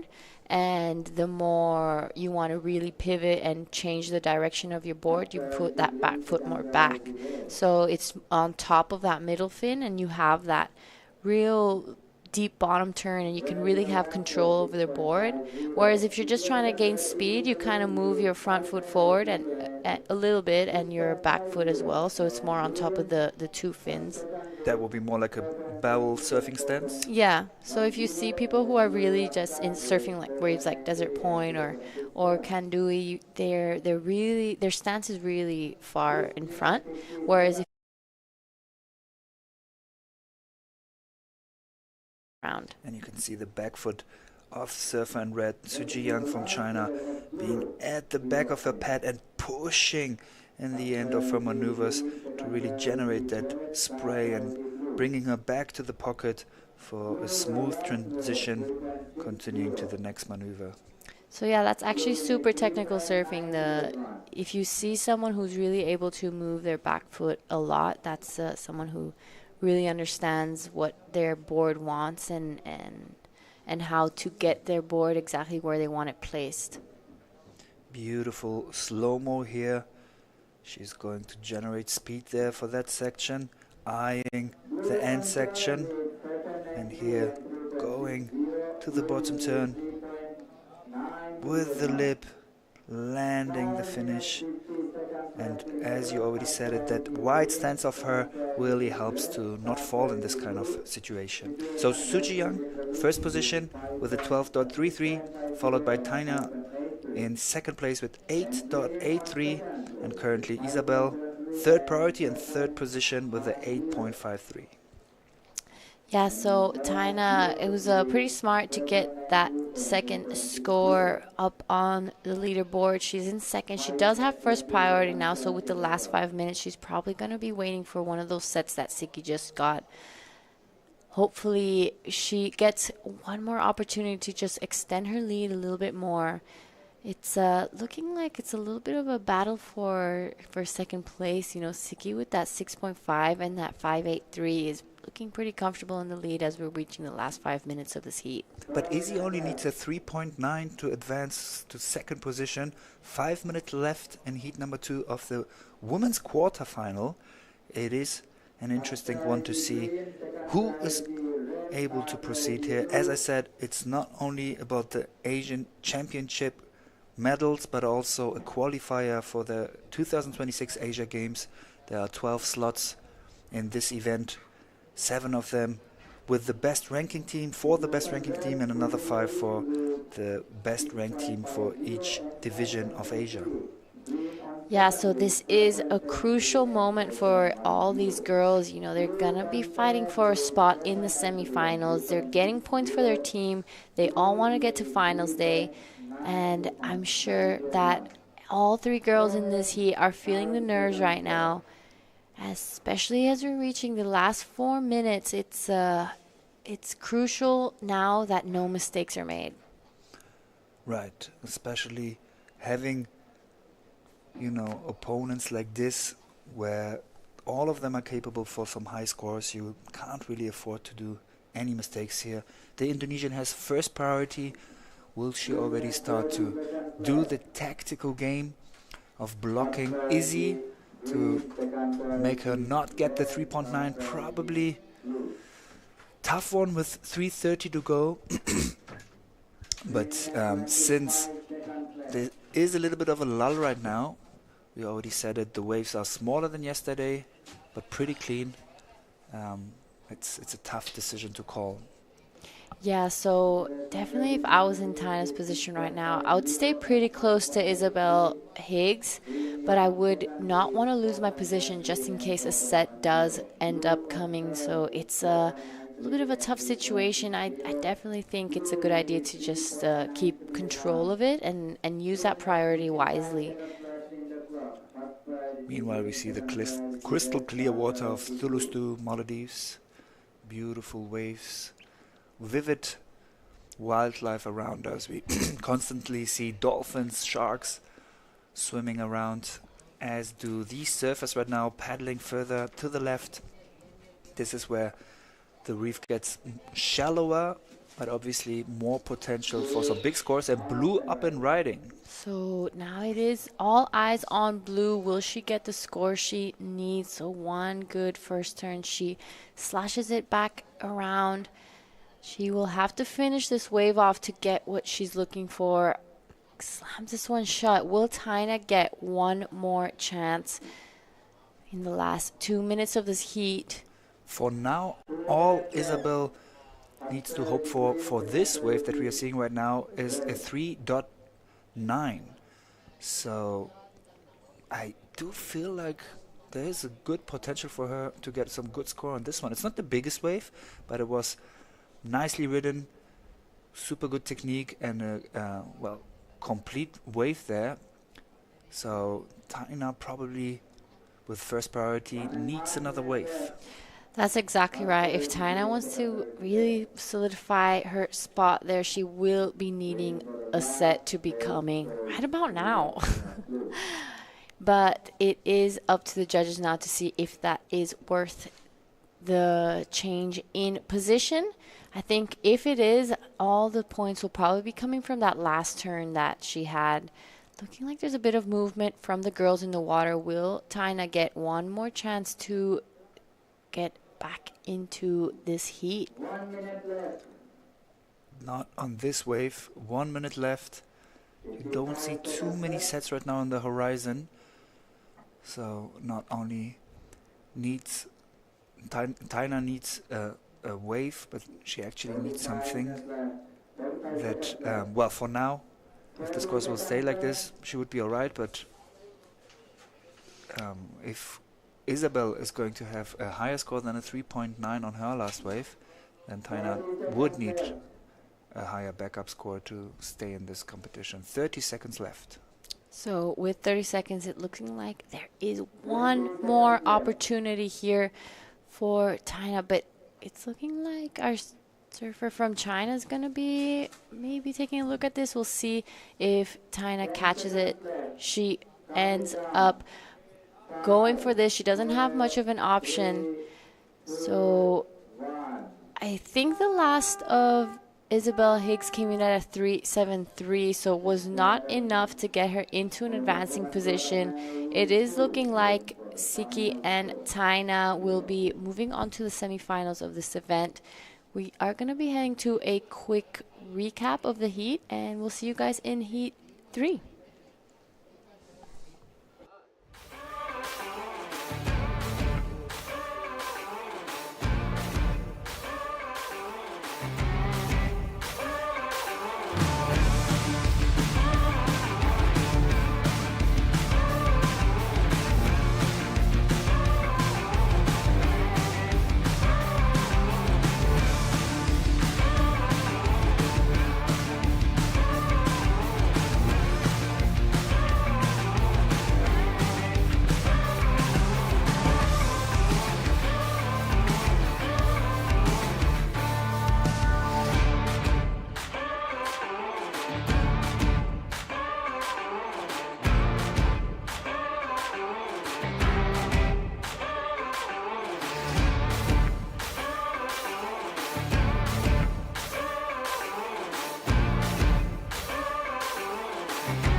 Man, I love to see that highlights from last year's event that we actually had also here in Thulusdhoo, as we do have the third time of the ASF Asian Surfing Championship that you are watching right now live together with me, Afridun Amu, and my friend and famous surfer from Indonesia, Oni G'day, Anwar. man. What are we going to watch next? So we have that last heat. Obviously, our Olympian just won it and took out Taina came second. But now I have two of my Indonesian girls actually in the water. Ooh. And I follow up with our Arisa Ishii from Japan. Look, there you go. This is a good hit because Jasmine Suter is the younger one out of this team from Indonesia. Kailani Johnson been competing for a while now. She knows what to do. She's also dangerous. And of course, one of the dangerous surfer in here, the team from Japan, man, like Arisa Ishii, been ripping the whole time. That's a crazy heat. All surfers have the potential to just rip, so it's gonna be an interesting one. Definitely the two favorite teams, at least if we look at last year, are Japan and Indonesia. So let's see who will proceed to the next round. Already with her first wave, surfer in blue, Kailani from Bali. Powerful surfing, speedy surfing. So not able to finish the wave there, but still 22 minutes to go. She will have a lot of more opportunities. Yeah, I mean, since like I've been watching Kailani surfing, she's been improving a lot, the way, she changed a lot of boards. She's figuring out which boards are suitable for her surfing. And now she just looks like in the rhythm. So Kailani Johnson starting early there. So really smart tactic. And I'm sure the surfer in green is from Indonesia. She doesn't want to lose as well. This has competitiveness inside of her. This is Jasmine Studer answered back after seeing Kailani took on a wave. There you go. Nice first turn for our surfing green into another one, but just a little bit nerves. I think they're pushing too hard. But yeah, saying that Kailani Johnson moved from JS, now she's riding Eric Arakawa, I think. And looks so much better under her feet. And Jasmine is actually surfing aboard of her dad. Yeah, her dad. Yeah. Where's her dad from? He's from America. I think he's from Huntington somewhere. I'm not too sure. And as you can see, Jazz straight away answered back again after that wave. She's feeling the groove now. That turn was really nice before that. And trying to finish it off.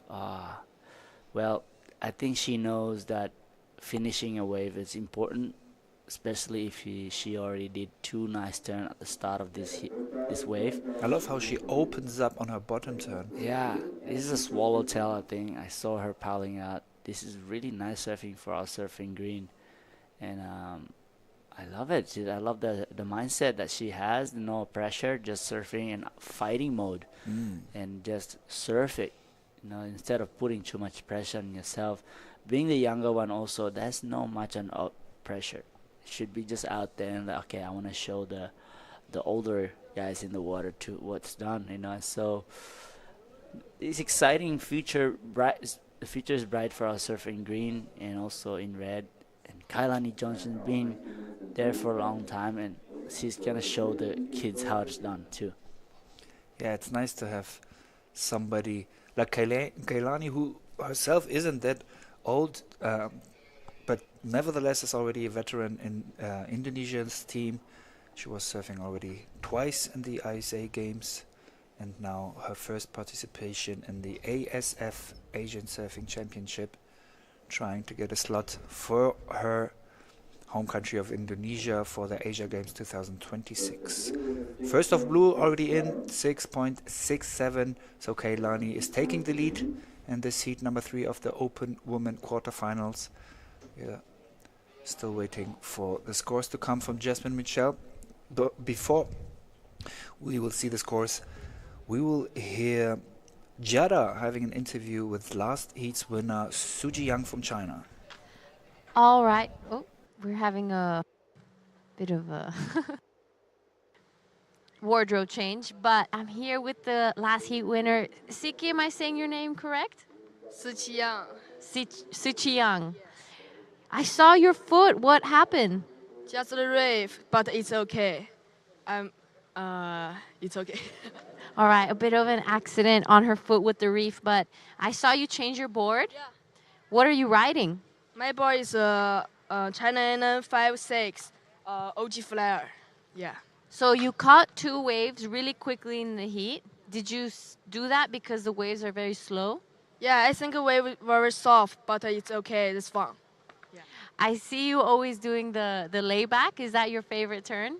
Yeah, I very like layback. I think it's good. So I think the wave so good, but a little bit soft, but it's fun. Well, the wave is soft, but you're looking very powerful. Congratulations. Is there anything you'd like to say to your friends and family watching? 非常感谢每一位队友，然后就是在我受伤的时候，就是从那边给我背过来，然后感谢每一个教练，还有领队，感谢我的家人，然后谢谢。All right. Thank you so much. Congratulations. And back. Thank you, Jeddah, and thanks to the Olympian Suji Yang. And it was clear that Jeddah would absolutely see the change of the board of Suji Yang, since she is sponsored herself by Almeric boards, so she would know if there's any change in those kind of boards. Yeah, surfers having like to use epoxy out there is probably a good choice because waves are getting weaker, and having epoxy throws a lot of like buoyance on the top of the water. It's not, I'm not saying it's weak, but it just throws a lot of spray and float more better out there because it has been big lately. So all the surfers have been using that from the PU, jumping into their epoxy must be feeling amazing, especially the waves are small. So in your quiver, when you go and compete, you would always have both boards, PU boards and epoxy with you? Yeah, because the wave can be small sometimes. When it's small, you definitely need that small grindy board to just float on top of the wave, small waves, yeah. So when it's bigger, you're going more for your PUs? 100%. Yeah, because PUs, you can push a little harder and then you can go a little bit deeper on your tail when your bottom turn. And when you're on epoxy, it's more like a fleeky kind of surfing, but it has a strategy where you cannot push too hard as well. So it kind of float on top of it and then control with every body movement. You can't move too much of your body on epoxy because it's fleeky. When you push too hard, it looks fleeky. But when you push like kind of soft it and just kind of pretending you're doing a full turn, it still look good on epoxy. Right. Yeah. Interesting insight from our professional surfer, Oni Anwar. How's that line? Look at that wave, man. I'm just craving to be out there. You asked me before, do I have an itchiness to go? And I think, Jazz, I was like, of course, man. Watching this wave, I wish I just could do a nice turn in that wave. Or just pile up for one wave. I'm sorry, Oni. It's not your time. Enjoy watching and relax. Mate, but I'm sure you get plenty of picture-perfect waves where you are from. Yeah. Can't complain, brother. This where I grew up, the waves are similar to this, and I was driving around before Hood give his bike to me, and I drive around the whole island over here. Actually, get to see, man, it's such a magical moment. Talking about perfect surfing islands, apart from your home island, Sumbawa, what is your favorite island in Indonesia to surf? Oh my God, that's a hard one to answer because there's so many. I actually, beside Mentawais, I would say my home, but I think my home's the best. Nice one. Because maybe I should ask someone who's watching live if it's true or not, because Lakey Peak is probably one of the most consistent waves in the world. All year round we have waves. So there's also good for kite surfing there too. If you're really into kite surfing, two months of the year, strong wind, but comes around 11 o'clock. Kite surfer, windsurfer, all these people goes there, like the best of the best kite surfer goes there. And here we go, our surfer in blue, currently in first place. Got a good score of 5.33. She is looking to replace that 2.83. And smart competitor. Ooh, another one. Wow, that swallowtail really does the job here for a surfer in green. And then Kailani Johnson answered back. That was a nice first turn into another one. Look at that. Kailani has improved so much. How fast he recovered from a turn to a turn again. So like watching her surf in the last couple of years, some of her like movement is like really stiff, but now she's going really quick, top to bottom, straight to another. Must be the board and her talent, of course. But have you heard anything about her changing her training or something that allowed her to surf so much smoother than in the last years? I would say just about her mindset too. I think she's a person who really, like when you're growing up, you really just want to commit to something. And now she's just understanding herself but a bit better and understanding which board that suits her. And yeah, look at that. Just perfect flowing surfing. That is the way should be, like Kailani understand that and figure out what's best for her. What impact do the trainers of Indonesia in the form of Dylan and Dede have on these surfers? I mean, these surfers, they surf all their life and already so many training hours. But then again, Dylan and Dede, super experienced surfers themselves. Is there a lot of extras, new knowledge that they can give these surfers? Well, especially for the young surfer like Jasmine right now, up and riding, the coaches just pretty much make each athlete more disciplined, following the discipline of training, being professional surfers. Not actually much of the technique they're actually telling, but just showing up at training, doing the right things for Indonesia or for the country, So, and now there's not only just these girls in the water now, not just Jazz or Kailani. There is a lot of other Indo surfers are fighting for this spot to be in this team. So when you made to the team, it's a big thing for all of them. So having Dylan and Daddy coaching, direct them to keep an eye on all this younger athlete because they can't misbehave, because they can be a little bit of cockiness of like, oh yeah, I'm this, but the team has choice and decide who will be in the team, and that's discipline what the coaches are doing, not about like technical stuff, because most of these surfers knows how to surf. And you would know, right? Because Dylan, he also trained you, if I'm not mistaken. Yeah, that's correct. And having them in our team is the best because it makes it more like a family. Yeah, so you go team together, we go surf together, talk about it, watch the clip back again, and he gives out like, hey, maybe you could do this one a little bit this way. So it's really good, and they don't push too hard. And Daddy, one of my favorite coach right now, and Daddy Santosa is joining the Indonesian team coach, and of course Dylan has been there for so long. He's been my manager, Dylan Amar, and since I was a Grom, he's been a Rip Curl team manager. So he knows me so well. I know him way long. And Daddy Santosa has been competing in Indonesian tour.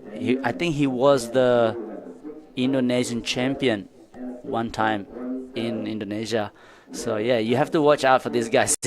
When you put him in a good wave, they're just like a grommet. So here we go, up and riding right now, surfing red from Japan, currently in second place. Already have a decent backup, a 4-point ride, but she looks to replace that score now. But I don't know if that is gonna be better than 4. Yeah, that's a tough heat.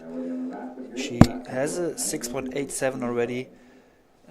Probably not enough to get rid of her 4.0.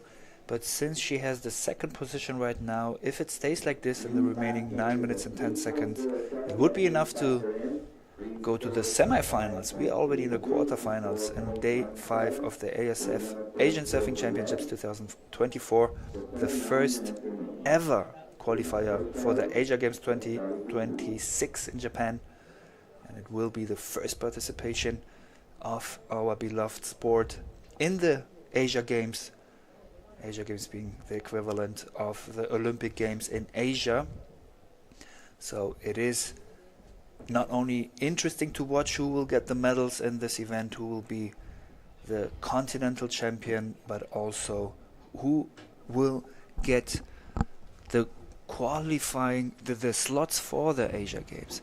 Current title holder of the Asian Surfing Championship in the women is Suji Young, whom we were watching surfing in the last heat, winning her last heat, and with the men it's the Indonesian Dani, who we also saw already surfing today and also surfing later on in the quarterfinals of the men. So a lot of Indonesians in the water, and you heard it, an Indonesian here in the booth, Moni Anwar, coming from Sumbawa. And you said that Sumbawa being your favorite island. Also there you go, Bangladeshi surfer, Malaysian surfer.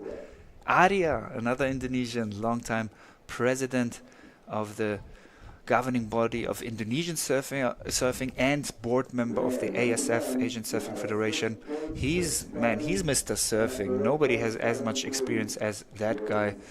One of the most experienced surf coaches, surf judge in Asia, snowboarder, skateboarding. Have you seen him skate? I haven't, no. Omar has been. He showed me the video. Oh my! I think he's a grom when you see him skating. He's a big grom. Yeah. So he's really fast. I was like, man, how do you do that? And yeah, I think he's a good skater. And you know what I love about him? He's a charger, man. Yeah. Like even on his longboard. But he's telling me he only goes out surfing if he doesn't need to duck dive. Yeah. So how spoiled can you be? You know to what have a though? statement like Just that? be careful with Omaria, because every person he met, he always have a nickname.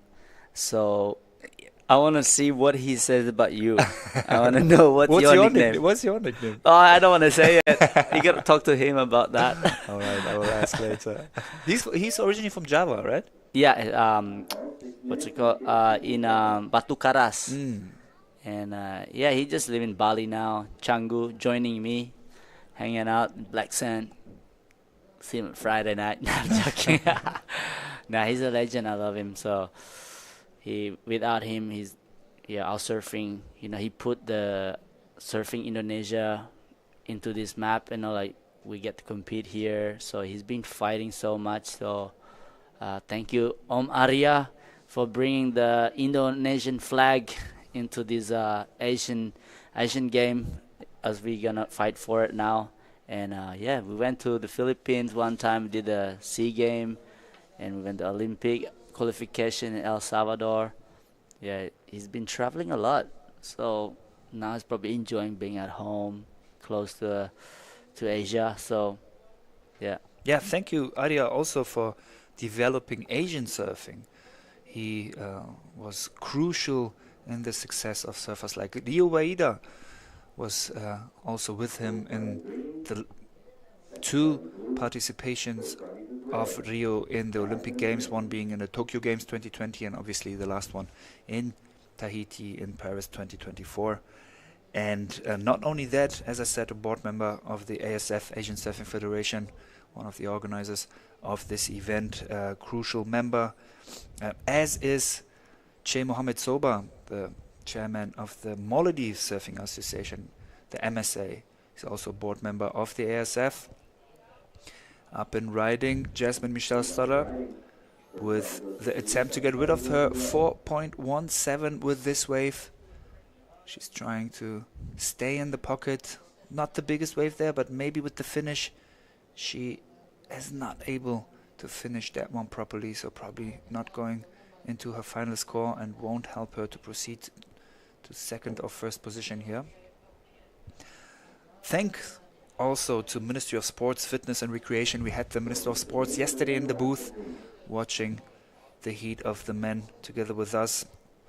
This event is hosted by Thulusdhoo Council, managed by Surfing Association of Thulusdhoo, hotel partner Season Paradise, powered by D Ragu, apparel partner Apparel 360, associate partner Niris Embroidery, printing partner Printlab, streaming partner Slow Tape, video highlights partner Various Art Studio, supporting partner Addaran Select, Huduruna Fushi, supporting partner 2 Kura Villingili, It is the island of the spot chickens, travel partner Tairika Express, hydrate partner Bon Aqua.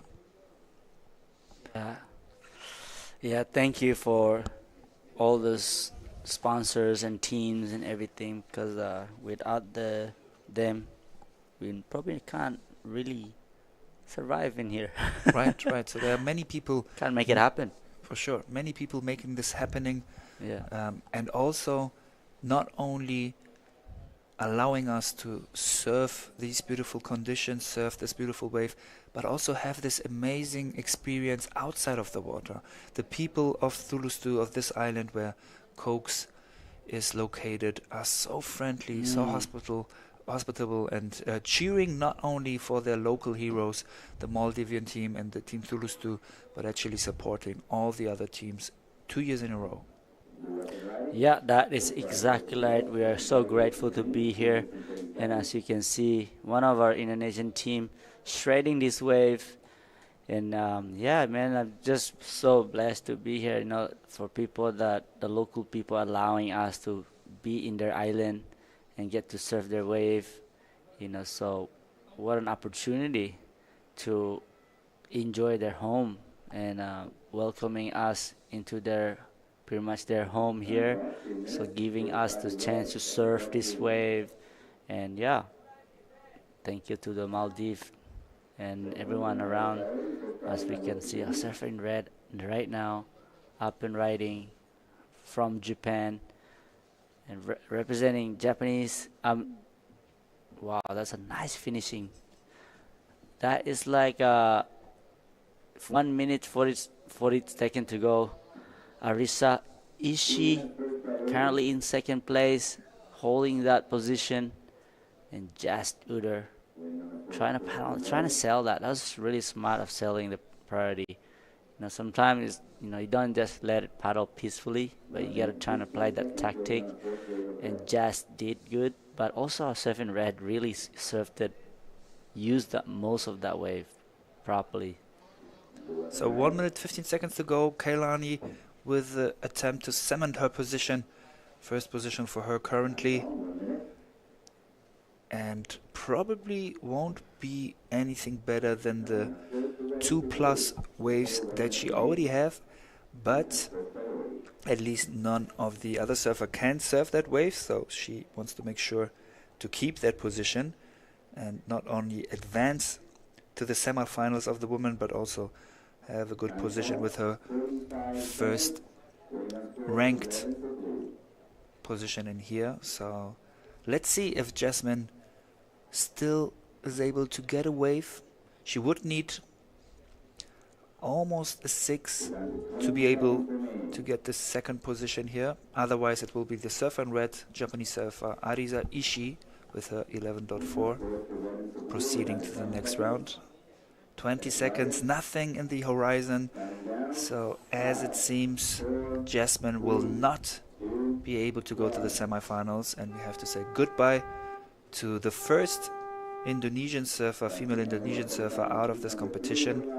Congrats to the Japanese and to Kailani for proceeding to the semifinals, and we'll have a small recap of this heat number 3 quarterfinals of Open Women, and then we'll see you all hopefully for the final round of this quarterfinals of the Women of the Asian Surfing Championships 2024.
All right, everyone's watching live. Welcome back. We are now in quarterfinal number. Where are we? You Quarterfinal were on the number right four. track. Sorry, and as we witnessed that last heat, our surfer from Indonesia made it through with a follow up with our Japanese surfer, Arisha Ishii, and now we're with. Sorry, my English is so bad right now. Witness. Okay, we have Mira Ikeda in red, Vea Estrelado from the Philippines, and Chung Yan Jung. From Chinese Taipei. So Yes. I think the word you were after is witnessing. Yeah, witnessing. Yeah, witnessing. Sorry, my English is not really good at it right now. Your English is perfect. What are you talking? Yeah, witnessing. All Witnessing. right. It's been a long day so far, but we're not even halfway yet. We have so much more surfing to go for the rest of the day. 23 minutes to go in this heat. Who won that last heat? What happened in that last heat? That was Kailani Johnson who took that heat out, heat number 3, and they follow up with our surfer from Japan, and that was Arisa Ishii. And unfortunately, our surfing green, Jasmine Studer, really got a couple of good waves, but really not enough. And unfortunately, next time eliminated in this round. But still, one Indonesian, one Japanese in that round go into the next round. So we'll be in semi-final. Very exciting. Yeah. So right now we have another another exciting heat, which only one get eliminated. Yeah, only one. This is a 3-man heat. Well, they've all been 3-man heats. So I feel like sometimes 3-man heats, you're like, oh, yeah, piece of cake. I just have to, I have a pretty good chance of getting through this one. Yeah. And then sometimes you find yourself in that 3rd place spot and you're like, oh, how did that happen? Yeah. It's the worst. Because you're competing with one less person, so it makes that lineup a little bit more free, a little bit easier to kind of move around or find your space, find your flow zone, but sometimes those 3-person heats, they can get to you because it's not only you with the more space, but it's your 2 other competitors as well. So they might find their rhythm before you do, but we are in the beautiful, beautiful Maldives. We're at Thulusdhoo. This wave is called Cokes, and it has been putting on a show for us the last 5 days now. This is day number 5 of competition. We have 2 more days to run after this. So as Oni was saying, this is heat number 4 of the Open Women's quarterfinal. After this, we're rolling into the under 18 boys. We haven't seen them compete in a couple days. They're back with round number 3. Yeah, those boys been watching a couple of hits already, so they know exactly what to do out there right now. So just matter of how will be the tide and everything will fold into a place. And yeah, I was talking about how when you surf only 3 guys out in the water, you never really take your heat for granted, or don't ever think that it's easy, because things can flip upside down when you're out there. It's the worst feeling when you actually get knocked out, but only 2 makes through. Yeah, it is the worst feeling when you're just that one person who couldn't quite scratch through. But in saying that, it is really nice when you are either that person in 1st or 2nd. So we'll see how these ladies kind of battle it out for the next 20 minutes. We have 25-minute heats all day long. Currently, though, Vea from the Philippines in the lead. Team Philippines has actually had a really strong and successful day so far. So has Team Japan and Team Indonesia. So unfortunately losing Jasmine in that last heat, but Kailani progressing on through. I'm not too sure how Taina went, but we'll see. She made it second place. Perfect. Yeah, Perfect. Taina, she is one of the talents in this division. Yeah, she was a little bit nervous on before she paddled out, and I said, "Wow, you're posting some excellent score yesterday, and you're surfing good. What's the point of putting too much pressure on yourself?" Oh, I don't know, but then she just made it through that one, so I'm really happy for her. Yeah, I'm happy for her too. I mean, sometimes it's super easy to get caught in your head out here and just kind of take yourself away, get a little bit lost from what the objective at hand is. And really, if you simplify it, it's 2 waves. Take away the fact that you're on this big stage, you are representing your country, but at the end of the day, you get to surf a pretty perfect lineup with 2 other ladies out. So it's a pretty amazing opportunity to have, and I feel like every wave you take off on out there, it just looks so fun. I've just been watching it all day, either in here or outside, just going, oh, I wish I was out there. I know. And how cool is it when you're duck diving into a wave and you can fully see what's going on underneath? Yeah, the water is crystal clear, like maybe the clearest water I've ever seen. I actually. know. So nice. And see fish just go fast. Yeah, and sharks.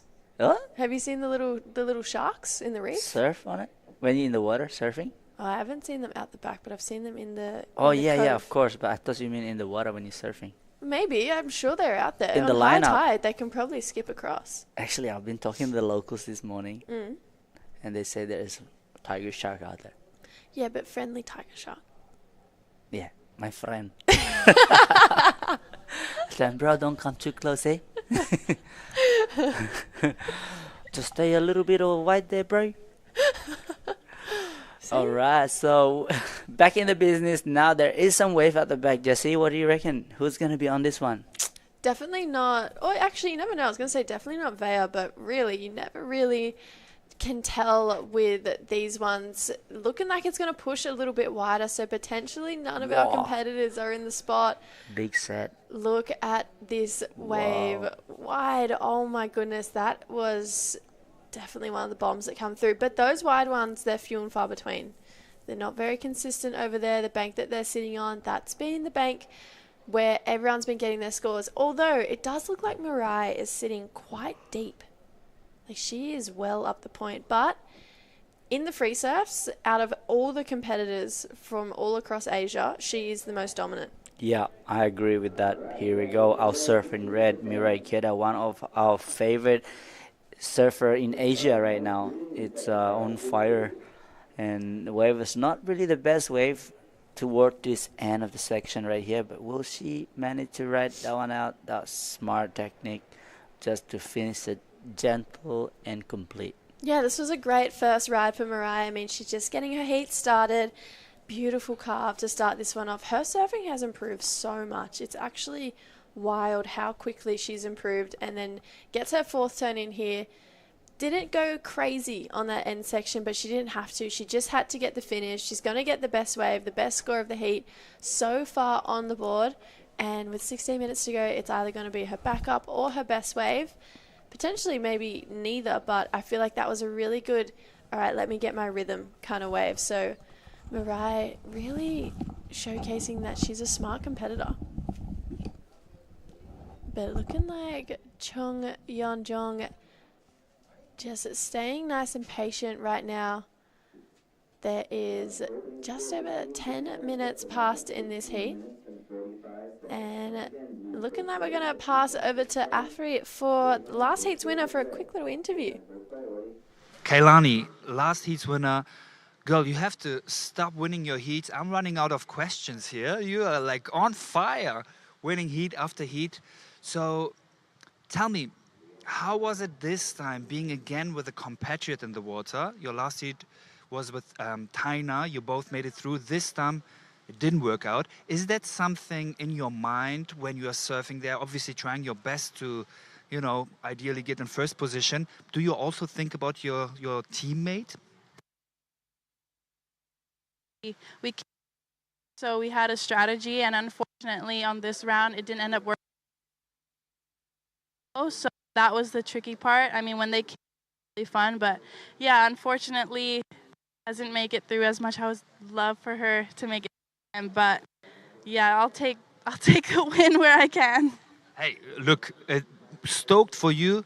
You are going to surf in the semifinals, and you told me that 10 years ago you were here for the first time. So why were you here, and how is the experience after 10 years to surf it again? I was here 10 years ago for an Asian Surfing Championship event as well. It was my first time kind of competing internationally, so I feel like the Maldives has a really special place in my heart, and I'm really stoked to keep moving on and still be in the competition. Wow, so at least no more surf in the competition for you today. What is it that you're going to do for the rest of the day? I'm going to be the best cheerleader I can be because the boys are on soon. And yeah, that's my plans for the rest of the day. Well, then have fun cheerleading and see you tomorrow probably in the semifinals. Back to you to the booth. Thank you so much, Afri. Thank you, Kailani. She is such a beautiful soul. She has the most awesome temperament. She is so cruisy, so calm, but as soon as she hits the water, she is literally just so on, always. But this is a bit of a replay from our surfer in blue. I like this wave, Oni, getting this one all the way through. Yeah, I love how... Oh, my Lord. Wow. That is so good. I love that. Very smart competitor. And here we go, our surfer in green, up and riding. The waves are a bit smaller now. They're choosing the smaller size wave. Maybe there's not many sets coming through though, Jessie. Yeah, there isn't very many sets come through. And the set that we did see roll through this heat, it broke pretty wide away from where these guys are sitting. This is our Filipino competitor. So I really like this wave. Great at surfing here from Vea. She's just absolutely ripping this one all the way through. Gets to this steeper section, looking like she buried her outside rail, but somehow managed to pull it off. Gave us a little fist pump. She said, yep, I liked it. I liked it too. So now we've got scores to lock in for all three surfers. We're coming down to that halfway mark, 12 and a half minutes to go in this heat. Then we roll into under 18 boys. What juniors for the under 18s have been standing out for you? There's a couple actually, because in the juniors, Keisha Adachi, and is really good surfer, and also Julian from Singapore, and that's it. That's it. There's a few more. That's it. I can't remember everyone's name, but I know a couple of the surfers from Japan, Singapore, and I don't know about Indonesia. Wow, good surfing here. Is any of the Indonesian boys there? I don't think so, actually. Too old. Yeah, Become too a legend old. now. This is the replay of our last surfer from Chinese Taipei. So, unfortunately, coming unstuck on that last turn, but that last wave from our Filipino contestant, 617. First wave of this lady, a 517. Now she's answering back with a little bit more aggression. Two strong calves there from Mirai. I feel like Mirai, she would have heard that 617 been called out. She would have been like, I don't want to come second. I want to win this heat. So look at the aggression she had on this wave. Yeah, don't play with Mirai. Mirai is the dangerous opponent here. She's yeah, I've been really expecting a lot from her because I watch a lot of her surfing in the last couple events around the world. So yeah, not the world, sorry, in Asia. Around the world. You saw her in Indonesia. Now you're seeing her in the Maldives. It's around the world. Okay, around the world. I'll take it. I'll take that for sure. Around the world. Wow. Is that an 8 point or a 6.17? It's a 617. So 617 and a 267 does have our Filipino contestant out there in the lead. Mirai in second with a 517. She has another score to lock in. I'm calling it's going to be the score that's going to put her up into the lead. And then Chung Yong Jun has a few scores to lock in now for her. She's representing Chinese Taipei. That is Team India, let's go. Team India, getting There you ready go. for a couple heats. That is getting ready, getting serious. You actually had a pretty cool interview with one of their junior surfers, and he was saying, you know, I'm here to win. Yeah. Just called it how it was. I absolutely love and respect the fact that he just called it straight away how it was. He was like, no, I'm here to win. So good. And here up and riding our surfer in blue. Wow. She got that like push on the back foot, eh? So this one right here. Well, it's not that good, but I think she replaced that 2.67. Boom. Wise. She's on fire. She's in good form now. Mirai out behind her.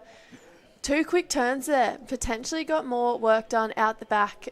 I love how much aggression Mirai surfs with. So now we have 2 scores to lock in for Mirai, a score to lock in for Chong, and another score to lock in for Vea. So this wave, Oni, this first turn, you're right, she's really got a really nice push off that back foot. That second turn, a little bit mistimed. Then got herself all the way back to that power source to gain a little bit more speed for this inside section. She raced towards it, and she keeps making me think she's going to fall on that last turn, and then keeps pulling it off. And now Mirai out the back. This is the replay of her last wave. Wow, got more work done before the end. Just really quick, critical, fast surfing there for Mirai. I liked that wave. I'm thinking she's going to be in the lead, and she is a 5-1-7, a 4-5. She has another score to lock in, and so does Vea. So, got a heat in our hands, Oni. Yeah, it's exciting for our surfer in blue. Doesn't want to give up. She really wants to beat Mirai Kera because she probably knows that Mirai has been the highlight. So as you can see, the slow motion of our surfer in red here. Nice open arm straight into this timing throw spray right here, setting up for another turn. Look at right here. It's just not even coming down. Bang, that's a really hard thing to do because there's a lot of lump out there. Yeah, there is a lot of lump. She's got such great technique. Just watching that back in slow-mo, I mean, she is really able to pivot so well through her turns because her bottom turn technique is literally so perfect. She has such good form. I feel like that's why we see her never really fall or make a mistake, but she has a 5-1-7 and now a 6-1-7 in her lineup. So she is tied for the highest wave of this heat. That backup score of Vea in the blue, a 3.03, and then we also, a 3.83. And then we have Chun. She has a 2.17 and a 2.4, so she's got to get a little bit of a wriggle on in this next 7 minutes. She does have first priority. I'm hopefully looking like a couple waves are going to start rolling through pretty soon, but yeah, I feel like right now Japan and the Philippines and Indonesia, they've been the 3 dominant regions, and it's really paying off in the results now, seeing everyone move towards that pointy end of the draw. Yeah, in the women's draw, definitely that's the highlight. the standout region. And what about the opens? Now, who's standing out right now, Jessie? In the open men's? Yeah, sorry, men's. I think across the field, it's Philippines, Japan, and Indonesia have been the standout regions. I would say the most consistent regions, because then you have also a few surfers from India, a few surfers from the Maldives who are absolutely so incredibly talented and can definitely take it to them. But as far as regions go, the most consistent surfers definitely coming out of Japan, Indonesia, and the Philippines. And it shows in the results. We go Chung finishing off a big turn there, so got another score to lock in. But yeah, I'm thinking those 3 regions, they're looking pretty strong right now. Yeah, I agree with you with that. So this is our surfer in green. This is nice finishing. Boom. And rides it out perfectly. So she's in the game right now. But there is 5 minutes to go. 3rd place. Other surfers already have 6.17 and 3.93 as 2nd place. And our surfing red currently with the priority. Oh, Troy Espana from the Cloud9. I'm sure that his dad is be watching right now. This is one of my favorite juniors actually. He's been ripping. I love his backside. He's warming up right now. This is next hit juniors, under 18 boys. Yeah, under 18 boys. I feel like Cloud9 has so many talented surfers coming out of that region. Also, I totally understand why. Brilliant wave. Like, world-class wave. All the waves around it are so fun as well. Actually, one of my favorite regions to travel to, the Philippines. Yeah, me too. I love Philippines. One of my favorite. 4.5 minutes in this heat to go. Not much is really happening right now. We do have couple of 6-1-7s, so pretty healthy scores right now for our first and second competitors, but it's been a quiet heat. This high tide really making the conditions pretty slow. Yeah, It is pretty slow, and the tide's probably changing soon. And I've seen that at the back there is some wave though, Jesse. Think that someone's gonna be on this one. There's 4 minutes to go. Yeah, this is one of those deeper sets. We've been waiting for a wave like this to come through, so hopefully we get a taker, and we do. It is our Filipino surfer. Great first turn in the pocket there, and puts it up for a second. She holds on, so only 2 turns. Pretty nice turns though, and there looks like there's a set out the back now. Green, Chinese Taipei, Chung getting her roll of the dice, but nothing eventuates on that one. Yeah, there's 3 minutes to go. Chung Young Jung. Yeah, 3 minutes 20. Potentially a deeper wave rolling through now, but we're going to take a look at the replays. So our Filipino surfer, she is not giving up without a fight. She wants that first place. She wants to take it off Mirai. 2 big turns on a set wave. We'll see if that betters her score. She only needed to improve on a 3, so potentially could do that. Unfortunately, Chung, our surfer from Chinese Taipei, getting caught behind on a set wave there, and looking like Mirai is paddling back out. This is a replay of her last wave, Oni. Oh yes, this is our surfer in red, currently in first place, coming unstuck on that one. 2 minutes 30 to go. So Mirai re-establishes first priority. There's some more sets on the way. Hopefully this boat doesn't create any of that boat wash between now and then. But look at this deeper right. He's gonna miss it. Oh, no one is on it. Look at that reeling off. That looks like a point break. I know. So cool. Look at that. So we have to wait and see for a score to lock in from our Filipino surf to see if it's going to take her into the lead. 2 minutes on the clock.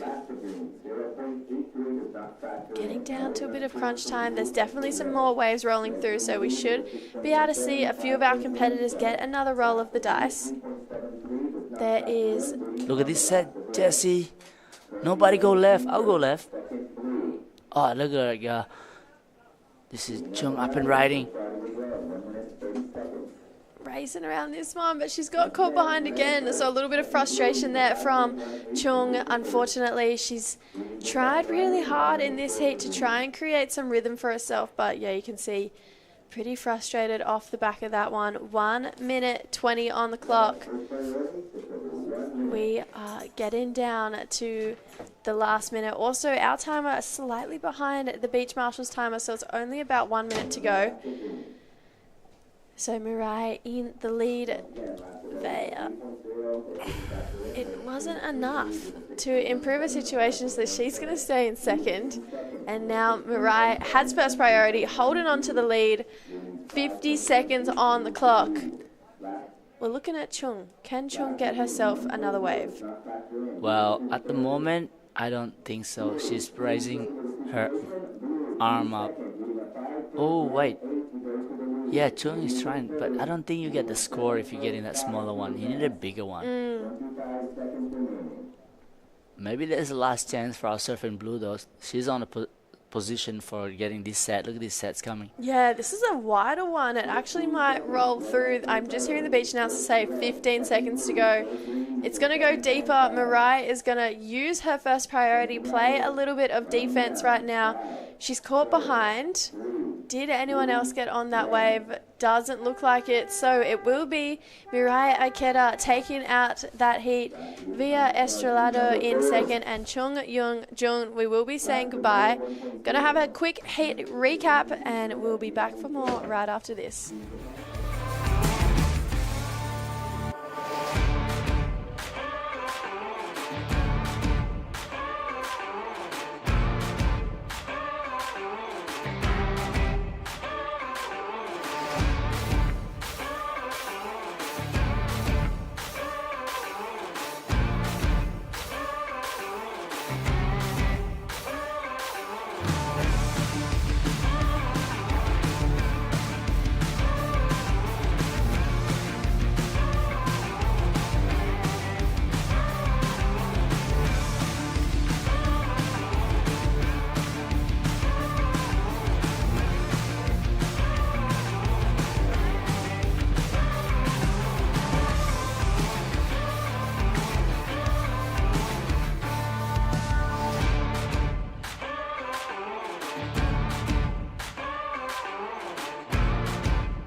We're back in the booth. We are live for the Asian Surfing Championships.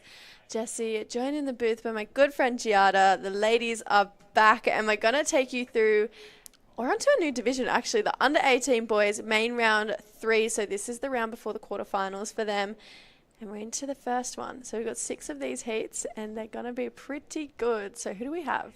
So in the water right now is Kaisei Adachi. We have Mohammed Inan in blue. We have Kayan Arif in green and Tin Johnson in white.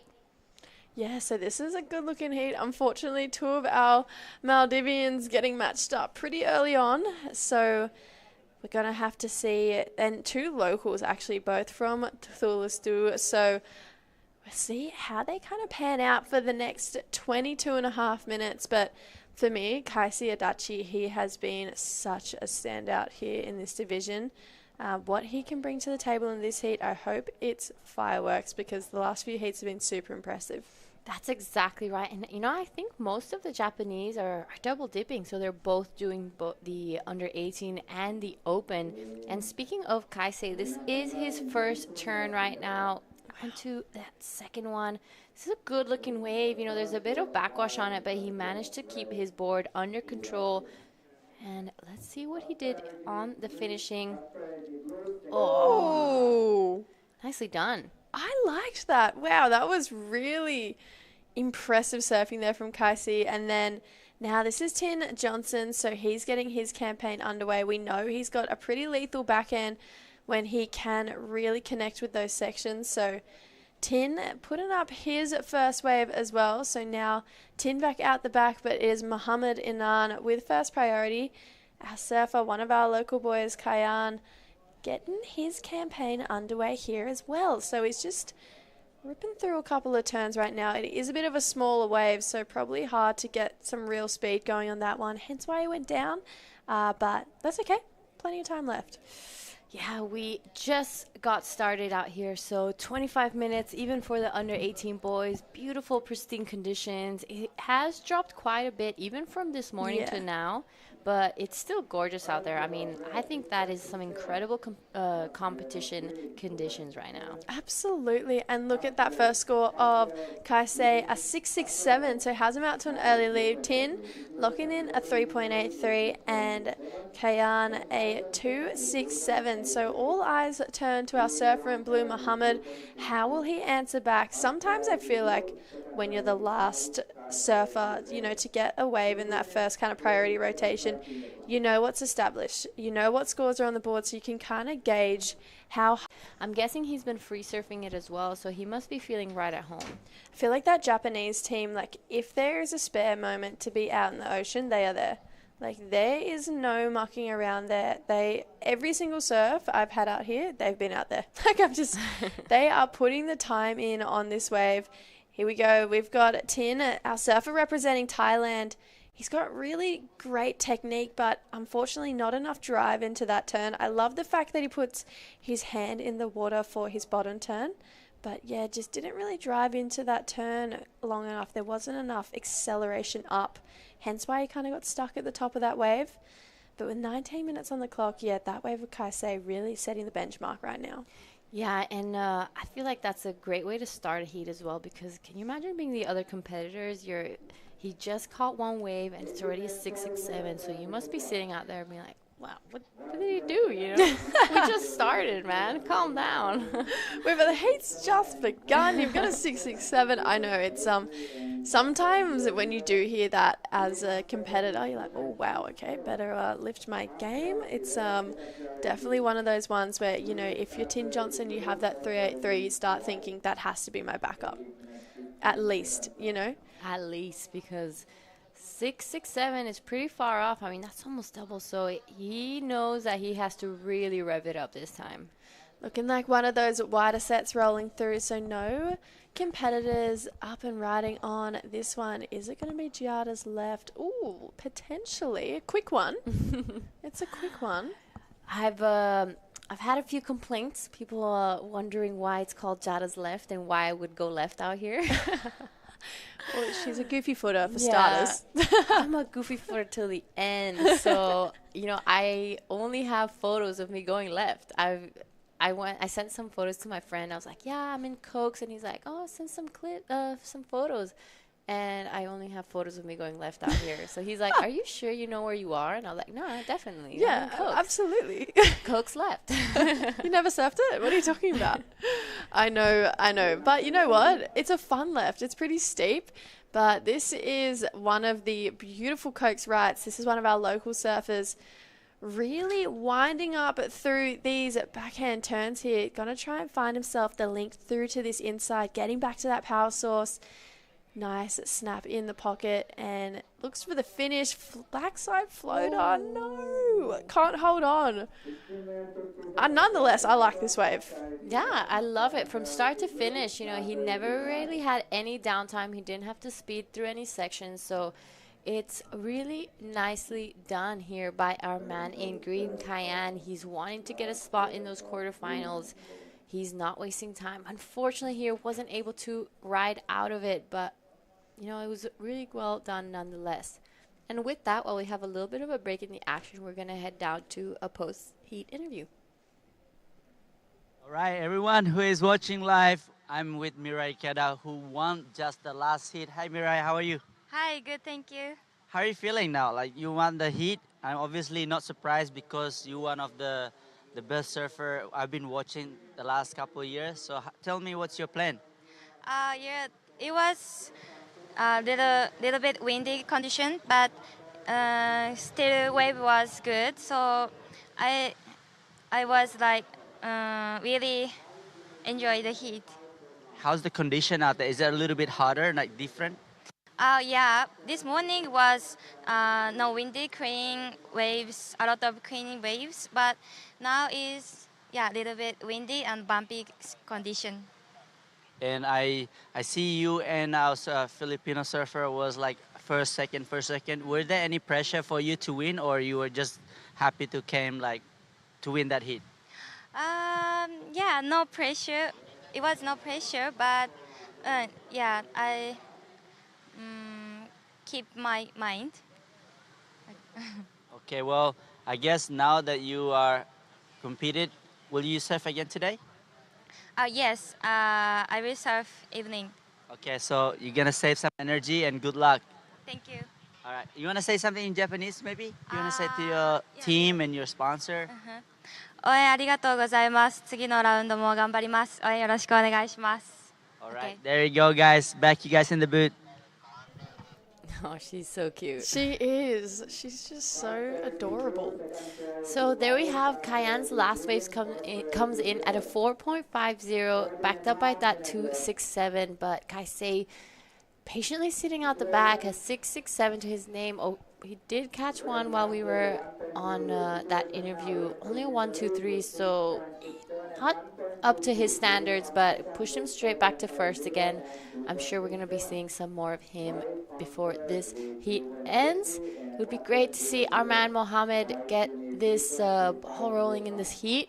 Fortunately, he's been a bit quiet. Yeah, sometimes, these 25-minute heats, they're a blessing. To have that extra 5 minutes, I mean, that is, in the scheme of things, you're going to say it's not that much, but in a heat, 5 minutes is so beneficial. I mean, to go from 20 to 25-minute heats, it means a lot, but sometimes, he's been sitting for over 10 minutes now. The pressure is building. Sometimes you're sitting out there and then you hear the beach announcer say, all right, there's 13 and a half minutes to go, and you think to yourself, wow, I've been sitting for 12 minutes. That is wild. So here he goes. He got his heat underway here now. Hopefully he's just going to still feel loose, still feel ready. He's looking like it. He's surfing great. 3 really solid turns there. Wow, that sit for 12 minutes doesn't faze him. He's got a mind of steel. Yeah.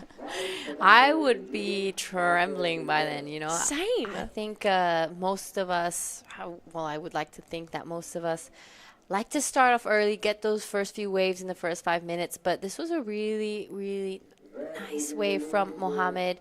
A little bit stuck on that last one, but he, kind of doggy patted it out of the whitewash. So Really well done, Mohammed. I think that will get him right back into the mix. It's going to be a pretty interesting heat as we have Tin Johnson, our man from Thailand. Nice opening first turn, gets around the section, wraps it around here, giving that variety, giving that style. So taking this one all the way down to the reef, we are seeing him wanting to finish it off. It kind of built back up. Unfortunately, just falls off.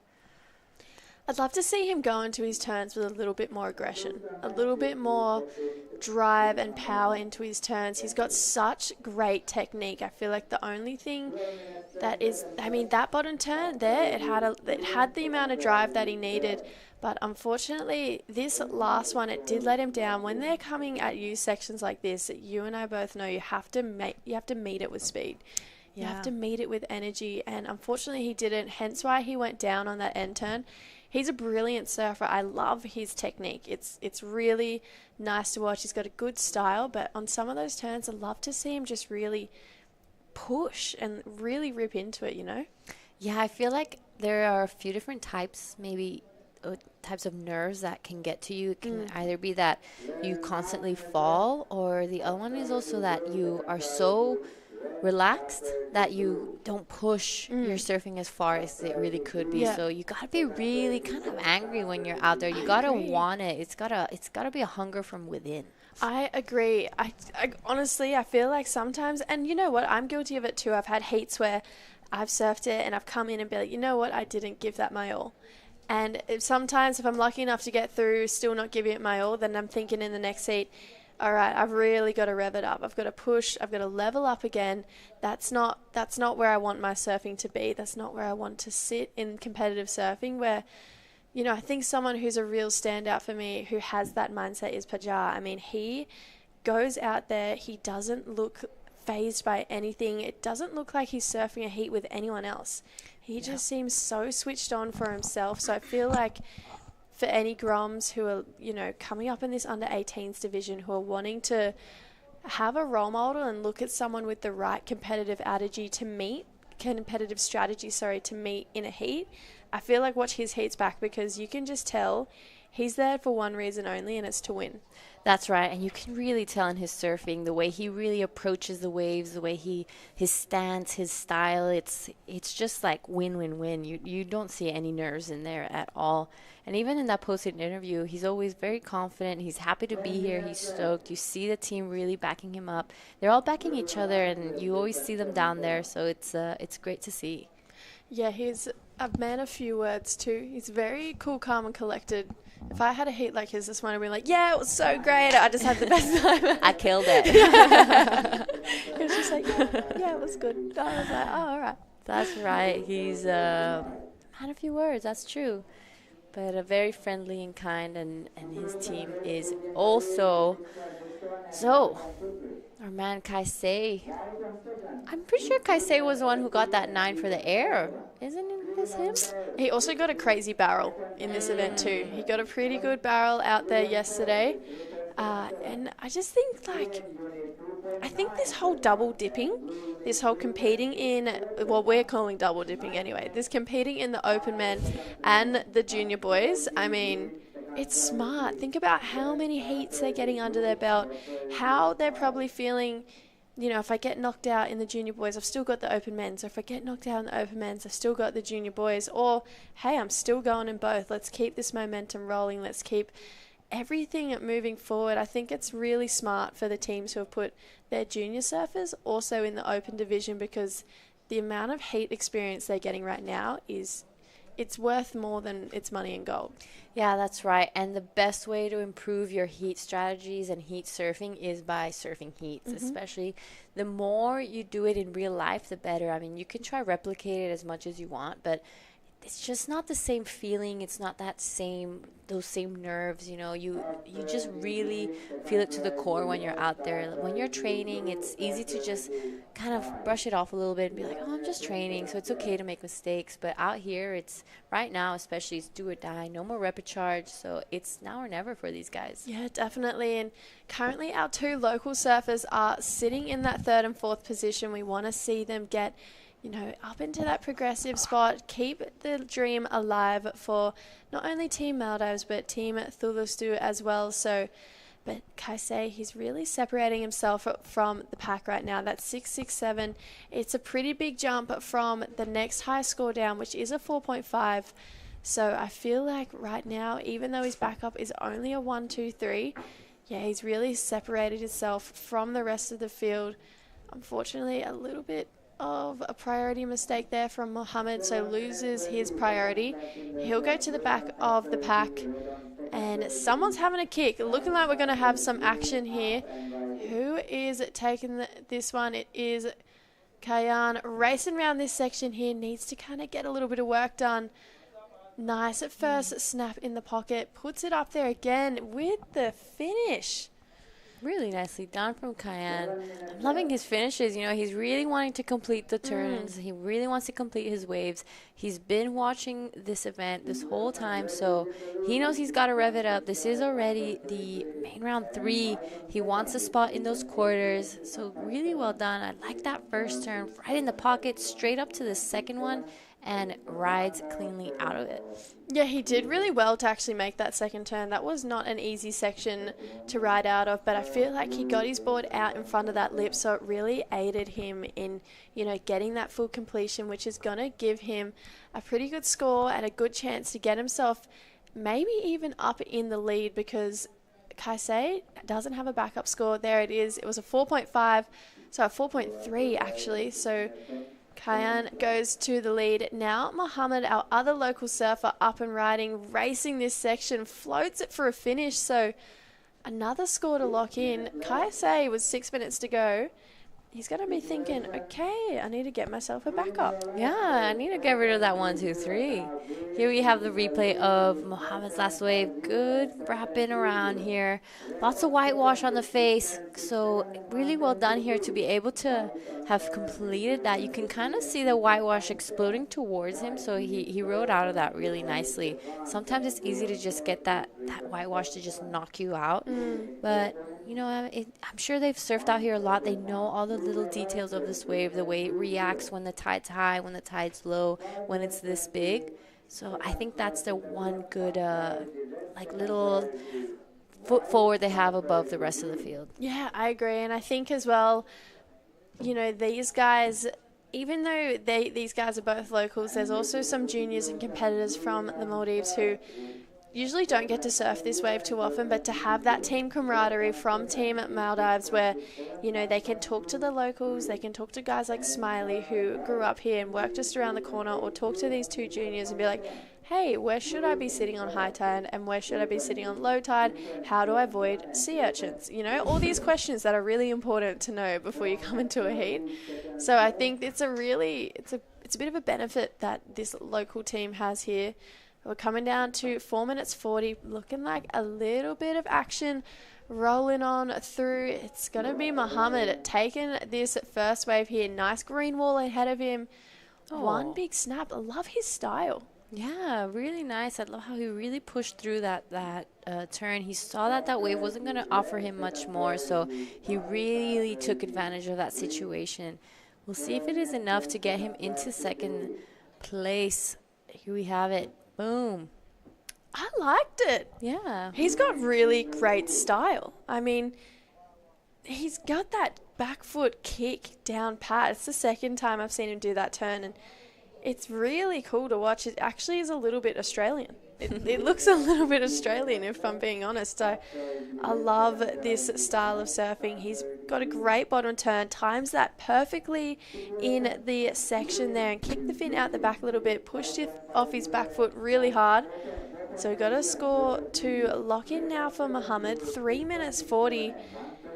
Ooh, if Kaisei doesn't get something going in the next 3.5 minutes, it could be troublesome for our surfer from Japan. You don't want to have a 6.67 and rely with a 1-2-3 as a backup. That's right. And as we're getting down to crunch time, he must be definitely starting to feel these nerves. But just as we're saying that, he decides to take off on this one. Good first opening turn, straight up into this second one. We'll see how he finishes it off. He doesn't need to do anything crazy. he needs to just back up that Wow. 667, and there he goes. I'm sorry I even doubted you, Kaisei. That was super impressive surfing. I mean, he looked so sharp from start to finish just then. He waited a long time for this wave, only his third wave in the heat, but second real wave, and he's just surfed it beautifully. Kind of slashed those first two turns, but really nicely timed this N1, kicked the tail out the back. Fast surfing. It was like you blink and those turns were over. Yeah, I'm trying to remember who Kaisei reminds me of. There's someone who has a very similar style to him, but I can't really understand right now who I'm thinking of, but eventually I'll get there. You know who I think it is? I think it's Morgan Siblick or Dylan Moffat.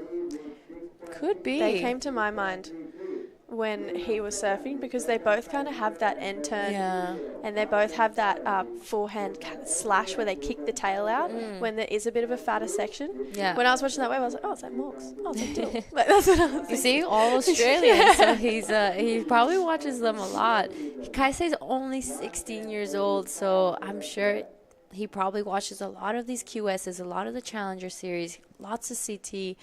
So he has picked up a lot of details and styles and things that from other surfers that you tend to do.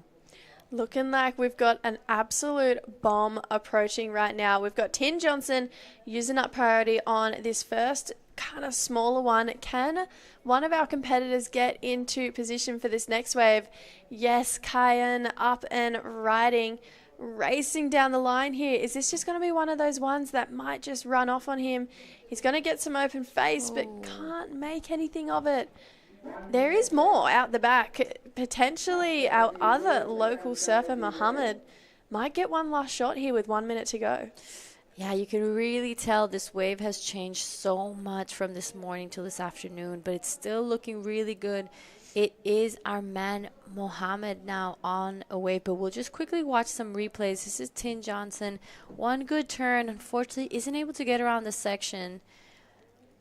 We saw Mohammed kind of race down the line on this one. Sorry, Kyan raced down the line on this one.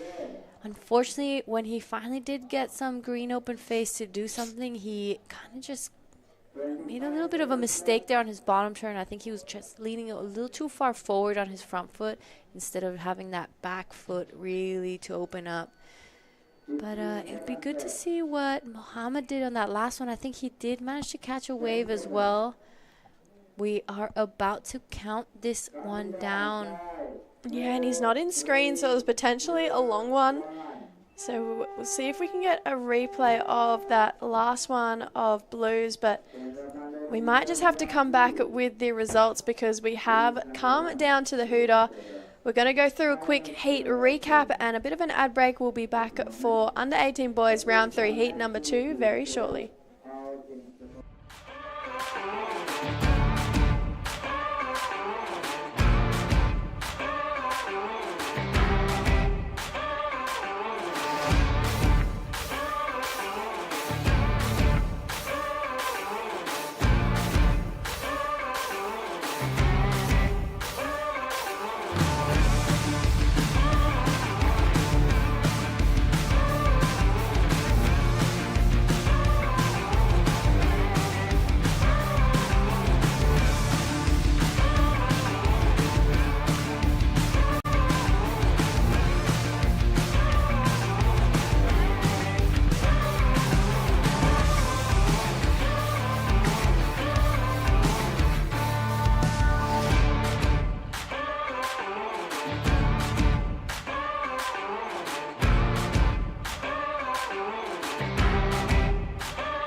All right, guys, welcome back to the ASF Asian Surfing Championships in Maldives. It's been an incredible day of competitions. We are currently in Heat 2 of the under 18 men. I'm in the booth with my good friend Afri. Hey, Jada. Welcome back. Thank you. So it is the round 2.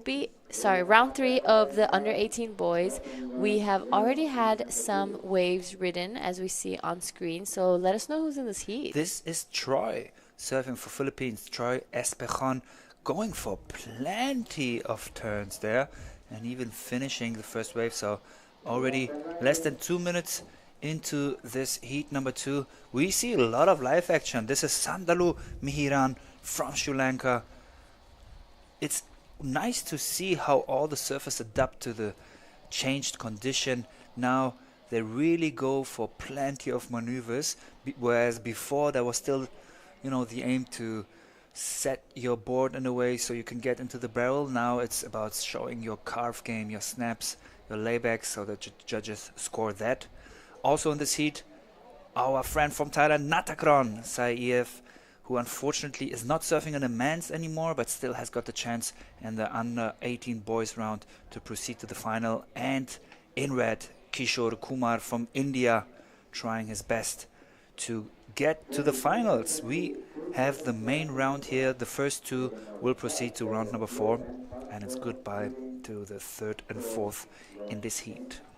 That's exactly right. It is now or never for these boys. So this is on your screen right now. Troy Espejon, our man from Philippines. I didn't even have to check where he was from because the last name Espejon sounds Filipino.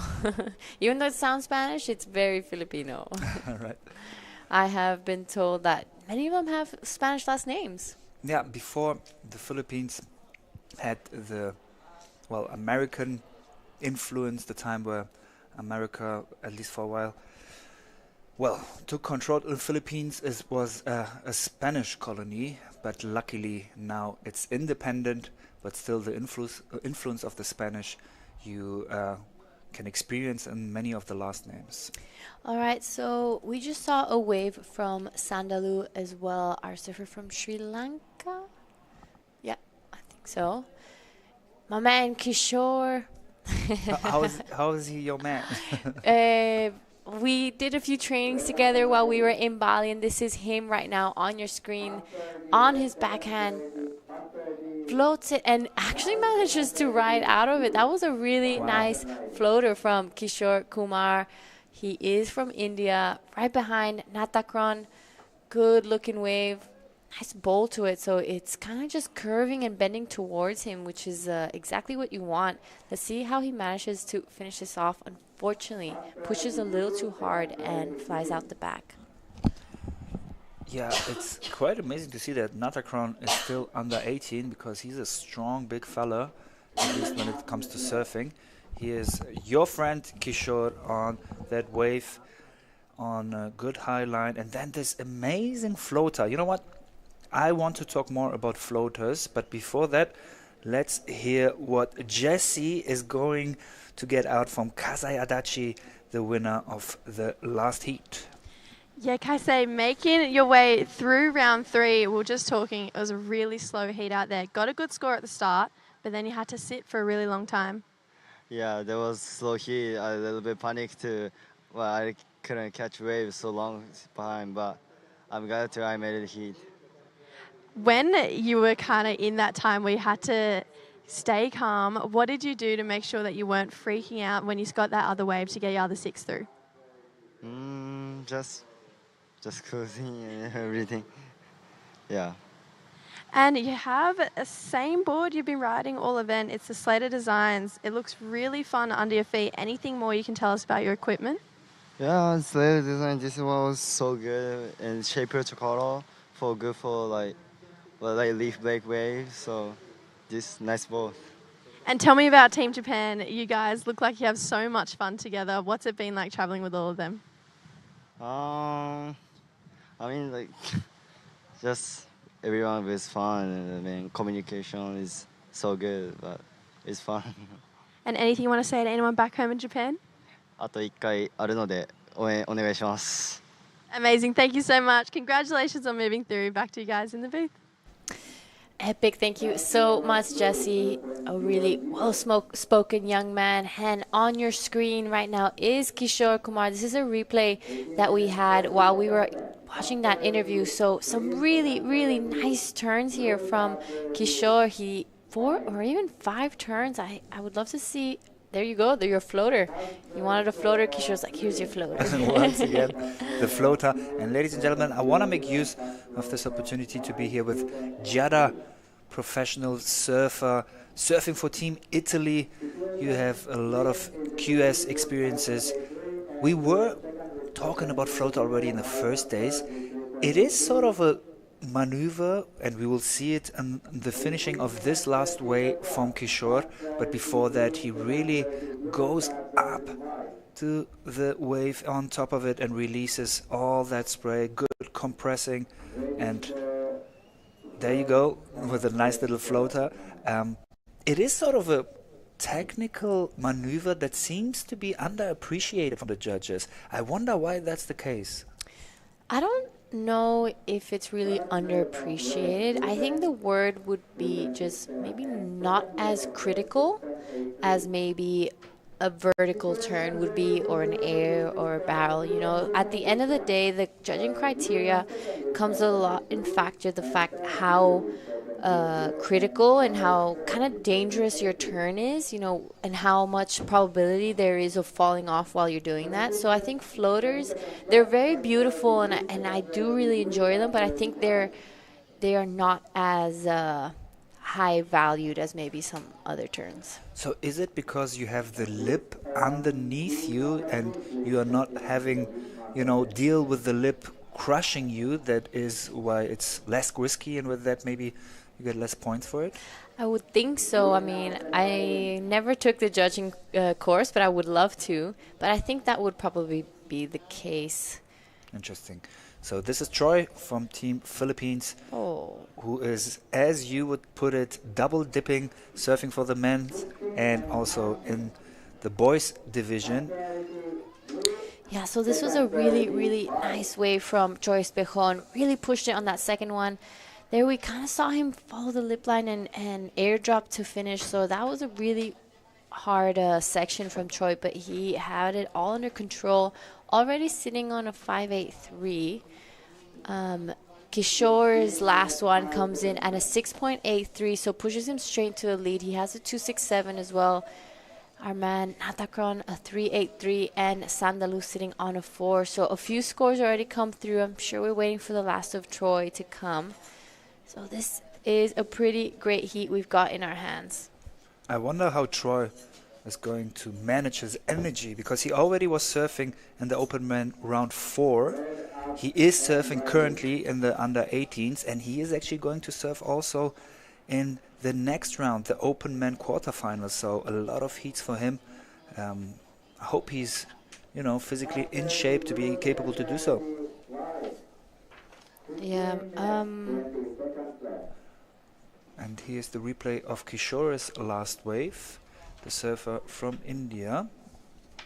Yep, so Kishore has been on a tear lately. A 6.83 already to his name. 2.67. We'll see what his backup is going to be right now. So it's looking like Natakron. Taking a look at this one. Nice first turn. There's a lot of whitewash. Unfortunately, just comes unstuck. Will not be... I don't know if... will not be getting a huge score, but, you know, that will get him back in rhythm and back into this heat.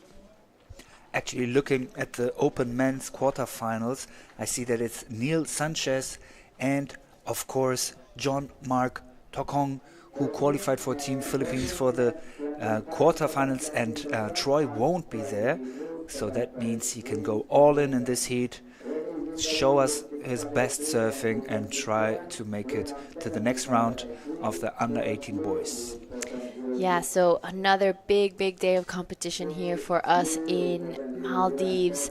We did start off the day with the Open Men round 4. We did heats 1 till 6. We finished our women's quarterfinalists. We have official semifinalists. We are currently under 18 boys, the round 3.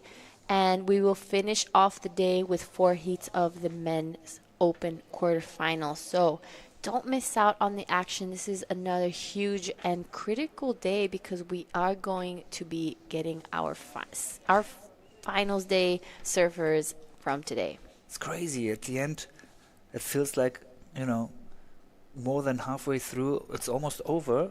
Day 5, we were witnessing so many different conditions. At the beginning, it was like Sidor-ish, not too much swell. Then it almost even turned stormy. We had pumping condition, good big waves yesterday, and now smaller than yesterday, but still strong offshore clean waves.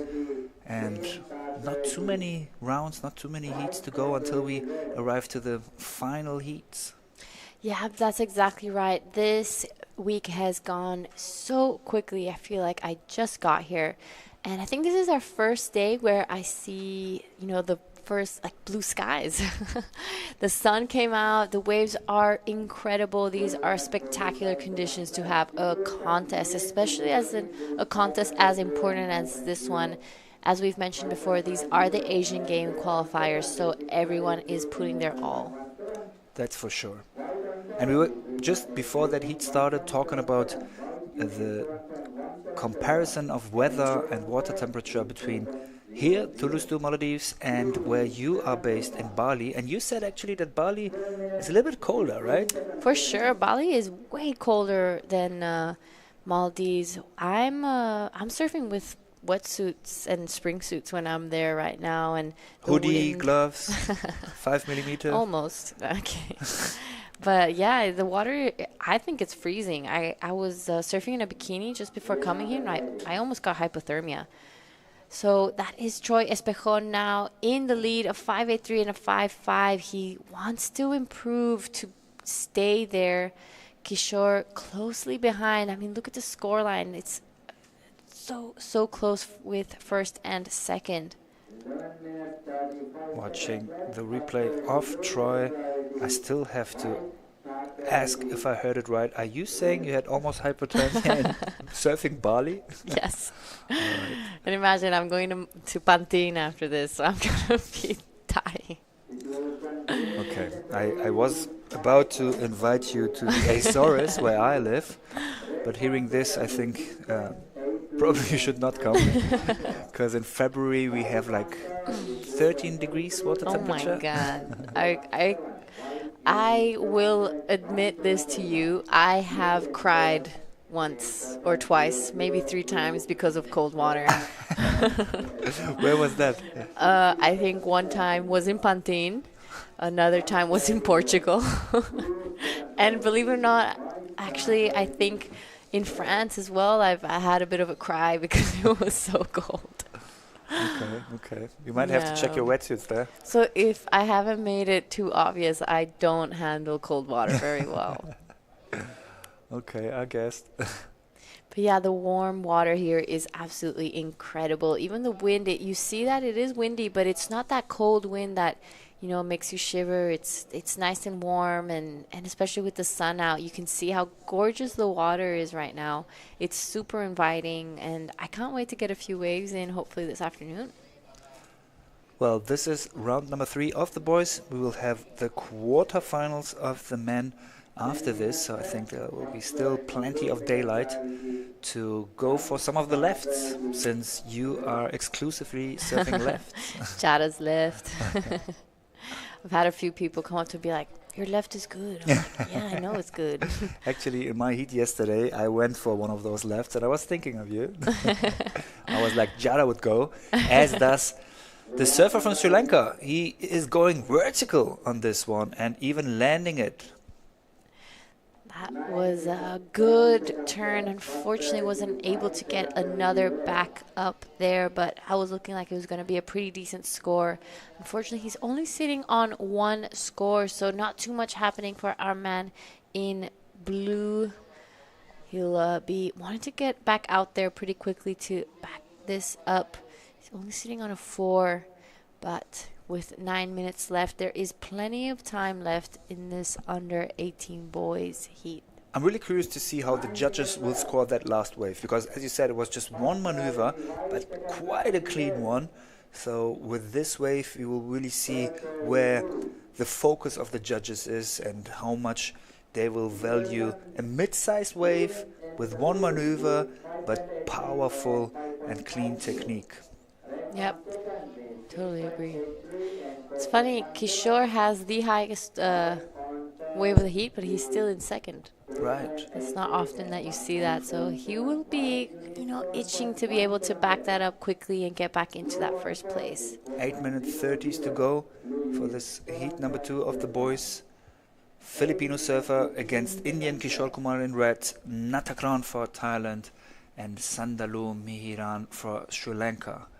So 2 South Asians against 2 Southeast Asians, not only competing in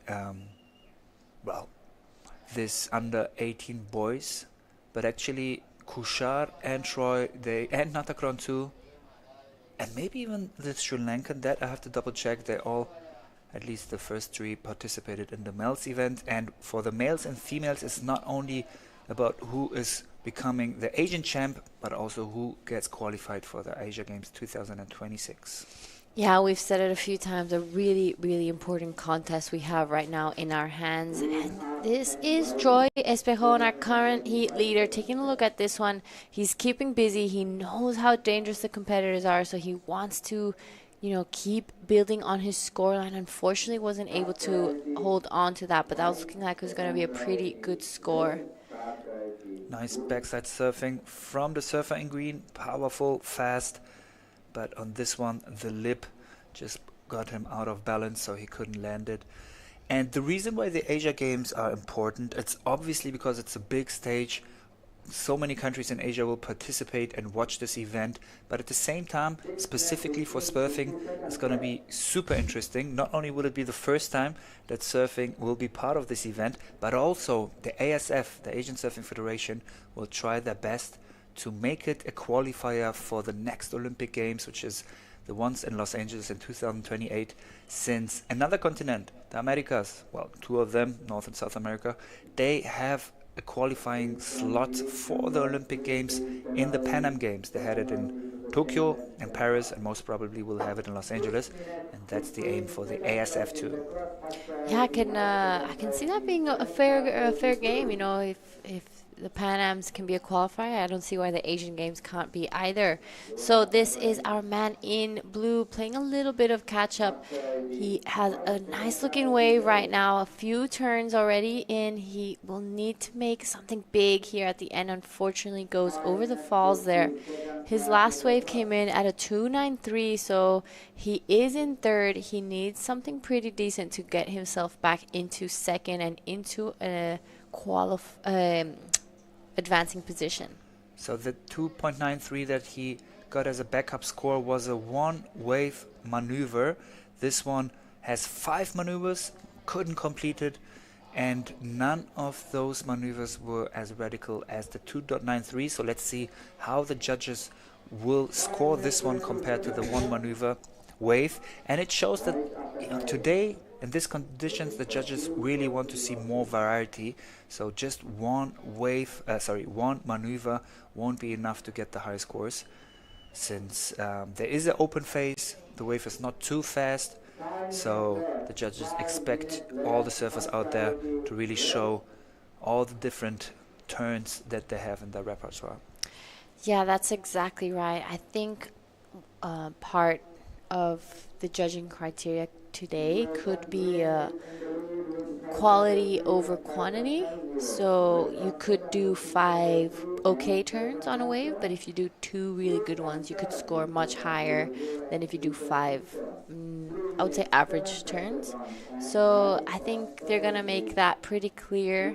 There we have Sandu's last wave comes in at a 3.67, so it does increase his scoreline a little bit, but he gets pushed down back to 4th because Natakron's last one comes in at a 3.93. So here we have our current heat leader, Troy Espejon, wanting to extend his lead, and he's looking like he's well on the way to doing that.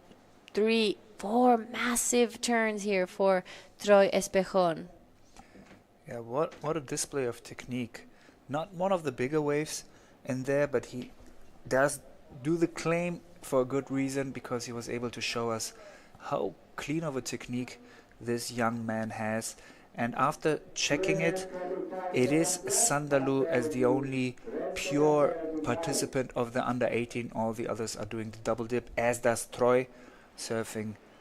Well, he surfed before for the males Division 2, didn't make it to the quarterfinals, but even more so a reason for him to give all he has, as he is doing right now in this wave, to proceed to the next round of the under 18 boys. I'm seeing a really good score about to come in for Troy Spejon. Taking a look at that wave again, that was some beautiful surfing. It was a little bit repetitive, but you know, each turn got better and better, and he completed it. He was happy with it, so I think that's going to be definitely extending his lead. He's going to be getting rid of that 5.50, which is what he's been trying to do for a little bit now. Natakron playing a little bit of catch-up, tries to get around this section. Let's see if this wave will offer him a little more. Unfortunately, he will have to kick out with just under 3 minutes remaining. It's looking like they're a little bit in the danger zone, Natakron and Sandalu. Yeah, that was a expensive wave for Natakron, since he lost his priority. He's in third position currently. He needs at least 7+ wave to be able to catch up to Kishore in second position, and it's only 2 minutes and 23 seconds remaining. And now Kishore actually has first priority with a big score of 6.83, the best wave ridden in this heat so far. It's going to be a tough one. Yeah, so Troy Spejon's last one comes in at a 7.83. That extends his lead. And right behind, we are seeing Sandalu taking a look at this wave. Nice first turn, straight into the second one. He gets a few more turns on the inside. Nicely done here by Sandalu. Plenty of maneuvers on that wave. Will that be enough to advance to the next round? He would need a score of 7.0 to be able to get this second position and proceed to the next round. But even if he gets third, that will be already more points for his country, for Sri Lanka, to gain a medal in the team rating for this under 18 division of the men, of the boys. Yep, so it's super important. I remember even when I'm surfing with the team in the ISA events, they're like, even if it's not going your way, it's better to get third than fourth. And here we have Kishore on an incredible looking wave. Nice first turn, straight up into the second one. That was such a beautiful turn. You know, that is definitely going to be getting rid of his 417. And you see Natakron with the attempt to get a higher score than a 3.83, but he couldn't finish that wave. The lip just got him in his back. But what a display of good wave reading, good wave choosing, and obviously surfing of Kishore Kumar. He was waiting a long time for that wave and then made the right decision, because his finishing maneuver was full on. Yeah, so here is a replay of Kishore's last one. Nice first turn, but this is where all the... Oh, that was huge. That was an absolute banger of a turn. Unfortunately here for Natakron, goes up and down there over the handlebars. It's going to be a really big score for Kishore now. Heat is over. Troy Spejon and Kishore Kumar will be our surfers who will advance to the next round. We have to say goodbye to Sandalu Mihiran and Natakron Sayev. Stay tuned, we'll have a short recap, and then we'll meet you back for round number 3, heat 3 of the under 18 boys.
back again with the man Jesse. I'm saying Jesse One in here for the next boys round. We are here in the ASF Surfing Championships 2021, Thulusdhoo, Maldives. Beautiful weather, beautiful wave. What can you ask more, Oni? Nothing more. I'm so thank you for having me here. I'm so grateful. Right now in the water, it's some good heat coming up. So I'm just sitting comfortable in nice AC here. So Yasin Ahmed, he's been my favorite so far. And Hajin Mok from Korea, Sir from China, Zihang Dong in green. And of course from Taipei, Taiwan, John Chan. Let's go, brother. It's on. Time is ticking down. That is this second last heat of the day. I mean, of the juniors under 18, and then we're gonna move to our open men quarterfinal, which is gonna be stacked up for heats, eh? Oh yeah. But first we will watch the juniors. 3 East Asian, 1 South Asian, trying to proceed to the next round. First to position will be able to do so. To the others we have to say goodbye. Currently no waves in the horizon. The conditions changed compared to this morning. It was bigger this morning, less wind. Now we have also higher tide, so not too many opportunities for barrel here, but there is a big opportunity to display the variety of their turning game. We have seen it in the heats before, many different turns possible, and maybe Xiao Dong will show us some of his turns on this wave. Yeah, I agree with you. There's so much more a rippable turn out there. Look at that surfing, really nice and smooth. Whoa, please don't hurt yourself. Yeah, I agree with you what you say there. Small but fun, rippable, good for the juniors. Even the men's, you can see some air game now. That is when freak show start to show. We can see our surfing green. That's the replay. That's a nice turn. It's the speed of that board just still going. That I'm really impressed. But right there was a little bit something going on. I don't know what's going on. Yeah, it looked like he engaged the rail too much. Maybe was pushing too much with his heels because the board flipped over. I hope everything is okay with him, because in this kind of situation sometimes you might end up, getting the board on your face or something, or even worse, maybe the fins. But as he's paddling back and doesn't do any signs of help, asking for the jet ski, I assume that everything's good. So it won't be a massive score for him since he couldn't complete the wave. But he's still got plenty of time to continue. Yeah, I think right now, when you're in a heat, you don't feel any pain. You're just high in adrenaline. You just want to win. You want to catch wave. Even though you might have a little bruise, but you don't feel it right now. You feel it later. But I don't think he's not hurt, I think. He's look like he's fine. But in the camera angle, he looks hurt, but nah. So, our surfer in green, I think that was just a miss. When he did a turn, I think he's just rushing it because there is a backwash on that wave over there. What's going on there? There was a Korean surfer who was paddling for it, but he almost acted like as if the Chinese one was on his way. It was strategy. Maybe kind of difficult to tell from this angle. But that can be an interference too if he's trying to block other surfers. So you mean for whom? For the Chinese? For a surfer in green, yeah. Okay. He can get interfered by doing that. Right. But if our surfer in blue was putting his hands up and paddled toward our surfer in green, priority interference straight away, because our surfer in blue hasn't had priority yet. Our surfer in green already have priority, which is priority number 4. So as you can see, our surfer in red, he's one of my favorite surfers. I love his surfing. Just a bit caught up there. Yasin Ahmed, Nasib represent from the Maldives. He also have the character of this guy. So, surfer from Male, the capital of the Maldives. Many people are aware of all the beautiful waves and all the atolls central, northern Mali Atoll, southern Atoll of the Maldives, but not too many actually know about the wave under the bridge in Male. And you know what? That wave is not only good for training because it has so many different waves, lefts and rights, but also once the swell kicks in, it's one of the heaviest waves in the Maldives. They say it's the pipe of the Maldives. Up and riding, surfer in blue, Korean surfer Hajimok on his first wave. Nice finish. And with this wave, we will hear Jada with last heat's winner. All right, I'm here with the winner of the last heat. You did incredible from the first big score to the last. Tell us how you're feeling right now. Feeling very happy. Just happy. Yeah, very excited for next heat. I saw your whole team greeting you. Tell us a little bit about your dynamic. How's everything going? How's everything with your team? Yeah, is very supporting me a lot, and my coach Samay, Sanjay, yeah, they are pushing me a lot. All right, so your surfing is so good right now. How has your training been before this event? Where have you been training? What have you been doing? We are trying in Kovalang, like yes, and we have like 3 months training camps in India. That is incredible. I'm sure that you have so many people at home watching. Is there anything you'd like to say? Thank you for supporting and thank you for my sponsor. Perfect. Thank you. Congratulations. And see you guys back in the booth.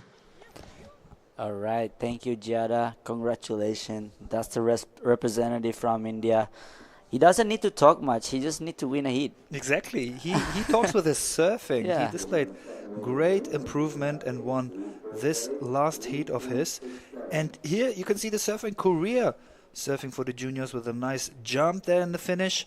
Clean surfing also from that guy from Team China, pumping on the high line to go and release, still keeping the speed to be able to do some more maneuvers on this wave before he gets to the finish.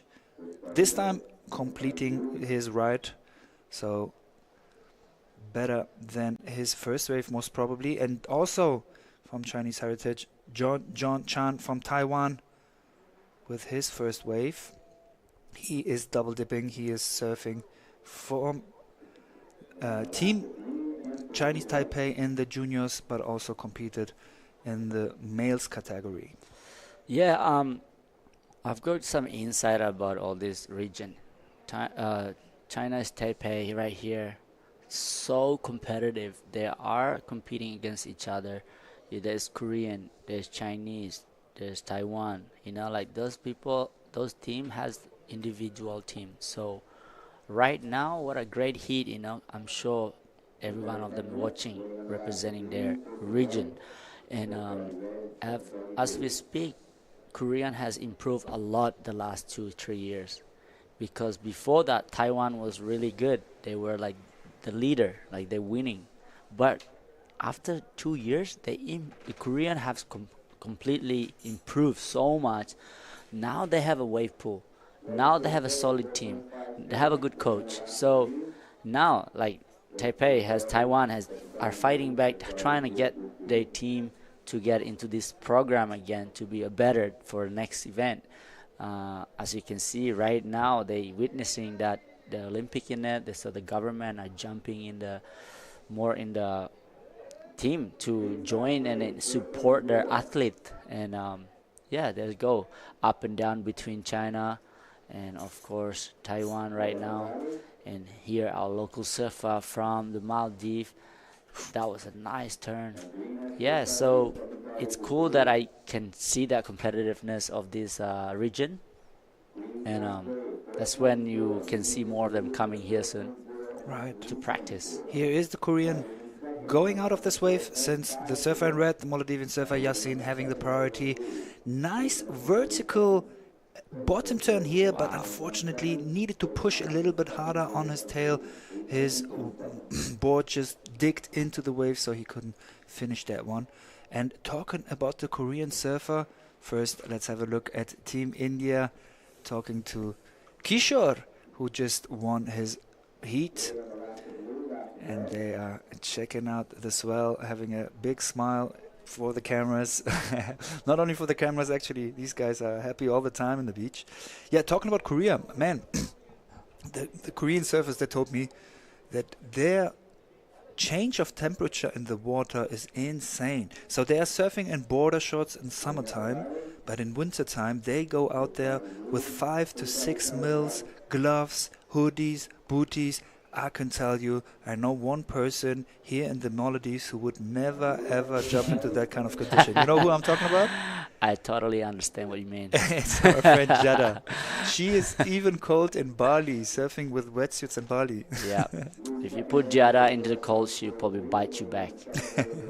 She's not that cold water kind of person. Yeah, so I was surfing green right now, and this is what I'm talking about. Look at how fast they're surfing. Our surfer from China, just so fast, progressing so much. You know, you can see that. And then here, answers back from our surfer in Korea. And man, this is just a huge competition for all this region. China is in first place, Taiwan in second place. So, and then this is answers back at the replay. You see the bottom turning, boom. It's losing the balance there, unfortunately, and with this, the whole wave. But the beginning, it looked like he really wanted to go for high speed, flow, and power. And these are some of the categories. The judges will score the high points, will give you the appreciation with some very high scores. Yeah, so you know what I love about our surfer in red, though? I know he haven't got anywhere good waves yet, but I love his style. Style is key for me. Nice one. Look, you just want to wait and see his style. When he does the bottom turn, he goes down and goes straight up vertically.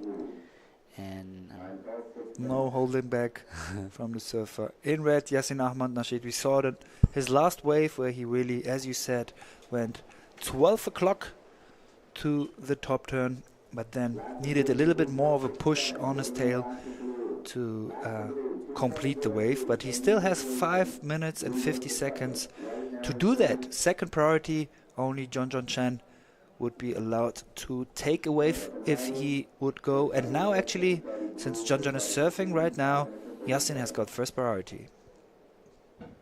Yeah, so 5 minutes, it's time to get to work for our surfer in red. Yassin Ahmed, currently in first priority. Will he wait for that wave that he's been catching on free surf, or will he use his strategy just to catch the medium one to get back on the game again? John Chan, not only surfing in Asia a lot, but also in the US. He is competing in the QSs in California, surfing a lot in Huntington Beach and all the surrounding waves. Obviously, San Clemente, Trestles, San Diego, up to Los Angeles, Malibu. Plenty of waves there, not too big, but still, if you want to get qualified in the QS, in the US, that's where you want to surf. And here we see all the beautiful clothes from one of our sponsors, Apparel 360. Actually wearing a nice shirt myself from our partner. So if you are around, go have a look. You might find some beauties that you want to get. This was your favorite surfer in the seat, Yassin Ahmed Nasheed, once again showing us how you can have fun on this wave. But look at him, how fast he's paddling back. Still 9 minutes and 20 seconds. He really wants to get a good priority position there. Guide us through. What is he doing there? Yeah, he's just doing his thing. Look at this turn. Bang. Nice surfing.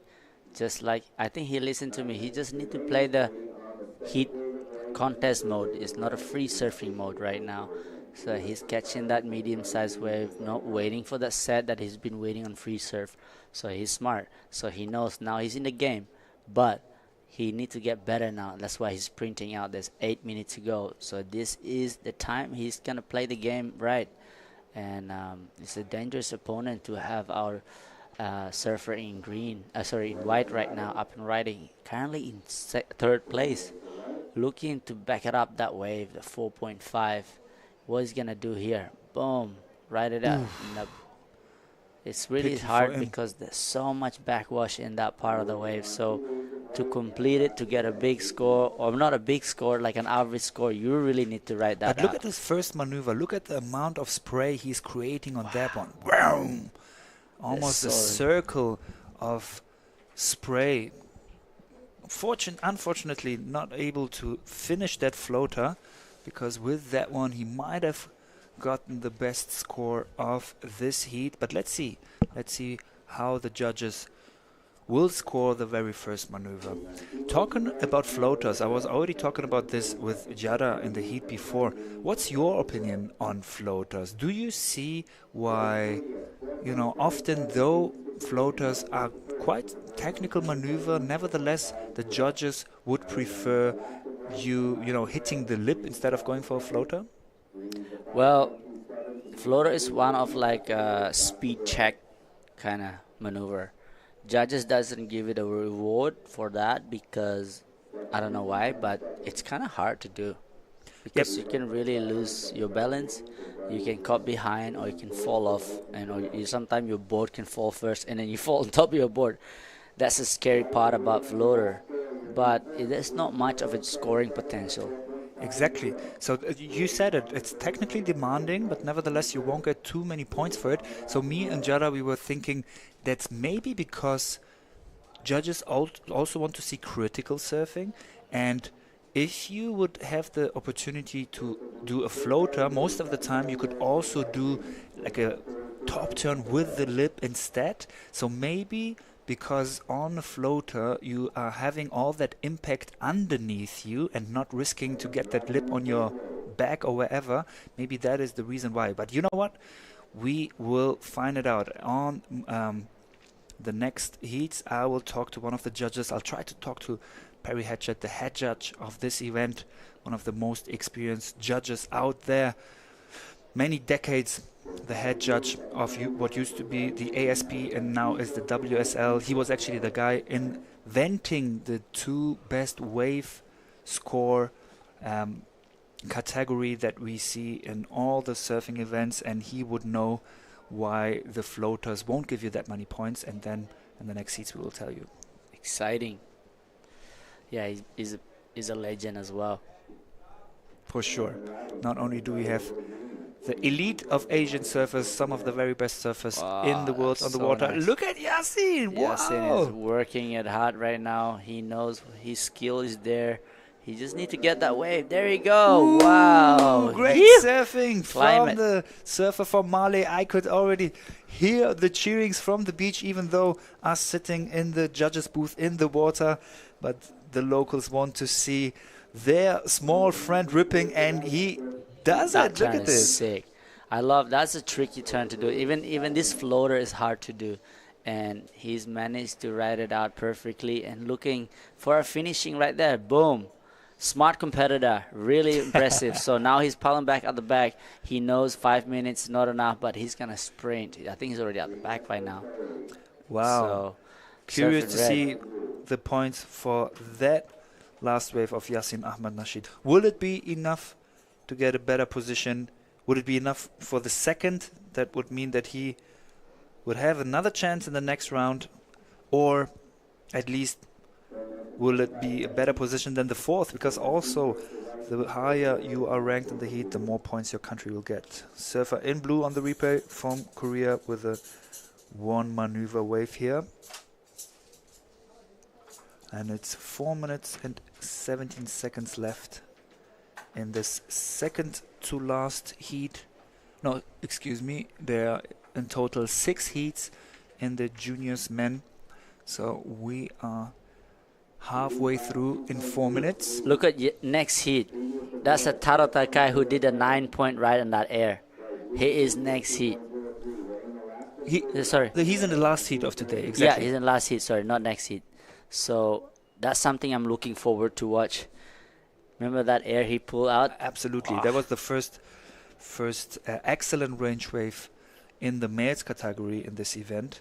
But then the day after, we already saw Marma John from the Philippines doing a couple of excellent scores. So this event, this ASF Asian Surfing Championship 2024, is delivering. We have so many excellent wave scores already. So it's great. And you know what?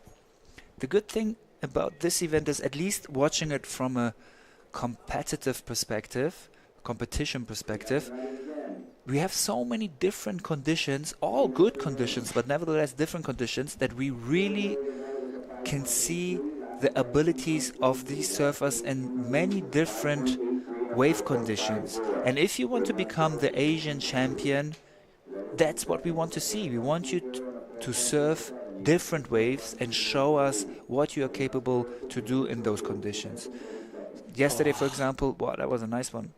But wow, this guy really smashing his wave. Look the tail out. Yeah, So he shows us his nice technique. That was exactly what I was saying. So it's not only about surfing powerful hollow waves, but also you want to show your game in this kind of condition where, you know, the power of the wave is maybe a little bit lacking, not comparable to yesterday, but then you have to show that you are able to generate speed and surf it powerfully, even if the wave is a little bit weaker. 2 minute dangerous position for our surfing red right now, because that last wave of green. Yasin actually got the second position with his last wave, a 4.2. So currently with 8.27 having the second position. John Chan with 10.33 on first. So Chinese surfer in green is looking for a 4.27 for second position, and in blue, surfer from Korea needs a little bit more than 5 points, no, less than 4.5 points to get to second. 1 minute 20 seconds left. Korean surfer with first position, first priority, and he makes use of it with this wave. Goes for the high line, bottom turn down there with the lip, a little bit of a floater, but couldn't stand it. The wave was too fast at the back, even a bigger wave, and this one, the surfer in white, John Chan, takes with a deep bottom turn, but still not fast enough to finish that carve. So now it's Chinese surfer in green with priority and 15 seconds left to get a 4.43. Is this the wave he's looking for? Loses it a little bit at the bottom turn, but still going for strong maneuver, but couldn't finish it. Too high. Too hard, yeah. So I think that's it probably for the surfer in green. And since the Korean surfer also doesn't have priority, but instead John Chan, I think we could call it interesting call here from John that he paddles for the wave even though having priority, and he could have just, you know, tactically tried to make the other ones not surfing it, but since it's only 2 seconds left, this heat is over, and John Chan and Yasin Ahmad Nasheed from Maldives will proceed to the next heat, to the next round, and we will say goodbye to Xiao Dong from Team China and Haji Mok from Korea. And after a recap, we will watch the next heat, heat number 4 of round 3, juniors, boys, in this ASF Asian Surfing Championship. Stay tuned. Perfect.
All right, welcome back. We are on heat number 4 for our junior men's right now in the water. So, welcome back, Giada. Thank you. I'm excited to be back. Few more heats left of the under 18 boys here at this event, and then we will be heading straight into the quarterfinals of the open men. So currently in the water right now is Yusuf Hamdahan in red. We have Seyun Jun in blue. We have Harish Prakash in green, and in white Julian Mark. Yeah. A few familiar faces again. I feel like we've been watching a lot of the Opens, so it's nice to see some of the juniors back where they're out in the water. These are some perfect conditions for the under 18 boys. Yeah, definitely good for a heat training. They come here, already a surfer in blue, already getting his first wave, surfing perfect right-hander, like this is probably better than their home, so they can't complain a lot about it. And they get to go home with some points. And yeah, I think it's really nice to see how much of improvement of all these juniors. This also from Singapore, Julian Mark, been ripping the last couple days. I've seen him more, and I can't believe he's a junior. Yeah, some of these kids, like, they look like they're around in their 20s, and then you see them compete in the under 18. You're like, what? I thought you were way older. But just shows the maturity in competition and how well spoken they all are. So it's great to see them out here. So already a few waves ridden. We have Soyun Jun. This is our man in blue. I think this is his second wave already from the heat. A few nice turns. The swell did drop a lot already. Yeah, small but spicy. That's exactly right. Small but spicy. So it's not. Look at this one. You saying this is small? Look at Harish Prakash. That is a solid wave for our man in green. Nice first turn. Will he finish it off? Oi! Oh, So he's crazy. he waited for that big set too. Yeah, I love that. He knew. He's like, I want big waves. I don't want these small ones. There we have it. Look at Harish, small but mighty. There we have him down the line. Set it up for this turn and goes for the air. Unfortunately, isn't able to land it, but that was really well done from our man Harish Prakash. Yeah, sometimes they bring that personality, and that's what I love about it. Yeah. And at the age of how old is he's 12 or something? I think he's 12. So already make a name for himself here, coming here, representing India. This is his surfing for his country. So this guy is definitely, the future is bright.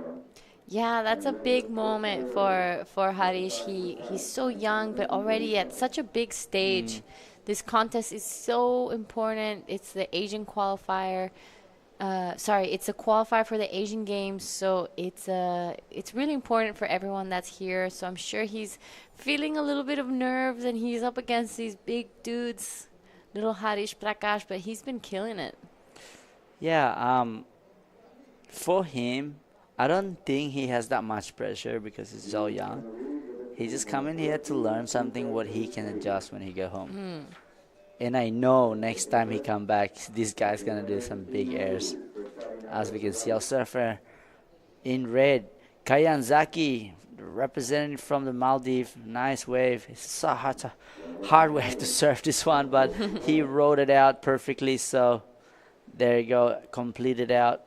Surfer in white is just, I didn't see the start of that wave, but looks like a good finishing. Yeah, that was a good finishing turn for Julian Mark. We'll see the replays and see if he did any turns on the outside, but I'm pretty sure he did. It was looking like a pretty solid wave. He was looking pretty confident after he finished, sorry.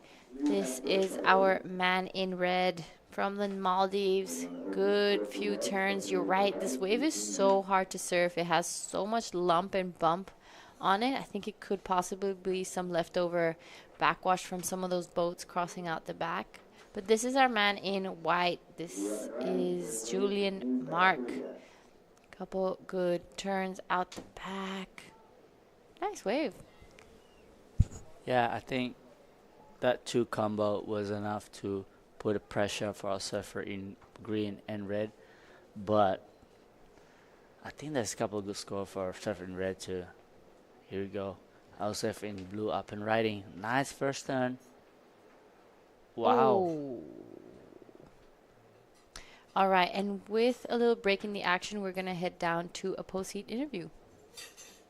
Guys, I'm here with John Chan, winner of the last heat from team Chinese Taipei.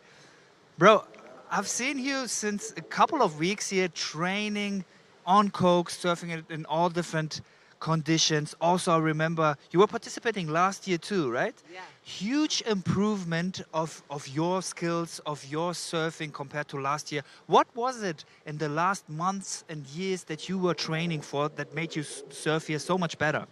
Just surfing a lot front side. I mean, I know this wave from last year, it's really big, and I've been just trying to get good in the bigger conditions. Well, and you were absolutely showing us that you got better in those kind of conditions. Also, I know you're surfing a lot in Southern California. There, the waves, they don't have that much power. So where was it that you were training these kind of waves? Definitely go lowers or swamis maybe when it's get big. But in the summer, I just go lowers, but it's really crowded. Cool. And then looking at your board, I love the, unconventional color of your board. Tell us, first of all, how comes you're having this board, and maybe you can guide us through what makes this board special for you. I mean, I love the color because you can see it from so far away. And everybody knows it's me when they see me. And today's wave, it looks a little smaller, so I brought the groveler. I actually haven't ride this in such a long time because it's been so good. But yeah, feels good. Well, it looked good under your feet, that's for sure. Any last words you want to tell to the audience, to all your fans and family who's watching right now? Yeah. Thank you to my dad and my family for supporting me through this. And definitely Quicksilver. I personally don't like wearing booties, but these booties are amazing. And thanks to FCS. Yeah. Thanks, John, and back to the booth. All right. That's a nice interview. Yeah, that was really nice. So a few waves ridden while we were watching that interview with John Chan.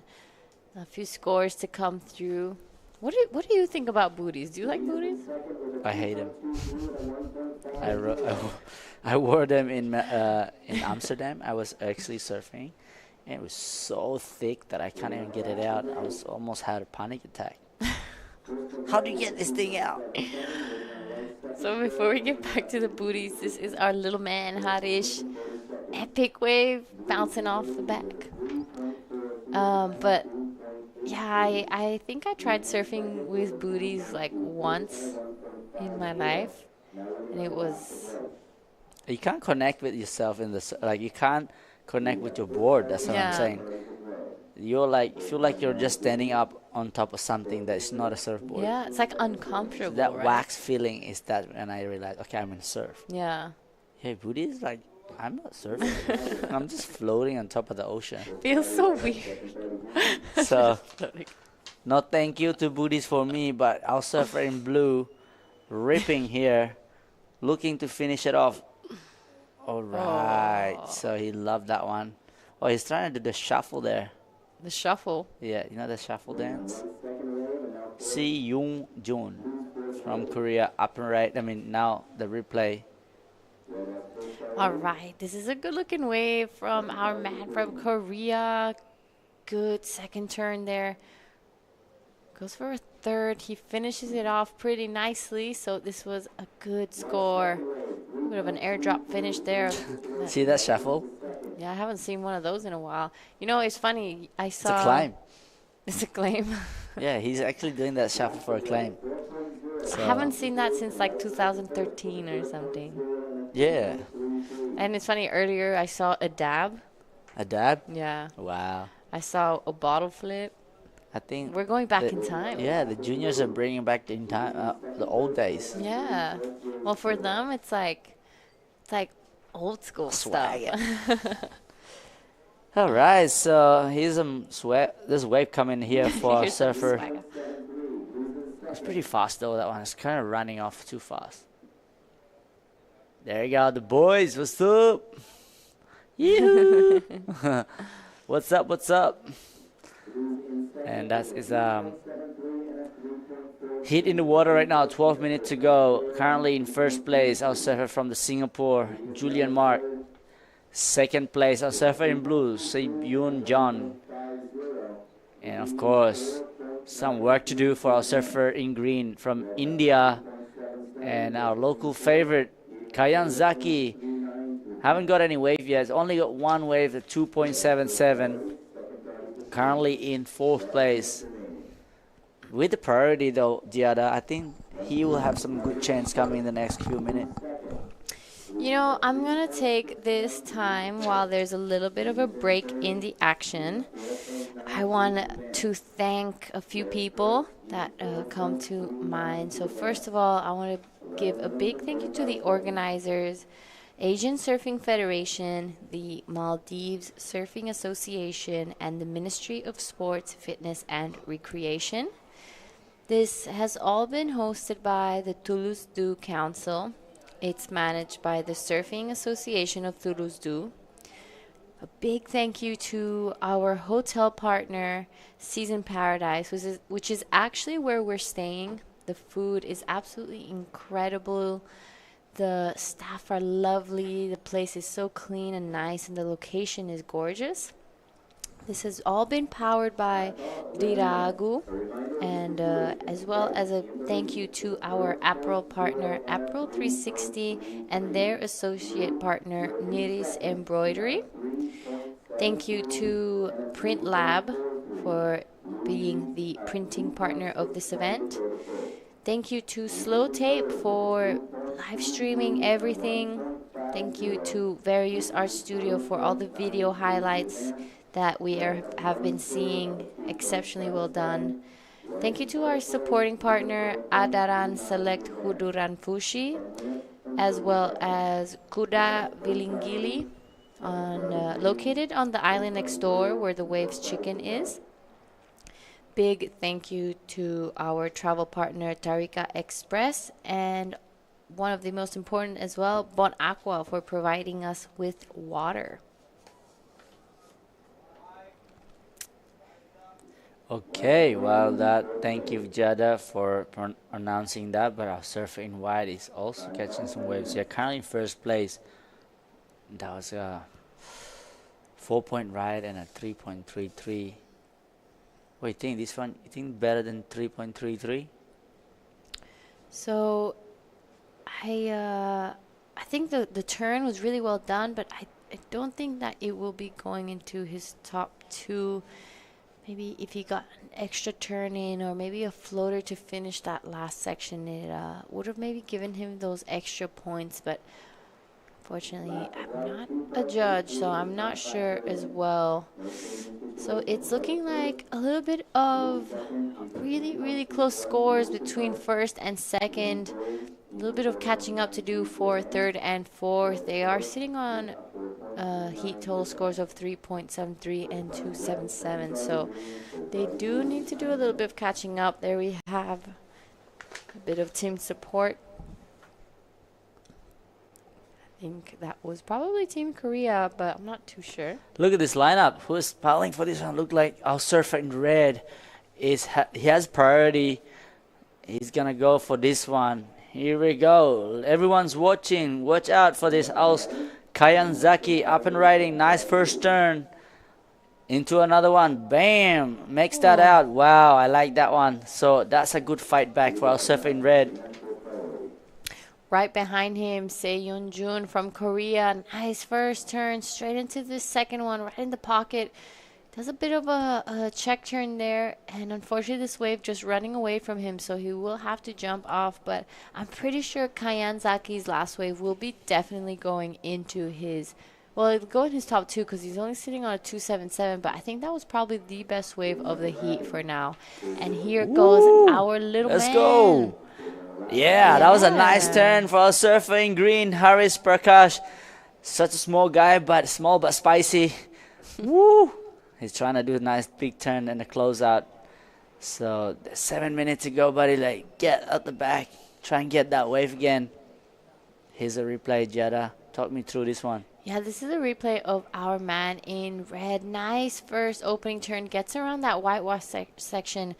Nice critical off the lip there to finish off that wave. I really, really like that wave from red. So this is our man in blue. Nice little carve to open things up. He does a bit of a check turn here. Unfortunately, the wave just running away from him. But plenty of time still to get back out there. And this is the man of the hour. Harish Prakash. Good first turn. Wraps it around nicely here on the second one. You can see him really eyeing this section, but decides to just jump out the back. So a few scores to come through now for a few surfers. But there might be a change in situation. I think Kayan might be going straight into second after that. Yep, I agree. We'll just have to wait and see. Straight into first place, a 5-point ride. There we go. Our local boy, Kayan Zaki, is into first place now. Push down Surfer in white. Now, Surfer in white need, don't know what he need, but he only need to replace a 3.33. Here we go, up and riding for our Surfer in white. Up and down. Then now, who is in danger right now is our Surfer in blue and green. Because but there is time though, still have time, so no panic mode yet. Oh, change the situation again. Now our surfer in white pushed down to third place, and our surfer in green still waiting for that last score. Maybe not much of a change of situation.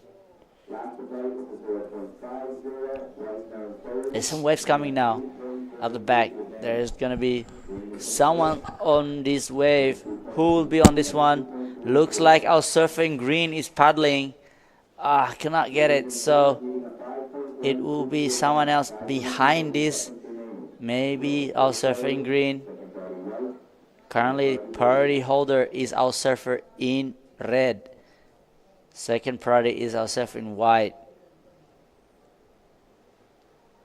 And of course, our surfer in second place right now, Si-Yoon Jun, is holding third priority in second place, but the door is still open for our surfer in white to get back because it's a pretty close score.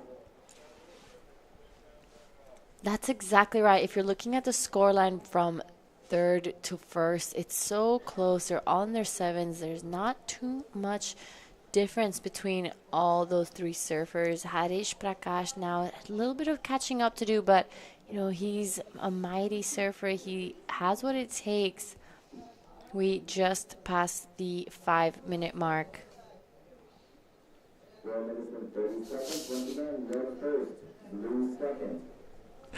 Okay, so ladies and gentlemen, we have 4 minutes and 30 seconds to go, and Kayan Zaki is currently in first place, and guess what? He has first priority, so he have this heat control. And our surfer in white with third priority. What do you think is gonna happen? Tiara, Amax? I think we will never know. The ocean is an unexpected place, and anything can really happen out at these tying moments. It's all about how you use your priority and how well you're going to be reading the ocean in the next few minutes. We just passed the 4-minute mark. There we have a bit of a stand, a wooden deck there where most of the teams have been accessing to.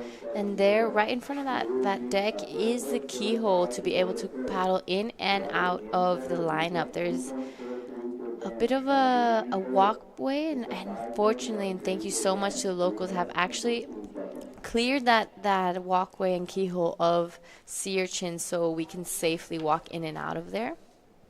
So a big, big thank you. It is very much appreciated. But it's cool to see all the teams there just, standing and waving their flag and cheering their teammates on. Once their teammates finish, there's nothing better than, hearing your teammates screaming and cheering once you finished off a wave. Yeah, 100%.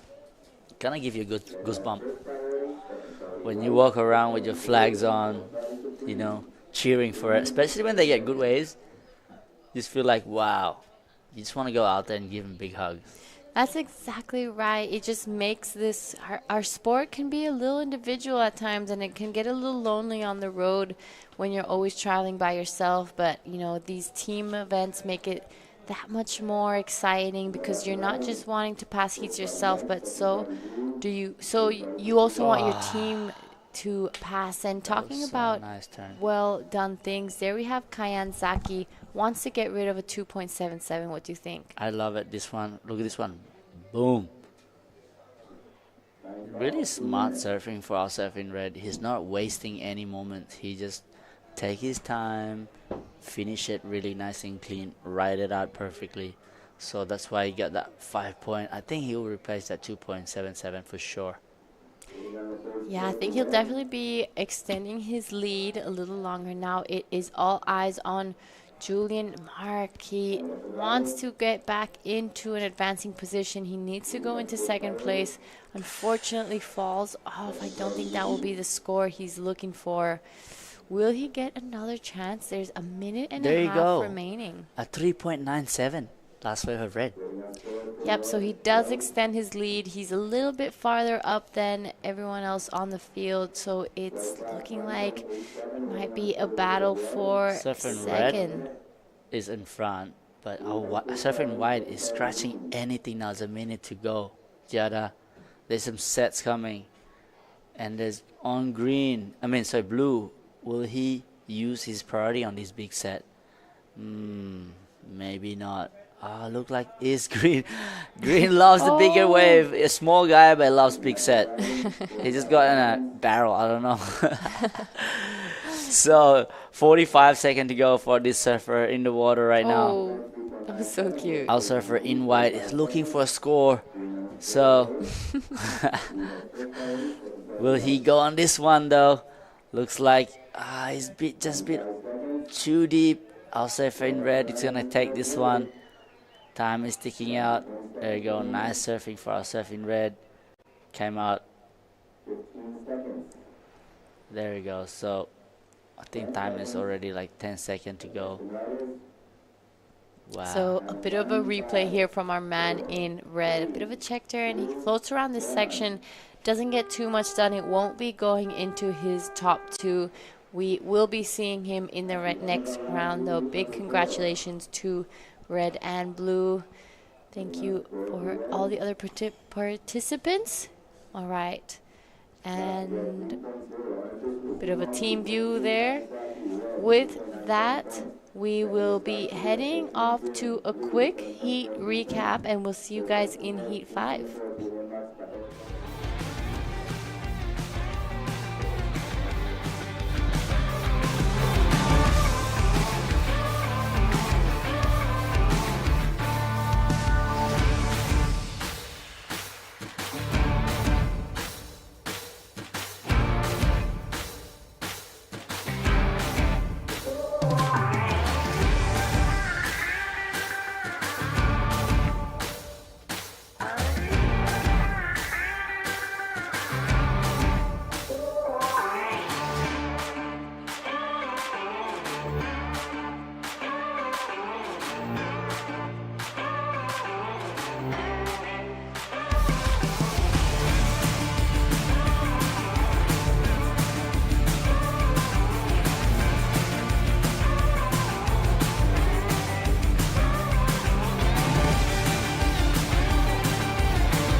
So that was the video of one of our sponsors, Season Paradise, the hotel here in Thulusdhoo. You are watching live ASF Surfing, Asian Surfing Championships 2024 here in the Maldives. I am Alfredo Namu, and together with me, the incredible powerhouse from Team Italy, Giada. Thank you so much. I'm excited to be in the booth. Welcome back. We are currently in the under 18 boys. This is heat 5. So right now in the water, we will be seeing Saeed Salahuddin in red. We'll see Kanapathy Ramesh in blue. We'll see Liu Mingjiang in green, and Natakron back in the water. We can't get enough. Oh, no, sorry. I think there's been a little bit of a mistake. It's actually Natri Jaryawatan Watjijit. I was just about to say we can't get enough from Natakra, but poor boy, we don't want him to surf back to back to back. Instead, it's Natri from Team Thailand, and right now you see in green this surfer going for his first wave here, trying to stay in the pocket. Nice little finish there. First score for surfer in green. Yeah, so already a few waves ridden while we were on that break. We have here our man in blue. This is Kanapathy J from Sri Lanka. He was already surfing here last year in the second ASF Surfing Asian Surfing Championship, and it's great to see him again evolving more power, more technique on these waves for this young man from Sri Lanka. So you know, this place does have that feel to it that you just can't get enough, and people always want to come back. I definitely already want to come back, and we haven't even left yet. So I would love to get a really good swell out here and kind of see Cokes at its max. Maybe even Jada's left, you know, I think. The famous Jada's left. That's what people don't know. Cokes is not only a crazy good right-hander, but Jada found out that there are plenty of lefts. Actually, there are quite some nice pictures of you ripping the left. Yeah, so I'll get right back to that as we're watching Saeed Salahuddin. Nice first opening turn straight up into the second one. This is a good looking wave. It's really opening up for him. Unfortunately, his foot slips and he falls onto his board. Yeah, a little slide there at the end for the local surfer. Good bottom turn. Amazing to see how much of his board is actually going out of the wave, but then, as you said, probably the pad not being sticky enough does a little slide there. But yeah, so I had a friend ask me, I told him, I was like, hey, I'm in Cokes, and because we have talked about Maldives before, and he's like, oh, send me some photos. And I sent him some photos of me surfing the left out here at Cokes. He's like, are you sure you know where you are? Because Cokes is a right. I was like, yeah, but there's a good left too, and I've been surfing the left. Yeah, actually, I was surfing the left in my heat yesterday. So yeah, there are plenty of lefts, but obviously this wave is famous for things like that, for barreling rides. Surfer in blue from Sri Lanka trying to show us his capabilities on this wave. The barrel potential on the higher tide with the smaller swell obviously is not as high as the condition we saw this morning or yesterday where it was pumping. But you know what? Jay doesn't care. He goes for the barrel. Yeah, so we did see the swell decrease so much from this morning to now. It's just been kind of looking like it's getting smaller and smaller by the hour, but there's still some rippable fun waves, perfect for the under 18 men's division. This is still the biggest round we have left. Everyone else is either already in quarterfinals or semifinals. So a couple replays being thrown around of some waves being ridden. But yeah, straight after the under 18 men's, we have one more heat, and then we're going to go straight into the quarterfinals of the open men, meaning that we will be, by the end of today, we would have established our semifinalist for the open men and women. We will have established our quarterfinalists for the under 18 boys, and we already have our semifinalists for the under 18 women. So big day for all the teams. will unfortunately be saying goodbye to a lot of surfers, but it's not a bad place to be eliminated because, you know, you have chickens right across the on the other side, which is a little island right there. We have so many waves and so many tours to do while you're here.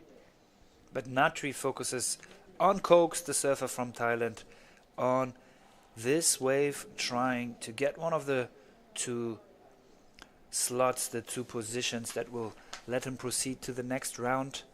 And behind him, surfer from Sri Lanka with the replay of the small barrel that he got there and going for the turn.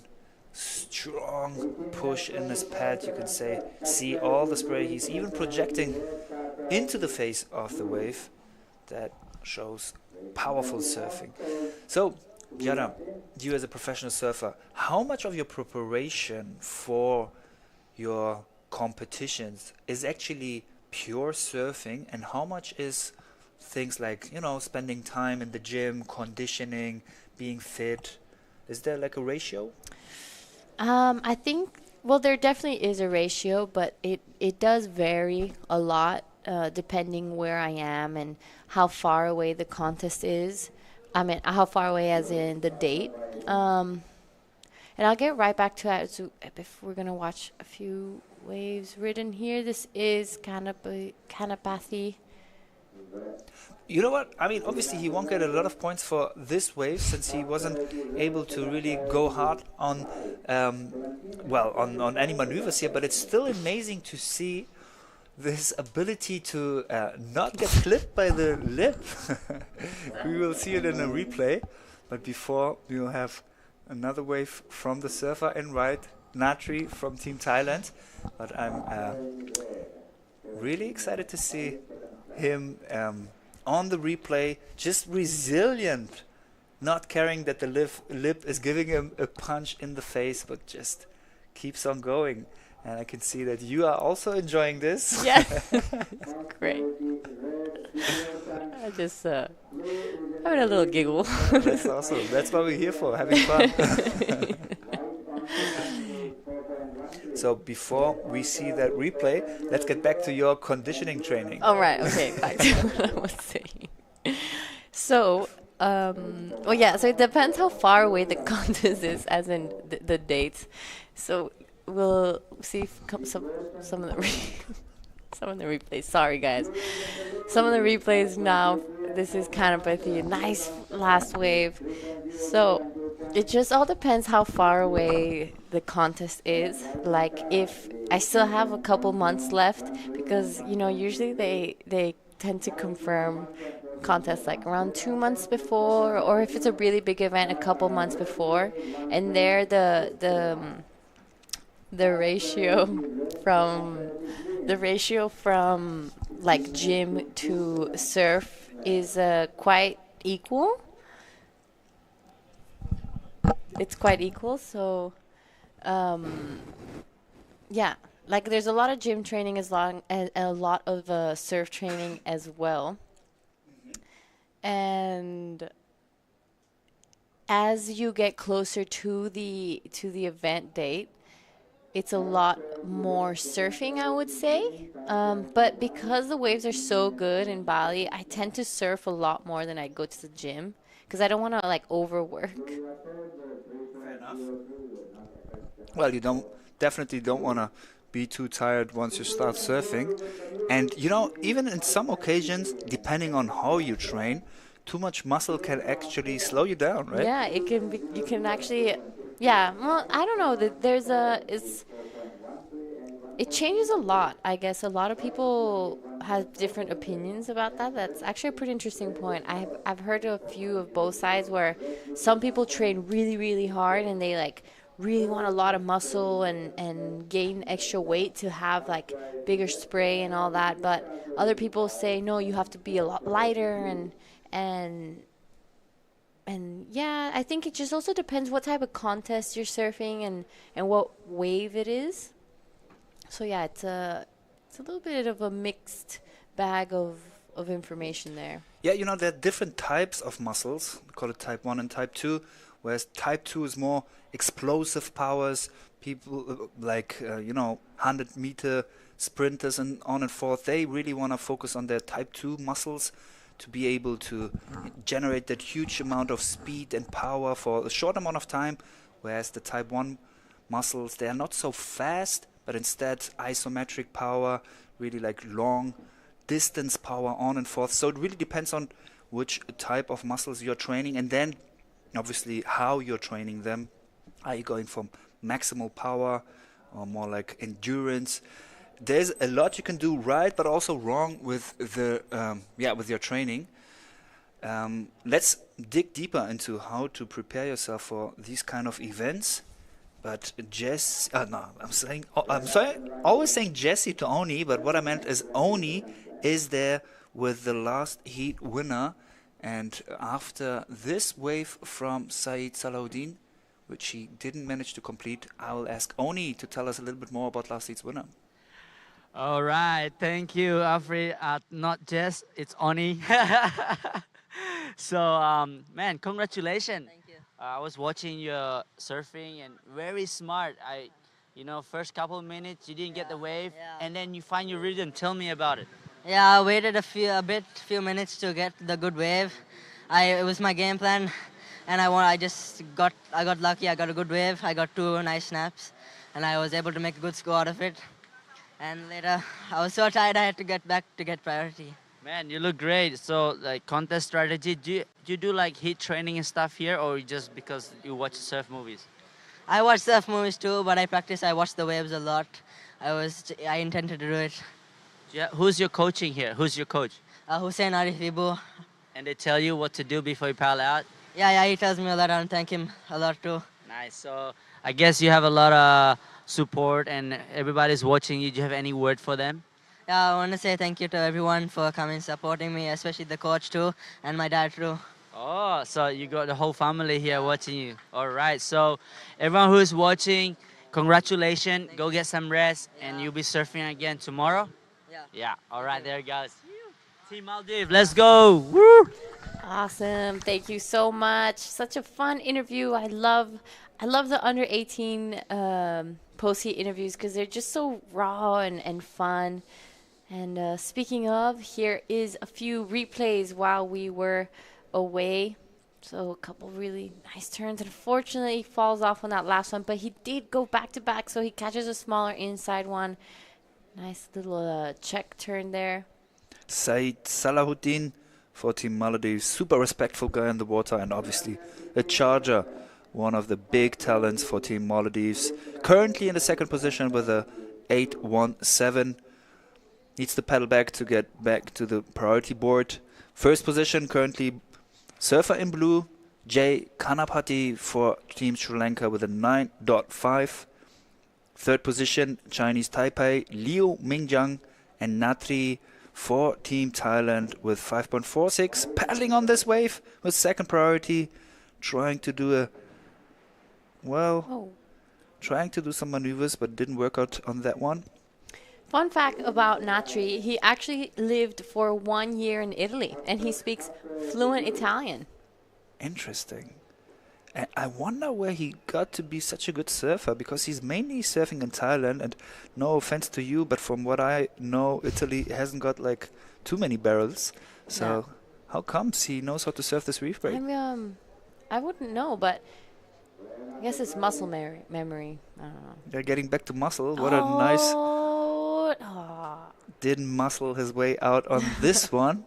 But let's talk about your muscles. What is your signature muscle exercise? I heard you're quite good in deadlifting.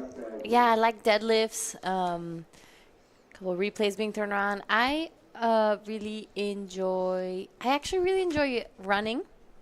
I think it helps me kind of like relax and just be a little bit more in the present moment or think about my own things. So I think running. What about pull-ups? Okay, so I've got an issue with pull-ups. What's your issue with pull-ups? I cannot do pull-ups. I can't do push-ups either. Anything ups. I can't do it. Did you ever try pull downs or push downs? I can go down. That's what she the said. problem is I can't go back up. So my issue is that unfortunately there our man in red just falls off. But yeah, I even though I surf a lot and I spend a lot of hours paddling around, I don't feel like I have a very strong upper body, which is a little bit of an issue because I do really need to work on it. But when I head into the gym, I'm so tired from surfing, I don't want to be working out. Another person being tired there, hanging around, swinging around on the hammock. Okay, so are you saying you don't need to have too much upper body strength? Because obviously you're a great surfer, and if you even don't know how to do a pull-up, it seems like you don't need to. I mean, I would definitely recommend for people to actually train their upper body, even if they're surfers. But I'm guessing because we're surfers, I should be strong, you know, but I just can't do pull-ups. It's yeah. Are you a fast paddler?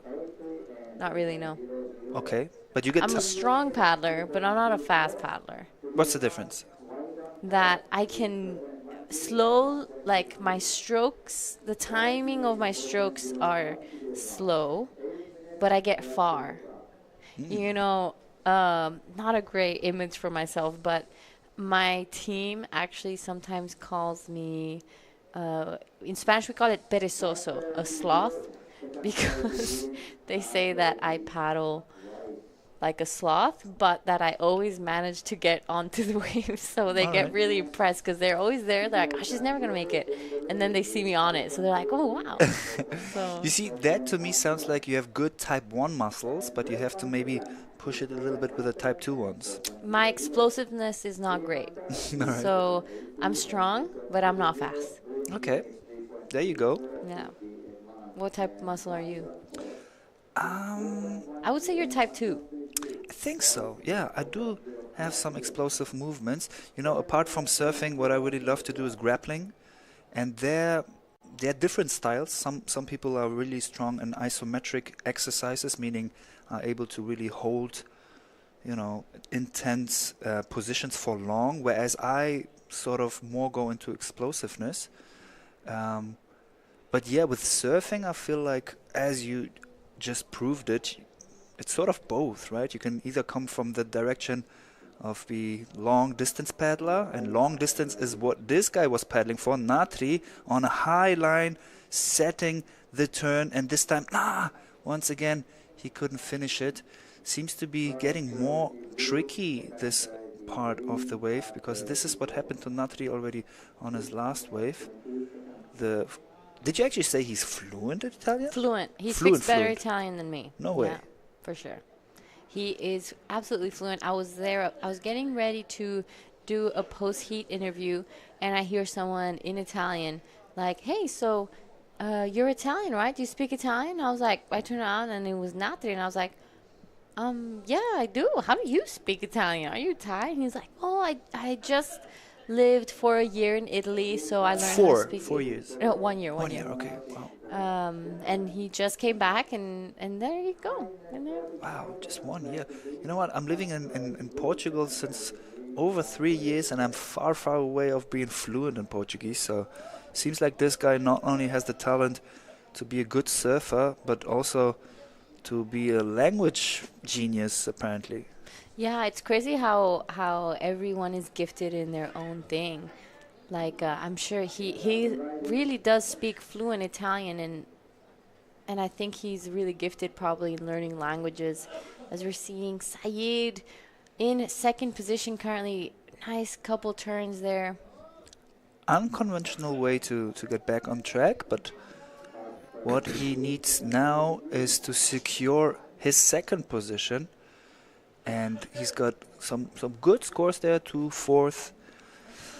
Don't know if this wave will make it into his final score, but he's keeping himself busy and putting the pressure on for the other competitors in this heat. Yeah, so just to get back on track with this heat, Kanapati J is currently in first. He is sitting on a 4.17 and a 5.33, but closely behind is Syed J, a 4 and a 4.17.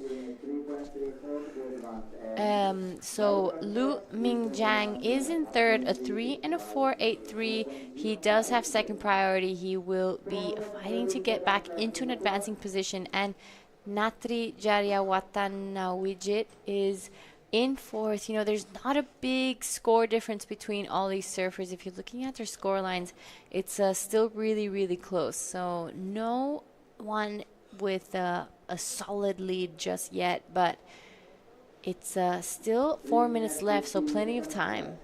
I love how each letter in Natri's last name is, vowel, consonant, vowel, consonant. It's almost like in Japanese where you always have that, letters of vowels and consonants coming in turns. Natri Jariawatanawijit, the lingual genius in this heat, because not only does he speak Thai and Italian apparently fluently, as you said, but also his English is super sharp. Like he speaks as if he would be a native speaking person. This is why I actually thought he grew up in Australia, like one of his team members in form of Isabel, who's half Australian and spends most of her life in Sydney. But he's not. He actually told me that he's mainly surfing in Thailand. Oh, very impressive, Natri. Definitely someone to keep an eye on in the future. Hopefully he gets another chance to get back into this heat. He does have a 4.13. He just needs to back that up to get into an advancing position. Yeah, his 4.13 just slightly less than Said's 4.17, who has got the second position here, and the priority of Natri is higher, so he's got 250, and he makes use of his priority in this wave. Doesn't look like the best wave selection there, a little bit of a wobble, slow wave there, so he's going super down to be able to generate speed there, goes with the lip, but I don't know, I mean, most probably better than his backup score of a 1.33, but maybe not something he needs for second position. Could be enough for third position though, and that would mean at least more points for Team Thailand in this Juniors Boys 2024 Asian Championship heat.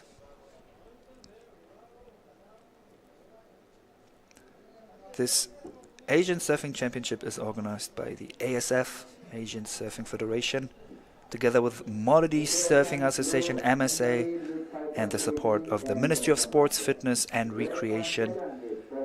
The minister was here with us in the booth on the spot.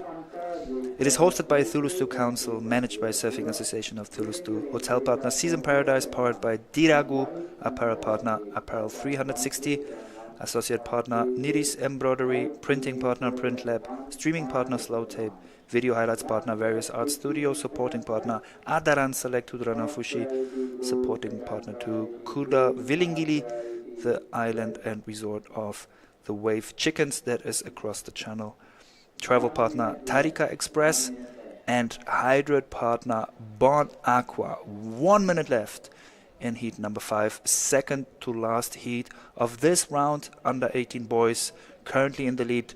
In blue, surfer from Sri Lanka, Kanapati Jai, with a total score of 9.5, also holding first priority, which gives him quite a comfortable position there. Second, the local surfer from Malé, Said Salahuddin, third priority and 8.27 with the best score of a 4.17. Third position in green, surfer from Chinese Taipei, Liu Mingjing, 7.83 total score. And fourth, Natri Jariawatanawijit, 5.46. And up and riding in green, Chinese Taipei surfer. Yeah, so a few scores still to come through, but it is looking like it will be Kanapati J and Saeed Salahuddin going into the next round. We will be heading into a quick heat recap, and we'll see you guys in the next heat.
Thank you, Season Paradise, for hosting us here in the ASF Surfing Championships 2024. I'm Afrido Namu, together with me, Oni Anwar, and we are going to watch the last heat of the junior boys.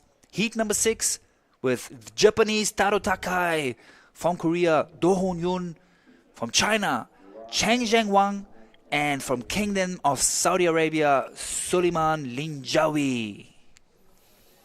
There you go. That's exciting. This last heat of this junior, everybody has been ripping. Very exciting year for them, such a young age.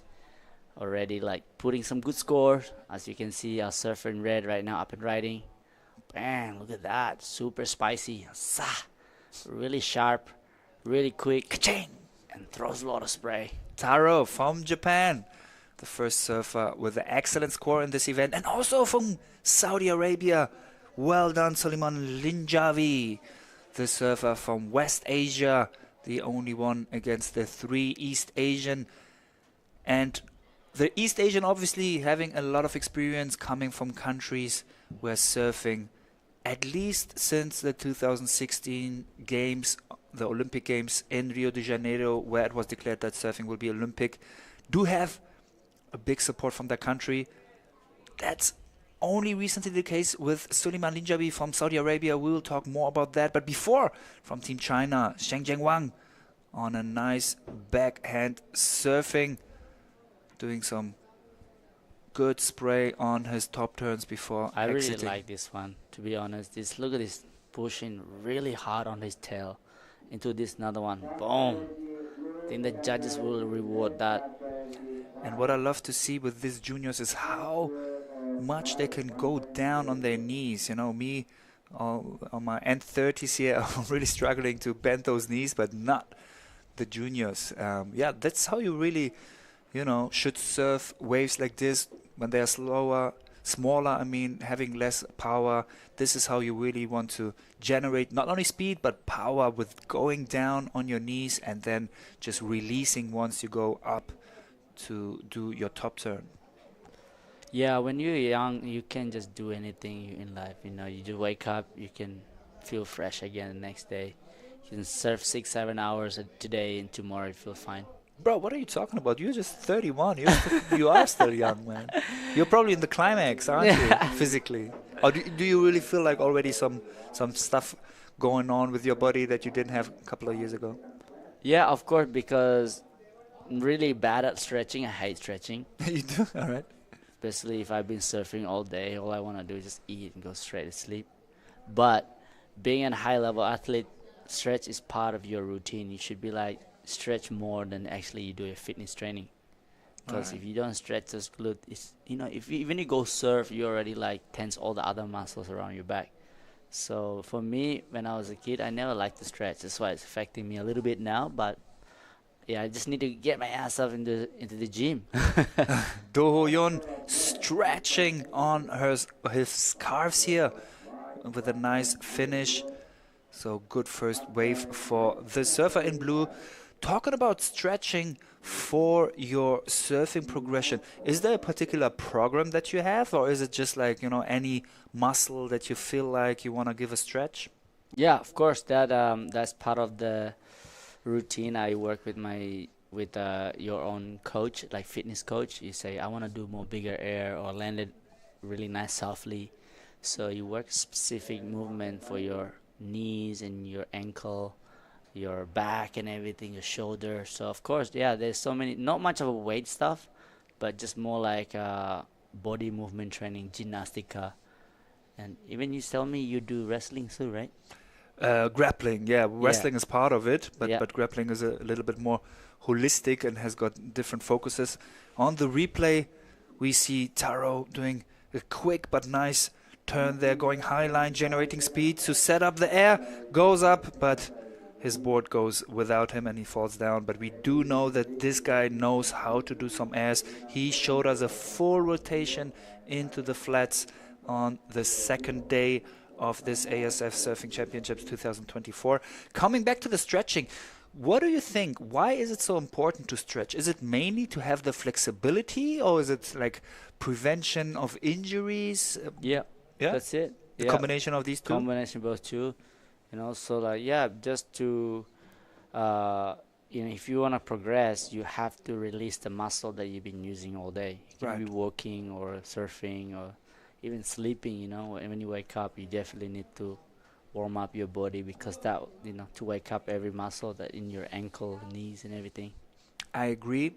Surfer in green, Chen Wang, up and riding, second wave, trying to get a backup score together with his 4.5. Wow, how did he manage to stick on that wave? Seemed like he will be getting out of it, and even does a small little air there, but wasn't able to finish it properly here. We see it once again in the replay. Backside surfing, digging his rail in the bottom turn to be able to go 10 o'clock up the wave. And then on this maneuver, it seemed like he's actually... No, that was the nice little air that he tried there.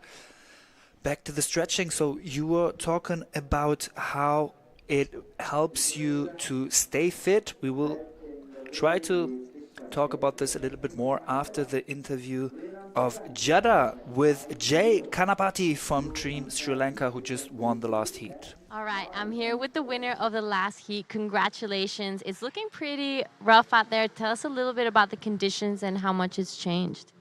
I mean, I think the tide's rising right now.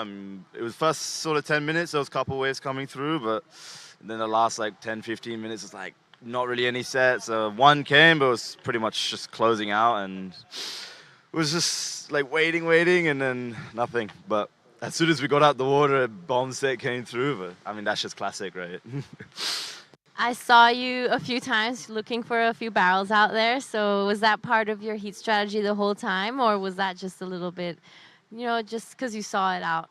I mean, I know the other peak tends to barrel a bit more, so I like to sit there sometimes. And I've been hoping to get one tube this comp, but the little one I got, but I'm hoping it gets a bit bigger, and then I can get a real barrel, hopefully. All right, with the change of conditions, have you had a bit of a change in equipment or strategy? I say strategy kept the same, but no, I just kept the same board. I don't like to change it around too much. Just kind of one less thing to think about. Just go out, surf, do what I can do. All right, tell us a little bit about your team and how its dynamic is. I would say we stick together a lot, go out, surf together, and we all stay in the same house and just kind of stay up and talk, have fun, play some games, and no, it's good. I enjoy it. I mean, we got one of them behind us right now. But no, it's a good time to have with a big team this year. I'm enjoying it a lot. And I'm sure you have a lot of friends and family watching at home. Is there anything you'd like to say to them? Yeah, for sure. I want to say thank you guys for watching. Hopefully we can keep it moving and get to maybe the finals. That's the goal. All right, thank you. And back to you guys in the booth. All right, thank you, Jada. Yeah, that was Kanapati. He was competing in the WSL at NIAS. First time I talked to him. Yeah, it's good to see him competing, representing his country, Sri Lanka. And yeah, what's been happening during that interview with our surfer in red, staying busy, attacking this wave. Look at that turn. Wow, that's awesome surfing by our surfer in red. Look at that finishing, man. That's really great. His board suits his surfing. The flames on his board shows this guy is on fire. He's looking for the crazy maneuvers, crazy kind of surfing in all conditions. We saw him doing some airs, and it feels like he's always having at least one eye on the end of the face of the wave to see if there's a ramp where he can just jump and do his rotations to get the big scores. Almost 15 minutes left in this heat. We are watching the replay again from Taro. Still waiting for the scores for this fast and critical surfing of the Japanese surfer competing in both the juniors and the male division, as Japan is always doing. They did that in the first ASF Surfing Championships 2029 in China, and the second one 2023 here in Thulusdhoo, Maldives, and they do it once again in this year's event. So we were talking about stretching, my friend. We already said it is There you go. important. Here you go, Team Indonesia. Stretching. With at least a stretching tool there, warming up for the next heat. Me personally, I don't like to stretch that much before I go into, activity, being surfing, grappling, whatever. Instead, I do like small movements to just heat up. But after, really physical exercise, I think it's important to go for the stretching, and especially in the morning. This is actually my stretching routine. I feel like once I do a full body stretch, different parts, so much more energetic, than even if I'm sore from too much surfing. Once I do like a half an hour, 1 hour of stretching session, it almost feels like the soreness is completely gone. Yeah, I hold it for too long. Kind of one breathe and move, one breathe, move, one breathe, and jump around left to right, wake up your waking all those muscles that's asleep. I think that's just important things that before surf that I normally do. But after that surf, it gets cold down to your body, so you need to do Yeah, I a wonder, long stretch afterward. for sure. And I wonder if these boys, under 18 boys, one of them being Do Hoon Yun in blue for Team Korea, up and riding, finding the right position to do his turns on the critical section. Struggles a little bit with the finish there in both maneuvers, but that is a complete wave, complete surfing for the surfer in blue. He is doing his maneuvers in the critical section with the lip. Let's see what score he will get for that one. He's currently looking to drop his 1.3. I feel like that was enough to do so, but he would need a 5.67 to kick Taro Takai out from second position, and I feel like probably that wasn't the case with that last wave. And Taro, critical surfing on this wave, really goes with the lip, now being on a part of the wave where he has a lot of white water. Nevertheless, he jumps one more time and tries to finish air. Look at this one on it. Bam!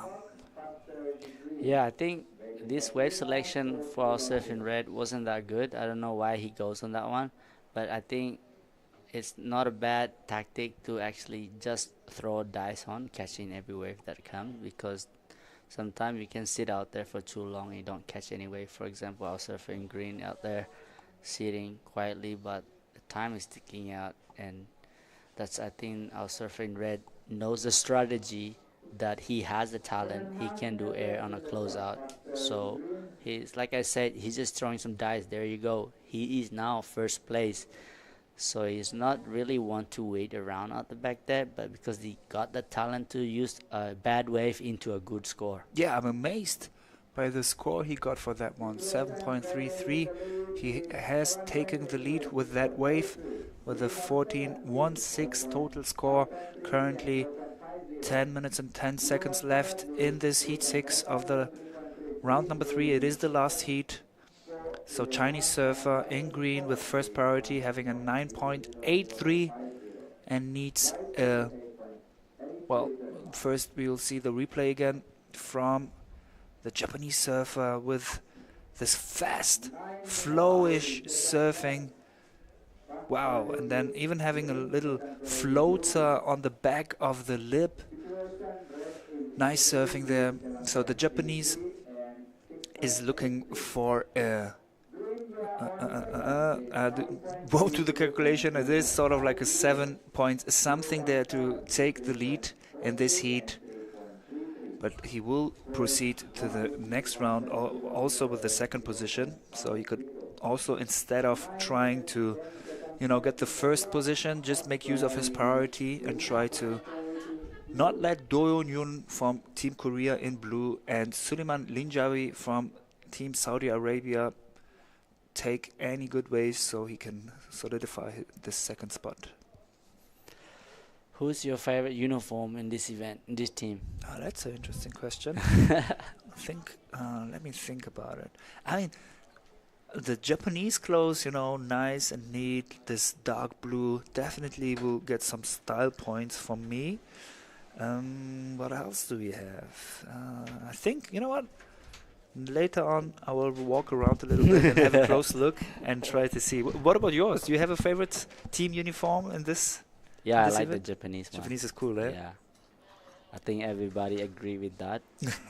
I asked one of them and say like, and they say their quality is really expensive. Okay. Yeah. Oh, Up look at and this one. riding. Big air. Oof! It was an air, but board and surfer did go in different directions, so won't get the scores that he was looking for with this wave.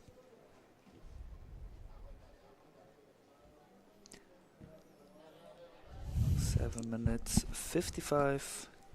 Last heat of round number 3, boys. Up and riding, Korean surfer in blue. I like this angle. It's Yeah, a new interesting. angle. Hey, I think it was from the platform where all the teams are supporting and also giving live coaching to their athletes.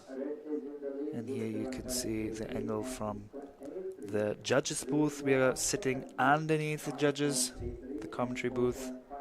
It's in the middle of the ocean. And we are not only watching at cokes, but also at chickens. And it feels like chickens right now is actually getting a little bit more swell than cokes does. Yeah, it's so cool around here. I just went for I know that Randa. Randa. Yeah. Okay, Randa. So, yeah. Well, the island where chickens is called Kuda Villingili. Well, at least that's the resort on the island. Not too sure if chickens has got another name. I guess so. And it's definitely not called chickens because it's a chicken's wave.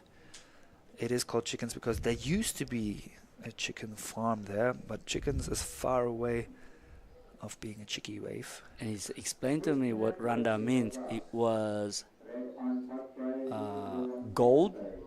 Ran is gold or something. Okay. Da is the what they use to roll for the. My memory, I just couldn't remember exactly, but I heard what he said. So something with gold and something with rolling. Yeah. And this guy is maybe rolling some gold too with this wave. Wow. Taro going for progressive surfing, pumping his way, and doing once again the full rotation on the flats, but this time can't I finish saw it. his feet when he's about to launch his, as we can see this replay, right? This feet, his back foot is still on the a little bit front of his deck grip. So it's still just kind of, but right here you can see that he's moving back and then boom. His back foot moved all the way on the top of his tail pad and he's about to launch a huge spinner. But then he slipped with his front foot.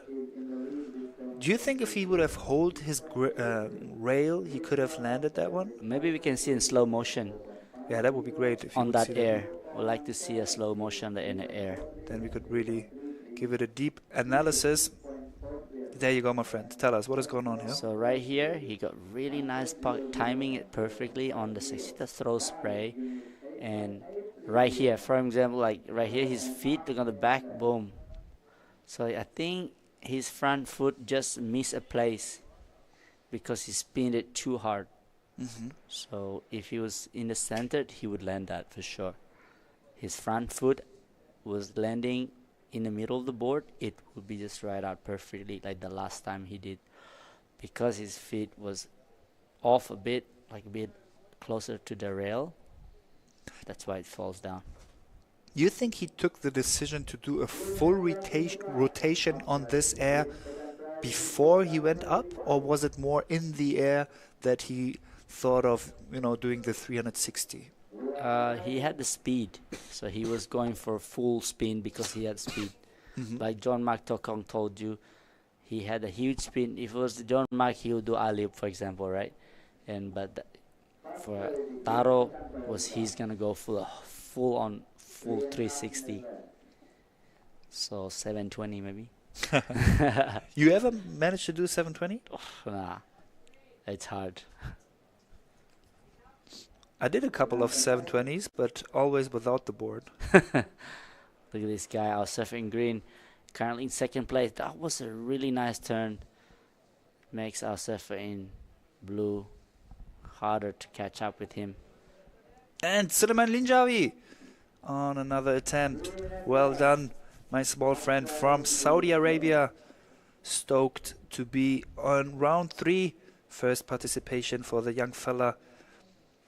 Actually, Team Saudi Arabia was already participating last year's event, but the whole team changed this year and up and riding. Again, Korean surfer in blue, but not able to stick on his board on that one. Surfer from China, you see on the replay, on his backhand. Wow, that's a nice turn, that one. Oh yeah, that's a good score.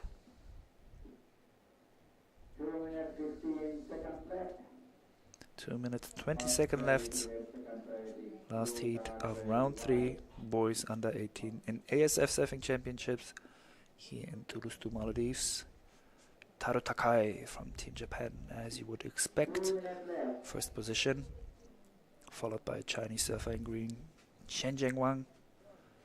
Do Hoon Yoon from Korea in blue, third position. And Suleiman Linjawi, the surfer from Saudi Arabia, on third. I wonder if the pronunciation Do-hoon or Do-hoon. What you reckon? Do-hoon. Yeah, Do-hoon Yoon. So there's a minute 35 seconds to go in this heat. Looks like our surfer in red is comfortable at the front. And of course our surfer in green as well.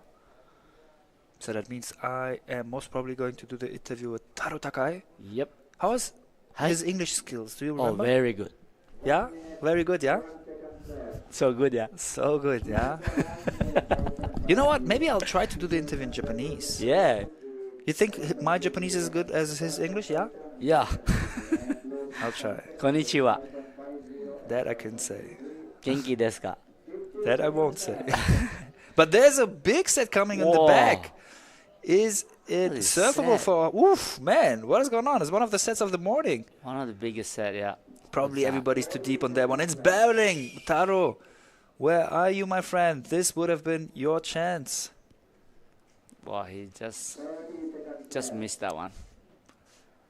Well, well. 30 seconds to go in this heat. What do you want me to ask Taro Takai? Just ask about the air that he's thinking. Do you always do the whole full spin or? Okay. But I don't know if he understands that. Maybe I'll it's try my best. Let's see. His English probably good. I'll try to, if he can't say it in English, maybe to show me with his hands how it feels like to be in the air like this. Talk about his board equipment. How many liter? What size? How Okay. old is he? Okay, fair enough. 1 second left, and it's official. Taro Takai from Team Japan in red and Cheng Jianwang, both two East Asians, will go to the next round. That was the final heat of this round. We'll have a small recap before we will continue with the quarterfinals of the men.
All right, welcome back, everybody who's watching live right now. We are going straight into the men's round of quarterfinal heat number one.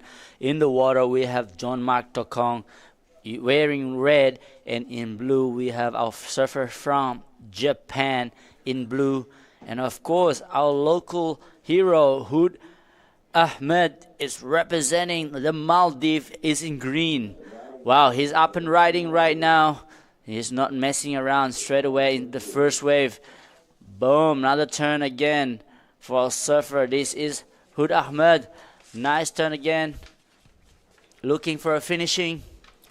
Wow, wow, wow. Okay, so now we are going to welcome Giada Lajari in the booth with me. Thank you, Mr. Oni Anwar. I'm very, very excited to be back. So a few waves already ridden. This is our man, Taki Kanazawa from Japan. What? Oh, John Mark Tokong, always finding a barrel out there. Beautifully done here by our Filipino surfer. Wraps it around a few times this wave, giving him a little more to work with on the inside. Let's see if he managed to finish it off, and he does. That was an amazing wave by our Filipino surfer, John Mark Tokong. Thank you for giving us an exciting show. This is Hoobs. Nice opening cut back there. Sets it upside down again. Oh. Wow, that's a nice turn for our surfing green. Yep, some really good turns there from our man in green, Hood Ahmed, our Maldivian surfer. Jesse speaks very highly of him.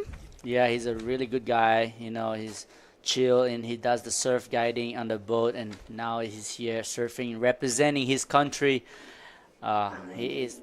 I love the way he's just doing that turn over here, and this is the event that everybody's looking forward to. You know, this heat, especially stacking up so many amazing surfer in DC. There's so much pressure here because one man will be out eliminated, and this 1 and 2 would go into the next round of semi-final.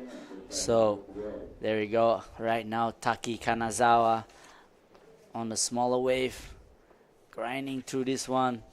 So what an exciting moment right now. 20 minutes to go.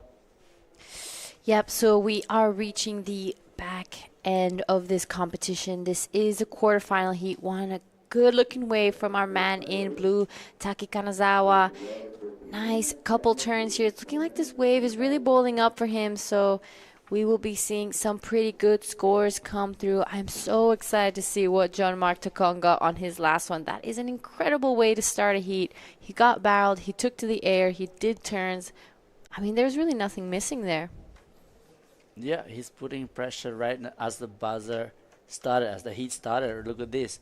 Into the barrel. I love this carve though. This is Marma's favorite carve right there. Boom. It's like stand up tall. Look at this one. Whoosh. Nobody can do that.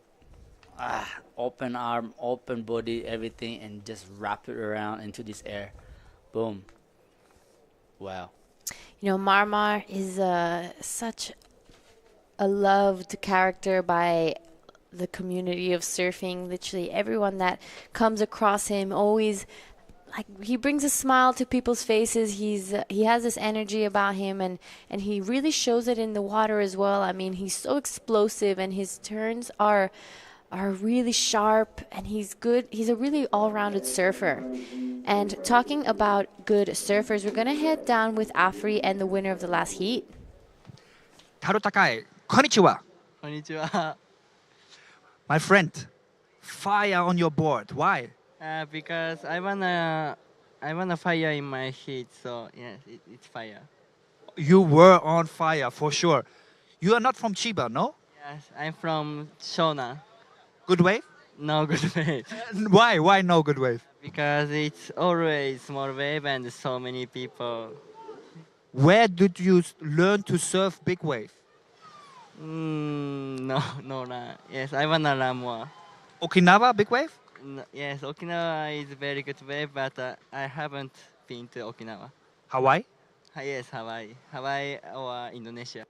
Nice. And to your friends in Japan, Nippon, you want to say something? 応援ありがとうございます。次のヒートも楽しんで自分のサーフィン出して勝つので応援よろしくお願いします。Thank you, my friend. ありがとうございます。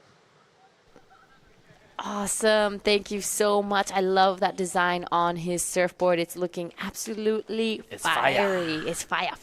Here we go. Another fire here. John Mark Tokong up and down. Straight into another one. Vertically surfing really fast here and giving no space for wave to relax. And he's just attacking this wave. And here got the back, our surfer in green. So stylish, so relaxed. Oh, that was sick. Boom. This is our surfer from the Maldives representative. And that is good finishing for our surfing green right there. Yeah, that was really well done from Hood Ahmed, also known as Hoobs. So he is in this heat. This is a replay of John Mark Tokong's first wave. Beautiful barrel, a really nice clean exit here. He did get a few nice open face carves here.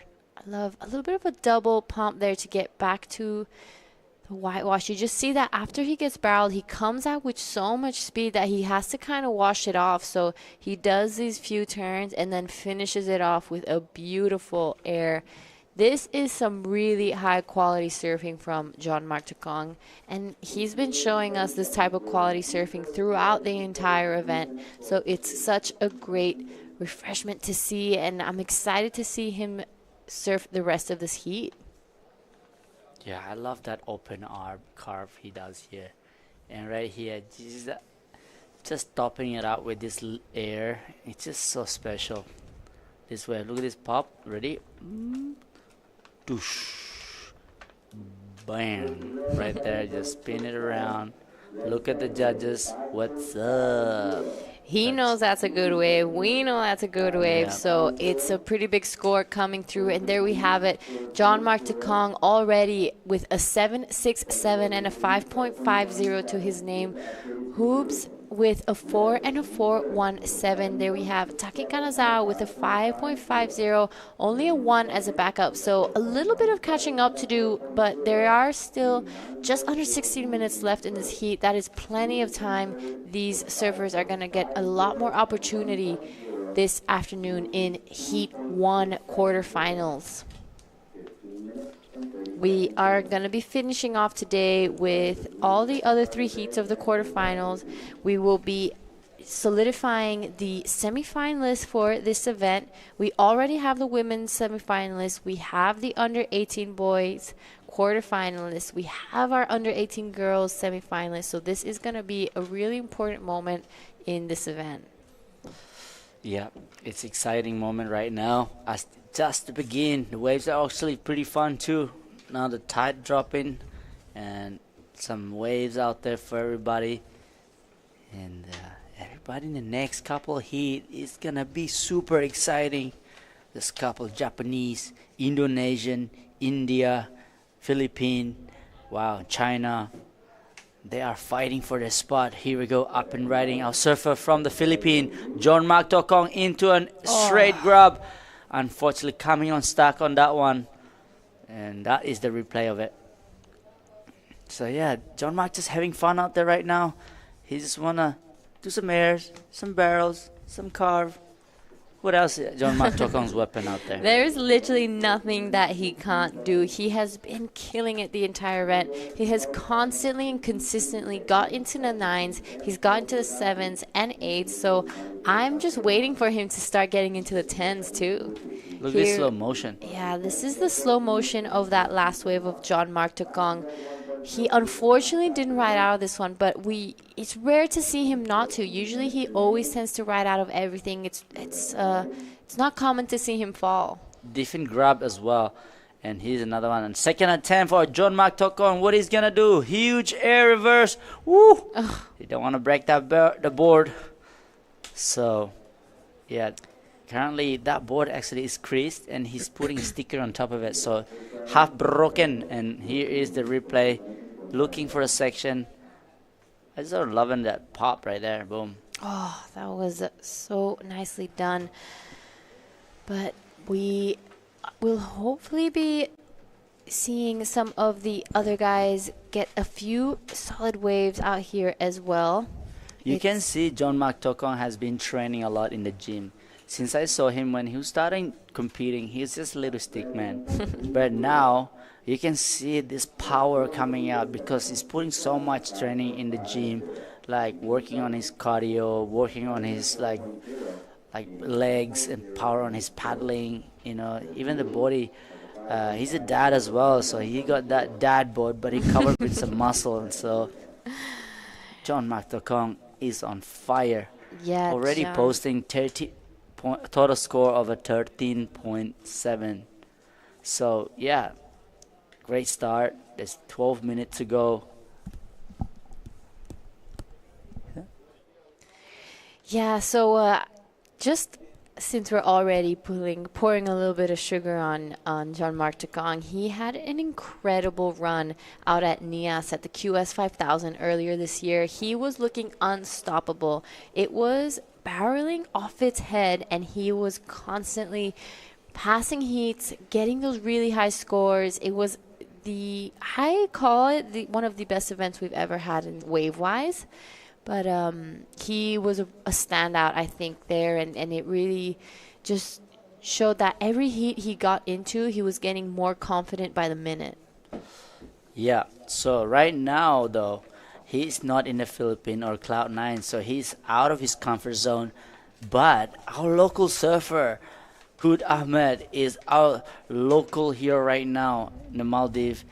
He is wearing green out there right now, so we have 11 minutes to go.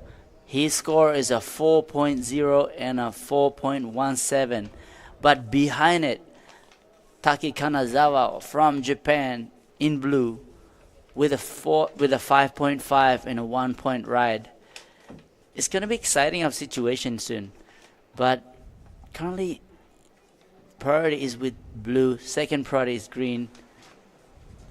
When the set comes, that's where everybody should put your eyes on the high rise. Yeah, you're totally right. Hoob's a local ripper here in Maldives. He is an incredible surfer. We've seen him rip through a few of these heats. You know, he is looking a little bit unstoppable as well. It's exciting to see him so far into the contest. This is a quarterfinals of the ASF Asian Surfing Championship. This is a huge result. You know, this is nothing to be thrown to the side. He is fighting for a qualification to the Asian Games, and Afri was telling me that hopefully those Asian Games could be a qualification to the Olympics. So this is a big moment for all these surfers. The Asian Games is a big event, and we are so lucky to be able to have the qualification here in Maldives with these waves of super high quality. Here we go, up and riding. John Mark Tokong, what is gonna do? Huge air or not? Oh, he's still pumping. Oh, rides out on that one perfectly. That was nice.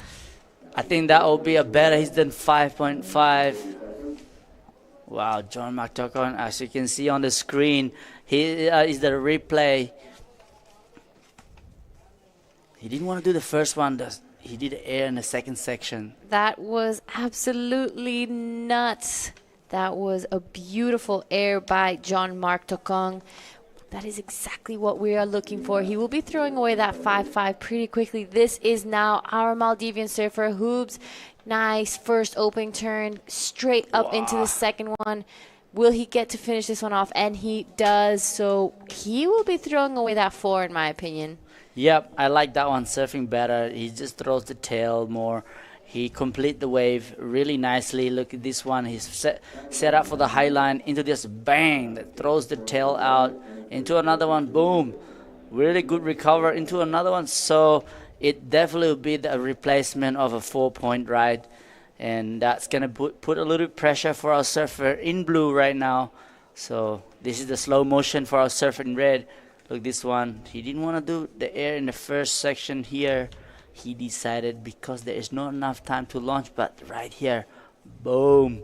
Look at that. That is an excellent air. Full rotation. Rides it out clean.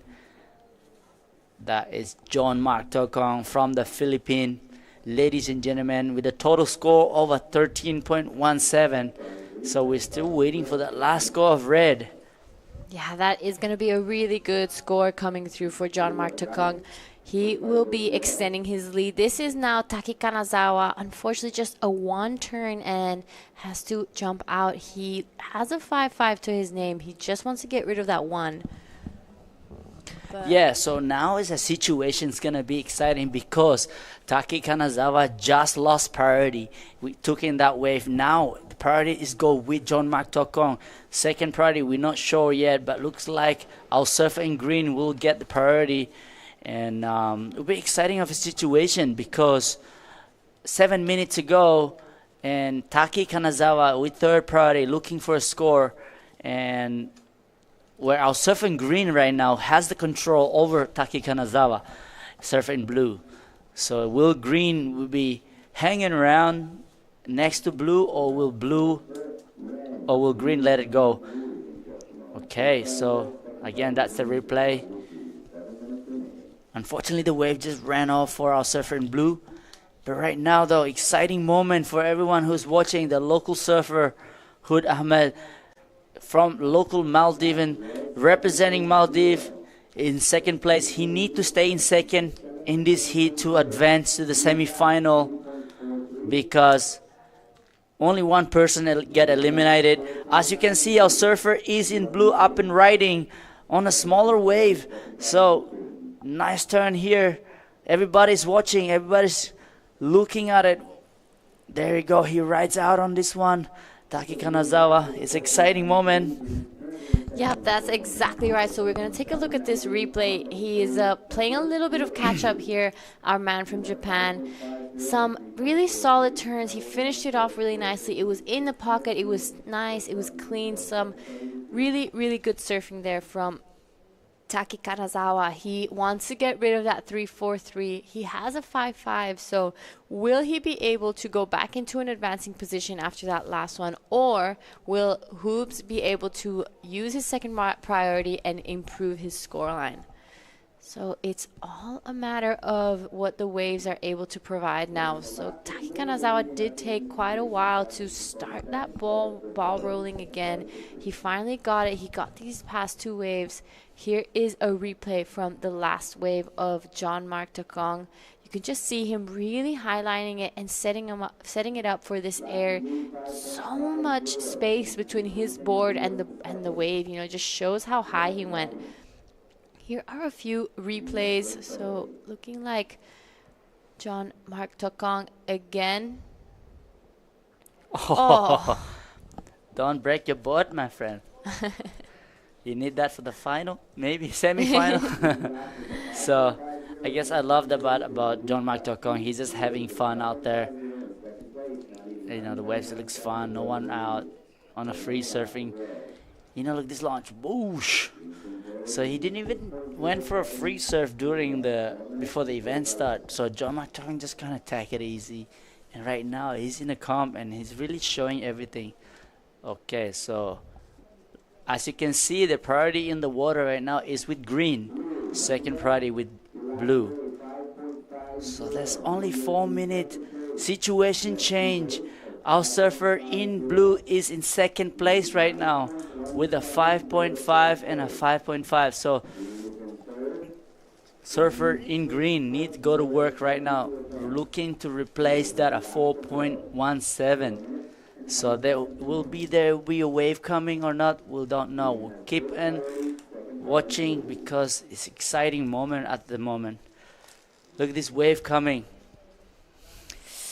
Yeah, these are the last 4 minutes of the first heat of the quarterfinals. We will be officially putting some names into that first heat of the semifinals. That will be most likely running tomorrow. Here we have Taki Kanazawa taking a look at the inside. He has a solid 5.5, two 5.5s to his name. Will Hoobs get the time or the wave to be able to move back into an advancing position? He is currently out the back with priority. Taki Kanazawa with second. I have a feeling that Taki has had his rounds in competition and he's going to be trying to sell Hoobs onto a bit of a bad wave. But to Hoobs' advantage, he's a local. He's surfed this wave thousands of times before. He knows exactly what type of wave he's looking for. So it's going to be a super, super exciting finish as we get to the last 3 minutes of this heat. Jean-Marc Takong looking absolutely unstoppable. He has a 7.67 and a 7 to his name, so he has his foot in that semifinal pretty securely. He just needs the countdown, and he will be hopefully into that heat. Well, Jean-Marc Takong definitely take this heat out. No biggie small on this one. Taki Kanazawa is in second place. Is haven't locked the door yet, so the gate is open for a surfer in green, but priority is on green as well. So, but the horizon is going down right now. That's the whole team from Philippines, Maldives, and Japan. They're sitting right there. They're cheering for their athlete in the water, and that's the replay, of course, from the first wave of surfing red. Jean-Marc Takong. Wapa. Zah. What you call that chant is called wah. And this one, all right, there you go. Thanks for coming, guys. And here we go. The sunset is moving. Will Hood Ahmed get on this wave or not? Because the time is only 1 minute and 40 seconds to go. Oh, Jean-Marc Takong up and riding, taking this wave. First turn, really nice and clean. Looking for another second turn again. Boosh! Upside down. See you later. Nice looking set here from Jean-Marc Takong. Good, massive first turn straight up into that second one. Unfortunately, wasn't able to ride out of it. Kind of just went over the handlebars there. But a big fan of spray there. Lobster hunting. Lobster hunting. Jean-Marc was looking for a lobster. He was looking for urchins. Here we look for urchins. All right, there is wave. Here we go. Our surfer in green. This is the last chance for our surfer in green. Boom. Nice first turn. Come on, Hoops. Oh, just kind of caught the rail. Go for it. Another one. Oh. Whoa, that's better. Looking to finish his wave. Another one again. Oh, no. Unfortunately coming unstuck on this one. Looks like got blue at the back. Wow, wow, wow. What an exciting moment. Could be a 45-second to go. Ooh. Whoa! Trying Please to kill don't hurt anyone. Oh, everyone's fine. We're all good. That is an exciting finish to this Heat 1 of the first quarterfinalists. So with that, we're going to just watch the last replay here of Hoobs. Good first turn here. Unfortunately, you can just see him kind of lean a little too behind on that rail and kind of fall back. That turn was looking really good, but unfortunately wasn't able to ride out of this one. But this was looking like it was going to be pretty close to the score that he needed. Right behind him, Taki Kanazawa on a good-looking wave, a little bit smaller and has a little bit more whitewash on the face to it, but this was really well done from Taki.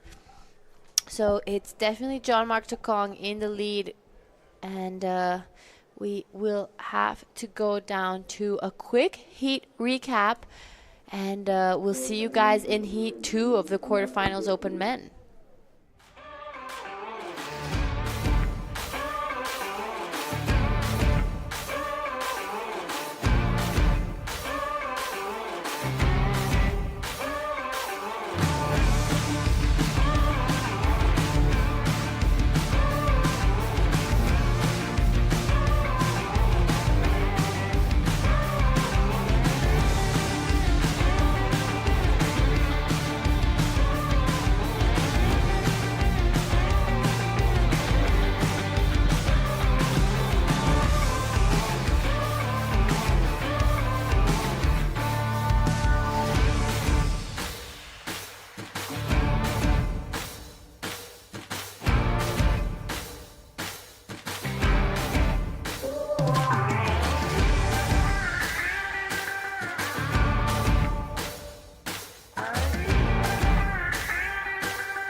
All right, guys, welcome back to the ASF Asian Surfing Championships. We are currently already into the quarterfinals of the Open Men.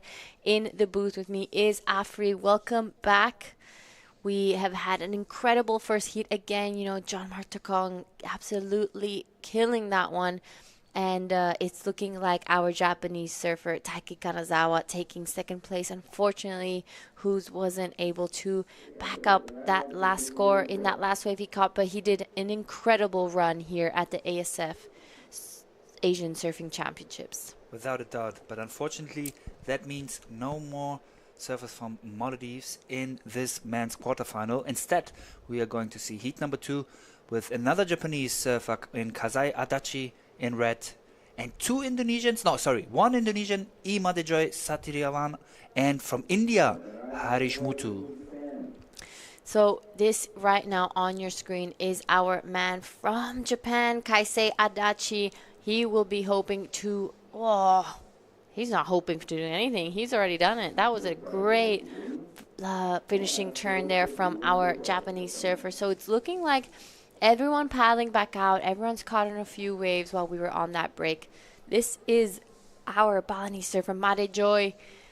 Good looking float and finishes it off. That's a great way to start your heat off. Wash those nerves off. But here, Japanese surfer in red kind of highlands it. Only does this one turn, but it was, he did these 2 turns, and that was really, really nicely done from Kaisei Adachi. Nice. Kasai Adachi on 2 carves on his first wave. Still waiting for the first wave of Harish Muthu. Scoring for all surfers is not up there. This is halfway through of Open Men's quarterfinal, and now Harish Muthu in green for India goes on his first wave. Too fast for him. He got caught by the lip. You can see him going down too early. Maybe he should have sticked on the high line a little bit longer. Now he lost the priority to Madejoy Satriawan from Patma in Bali, north from Legian. And here's another person from Indonesia, our friend Oni Anwar with John Mark Takong. I have to admit, I think he's my favorite when it comes to the males in this event. I knew that he's, technically one of the best Asian surfers, but also in this event, he's on fire. So, Oni, give us some of this fire of Myanmar. Hello. Are we ready? Are we ready? I'm ready to Okay, rumble. we're Let's ready. go. Hello, guys. We're here right now in Maldives. And tell me, Oni. Oni Anwar. Hello, very good, nice. Tell me about your heat, bro. Oh, it was good out there, bro. You see my alley-oop, backlip? Oh, yeah? Did you make it? Oh, yeah, easy. Too easy for me, too easy. All right, guys, back in the real world. Okay, so congratulations. Look like you're having so much fun out there. What do you have for dinner? What's your secret, man? Come on, tell people out there watching. To be honest, we have like a buffet, like breakfast, lunch, dinner. So buffet? Yeah. That's why you're looking buff over here, bro. I know, look at that. There's no more abs anymore. It's only abs left. It's a dad bod. That's right. It's a dad bod. That's what happened when you have a baby. Are you saying shout out to Olive at home? Yeah, shout out to my daughter, Olive, and hopefully you're watching right now, and I think they're probably sleeping. So In Australia, right? Yeah, 2 Australia. hours ahead. Yeah. So, man, tell me, like, you're ripping at the start. So I know you're surfing one of the local, and of course Taki was on like really good surfer in this event. So is there any pressure for you? Yeah, like in the land, there's a lot of pressure because you don't know what's gonna happen when you're in the water. So when I was in the water, I feel like really confident, and I know this guy surf really good. So I just stick to my plan, to make sure like every first 2 waves I got, make sure that I got a good score. So I feel more confident to build up for the next one. And of course, you're making heats and you're in paradise. How good is to be here right now? Oh man, I don't know. This is the paradise, bro. Like the people here is amazing. The food is crazy good. The waves here is amazing, and like this place is so many like islands. Like you can see even behind me. There's like a small island there here. there also that you can pretty much just paddle if you want. Have you surfed the chicken? No, I haven't. I haven't surfing yet, but I really love to. So we still have two after the event here. We still have 2 days, so we can like try to go search some waves after Holiday mode. holiday mode. So time to break time and have fun. All right, there you go. Any tips for everyone who's watching in Philippines right now, are supporting for you and all your sponsors? Um, to all the Philippines, so my fan, family, friends, sponsors, thank you guys so much for the support. And so right now, I'm pretty sure on my shop, they're doing like Marma surf. We have a surf premiere right now, so in the shop. So yeah, they're probably watching that premiere. So shout out to everybody and thank you guys so much for your support. To all the community in Siargao, thank you.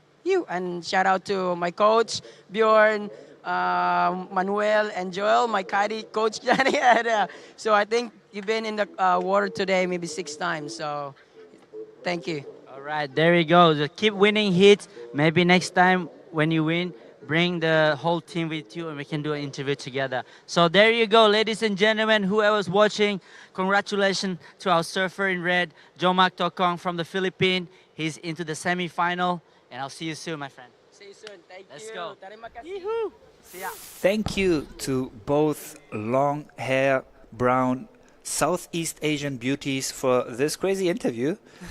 We are live actually watching the replay from our Japanese surfer in red going above the lip with his board on that one and also almost landing the second maneuver. He is in the lead with a 5.17, still waiting for the scores of his last wave. Second position currently Joy Satriyavan, and third Harish Muthu from India, making use of his second priority. Up in riding, goes up but not down on his board. Still waiting for a decent first score, the surfer in green from Team India. Yeah, so our man in green, Harish Muthu, just yet to find his feet in this heat. Like he has had one opportunity before, the second one. So I was telling Jesse earlier today that sometimes when the first heat is always, you get nervous, you make a few mistakes, but there's where you kind of find your feet. Then the second few rounds is if you're on a good roll, you get, you're good surfing on, you're passing. Then once you start getting into those quarterfinals, those semifinals, the name changes, and that kind of starts getting those nerves back. You start to realize, I'm pretty far deep into this contest. I really need to start really pulling my A game out, because right now it's do or die, and if you're not pulling out some of your best tricks out of your hat, it's easy to just get left behind and not get the scores you're looking for. For sure.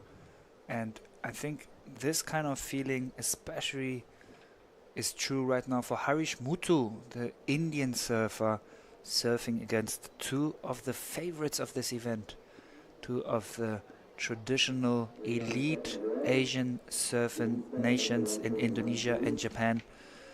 So he has to put on some scores there. And there, Team Maldives still looking at the wave, enjoying the Asian Surfing Championship,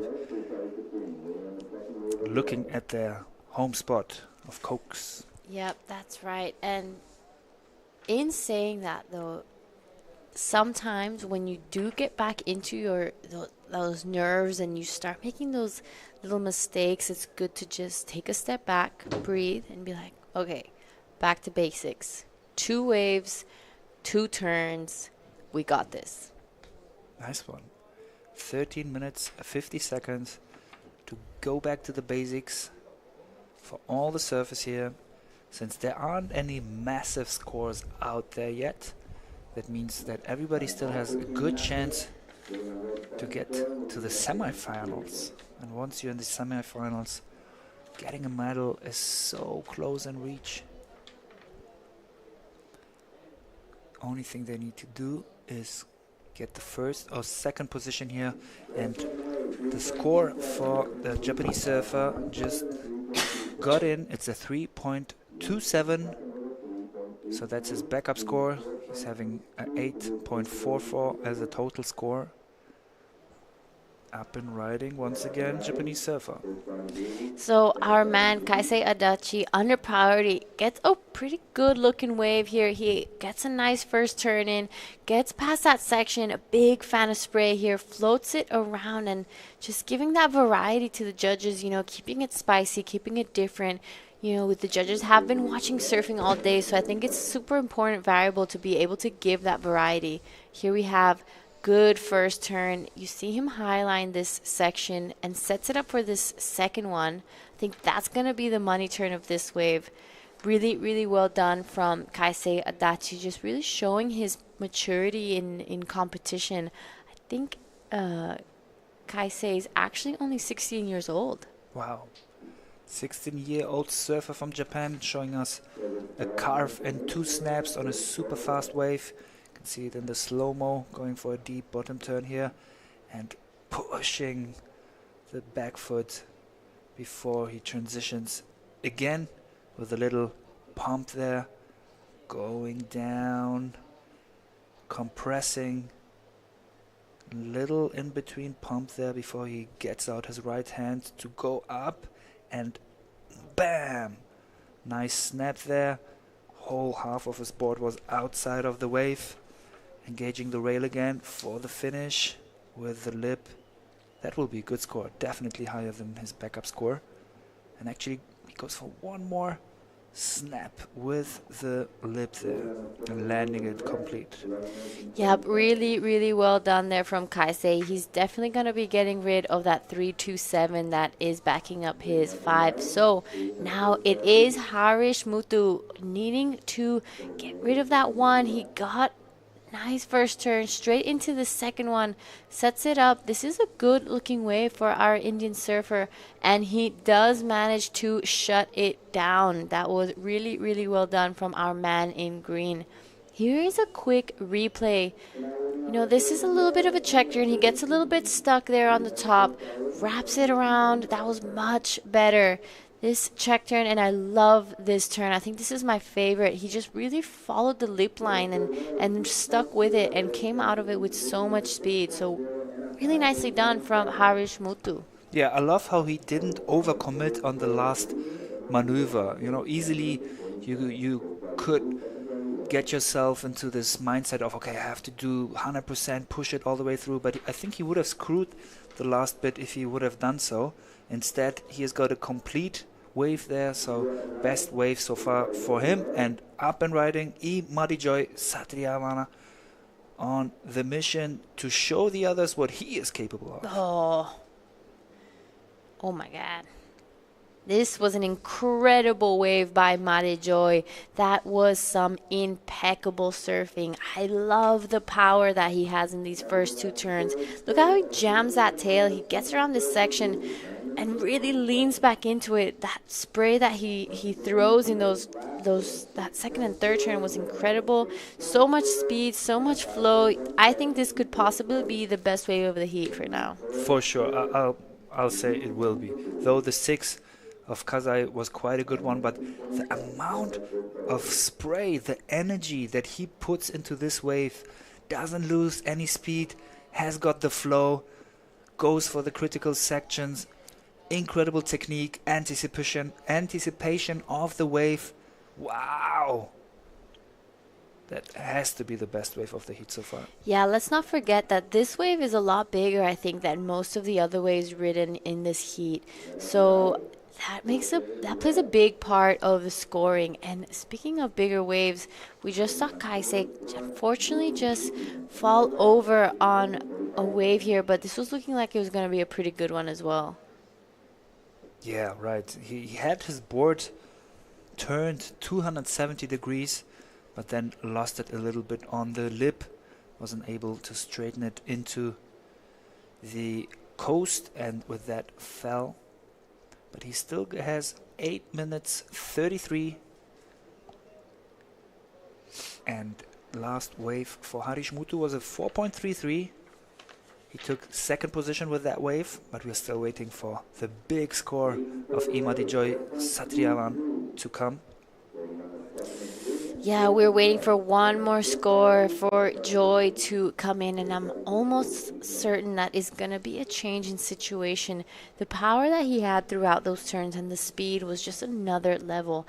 You know, Joy is another one of those surfers that I've seen improve so much during this past year, especially in NIAS, the QS 5000 there. He was in such an incredible form. I think it was probably the best result he ever had. It was a QS 5000 and he got 10-point rides, he got 9 point. He was throwing away 8s and 7s practically in that event. So he was looking unstoppable. This now is Kaisei Adachi wanting to go back into first position. Mate Joy gets a 7-8-3 on the last one, so he goes straight into the lead. Will Kaisei get back into an advancing position? Beautiful shot there from the drone, but on the replay we can compare this wave with the waves before. So again, display of great technique from the Japanese surfer. Not the biggest wave, but that doesn't mean that he's not able to generate speed in this one. Let's see if this wave is higher than his backup score of 5.17. We actually have the last score of Imade Joy Satriyaman, and it was a 7.83, so almost in the excellent range. That's exactly right, but the last of Kaisei comes in at a 6.5, pushes him back into first. So there's a lot of there's a bit of a cat and mouse for first and second. It's Harish, unfortunately, not really finding his rhythm yet in this heat, but he still has 6.5 minutes remaining to get back into the game. He has a lot of time. He has a skill because not anyone can get into a quarterfinal here at the ASF Asian Surfing Championships, but he will have the opportunity to show up. Now with first priority, I'm pretty sure he's going to be sitting out there waiting for a set. He needs some big scores, so he can't just go on any little wave that comes by. This is the platform where you can see Team India supporting their surfer. Also the Japanese team with their neat uniforms, having a close look at their surfer, Kaisei Adachi. They're quite busy, the Japanese team. Still, all the surfers are in the event, both in the juniors and the adults, for female and male. So that means a lot of time on this coaching platform for Team Japan. 5 minutes 20 left in this heat number 2 of the Open Men quarterfinal. Kaisei Adachi with 2 good 6-range scores in the first position. But Joy from Team Indonesia with a big 7.83 still waits to get a backup score with his second priority position here. Get rid of this 3.83, and now is paddling for the wave. Could that be the wave he needs to get into first position? So it is Mate Joy with second priority, letting his priority go with this one. So good first gouge, sets it up for that second one and shuts this one down. Surprising that Harish let him go on that. I'm not sure if maybe there was something Joy didn't see, but it's looking like a pretty good score, and I think he's going to be backing up his wave really nicely. That was so much speed on these turns. His boards are looking so sharp. I am really impressed by Mate Joy. He's really been killing it throughout this event. So his 383 is definitely going out the window. I think he'll be fighting for first spot again after this one. And you can see him here on this first maneuver. Almost straight legs, pushing back tail, but not losing too much speed there in the transition, and goes up again for this snap. And then quick final maneuver with the lip, landing it perfectly. Now we're waiting for his score. Quite certain, as you said, higher than his 3.83. And these are the caddies of the surfers, and some of the surfers of the next heat waiting another 3 minutes and 15 seconds before they can go and surf their heat. Made Pajar Ariana from Team Indonesia will serve in red in heat number 3 against Remar Magaluna from Philippines. But before that heat starts, we see Harish Mutu making use of his priority for that wave. High line, trying to find the critical spot of the wave. One maneuver for him. Probably will drop his 1.13 with this, but will be tough to get to second position with the 4.33 that he has on his score, combined with the next score that he will get.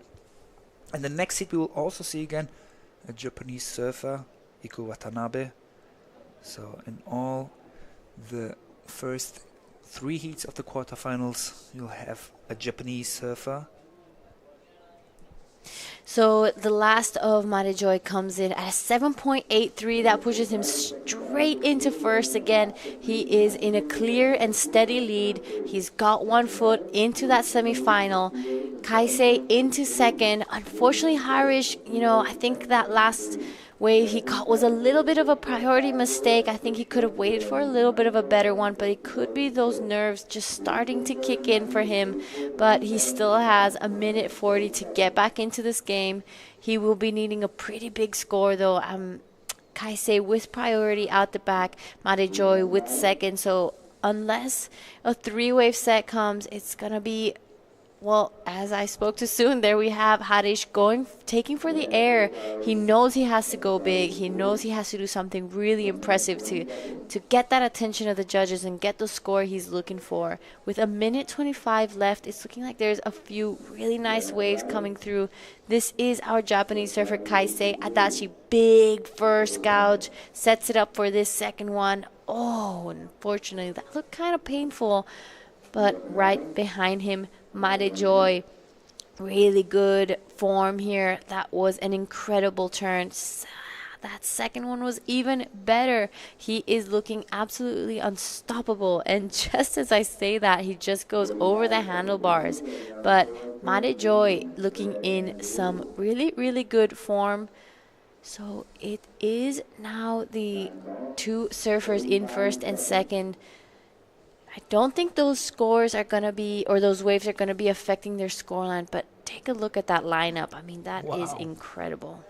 Beautiful. You can see Cokes and at the back Chickens, where Kuda Villingili Resort is being in front of this beautiful left-hander. We are in the Maldives. We are in Thulusdhoo, watching the replay of the Indian surfer, who unfortunately won't make it to the semifinals, though tried his best. But incredible effort and progression for Team India, already having somebody in the quarterfinals. So I'm sure they will continue progressing. But for now, it's Indonesia and Japan for the semifinals. Congratulations to both surfers. We'll have a small recap before we'll proceed with heat number 3 of the quarterfinals.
back again in the ASF Asian Surfing Championship Open Man Quarterfinal Heat number 3 with Imade Pajar Ariana from Team Indonesia in red. For the Philippines in blue, Remar Magaluna and Iko Watanabe, the rock star from Team Japan. It's an exciting heat. This is two backside against one regular footer. Here we go. One of our regular footer, Iko Watanabe, up and riding. Surfer from Japan in green. Nice first turn. What exciting surf! Our surfer in green right here. Look at that. Oh, Oof. that How was did he cool. straighten up his board again, man? Skateboarder, hey, Iko. What happened that last heat? Last heat, your compatriot Joy Made got first with some strong surfing. Second, Japanese Kazai. Solid, huh? Yep, 100%. Unfortunately, we had to say goodbye to Harish Muthu from India, but man, no need to be sad. India was delivering in this event. Yeah. Well, I was talking to the boys from the Maldives team, to qualify for the Asian game. So what do they have to do? Are they against India, Sri Lanka, and Yeah, correct. They have 2 ways to qualify. I'll tell you more about that. Before that, let's have a replay on BAM! The surfing from the Japanese. And Sacramento, ka-ching! Landing it. This is how you have to do it, man. Skate your way through. So, the 2 ways to get qualified for the Asia Games 2026, the first time that surfing will ever be part of this. Well, when I say ever, I mean first time. Hopefully 2030 in Qatar and 2034 in Saudi Arabia. It again will be part of the games. The 12 slots in this qualifying event will be handed in to the 5 countries that do best in their regions. So we have Western Asia, Eastern Asia, Central Asia, South Asia, and Southeast Asia. In the case of Maldives, it will be South Asia they're competing against, so that means they need higher scores than Team Sri Lanka, India. There is one of the big heroes of Team Maldives, Ahmade, with his kid, having fun, showing us the beauty of his island, Thulusdhoo, where they are right now. That's actually the small little island in front of Thulusdhoo, where you can get to coax. The platform is in that small little island. You can see some of Team Japan there giving some live coaching to their surfer in green, Iko Watanabe. So yeah, that will be one way for each gender for Team Maldives to get qualified. If for some reason they can't do it within the South Asian area, they still have the chance to get one of the 7 slots from the best ranked country in this event. So once we have those 5 countries from the regionals, we will take them off from the rating, and then the remaining 7 best countries will get another slot. All in all, you can have 1 slot in this event. Up and riding Iko Watanabe in green. Once again, skatey, clean style, and goes for the air reverse, landing it, and gives us some sign. Man, this is an early heat. Guide us through. What is he doing there? He's just getting the rhythm, get the board running, throws a lot of spray, but right here though, there is just an excellent body movement recovery from that air. Yeah, they didn't man. have enough space to do air, but he actually just made it to launch. It's just really hard to do.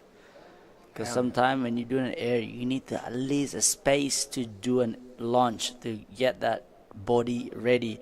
But our surfer in green didn't need much space. He just do a turn after a turn and straight to the air. That's a real, see, look this one.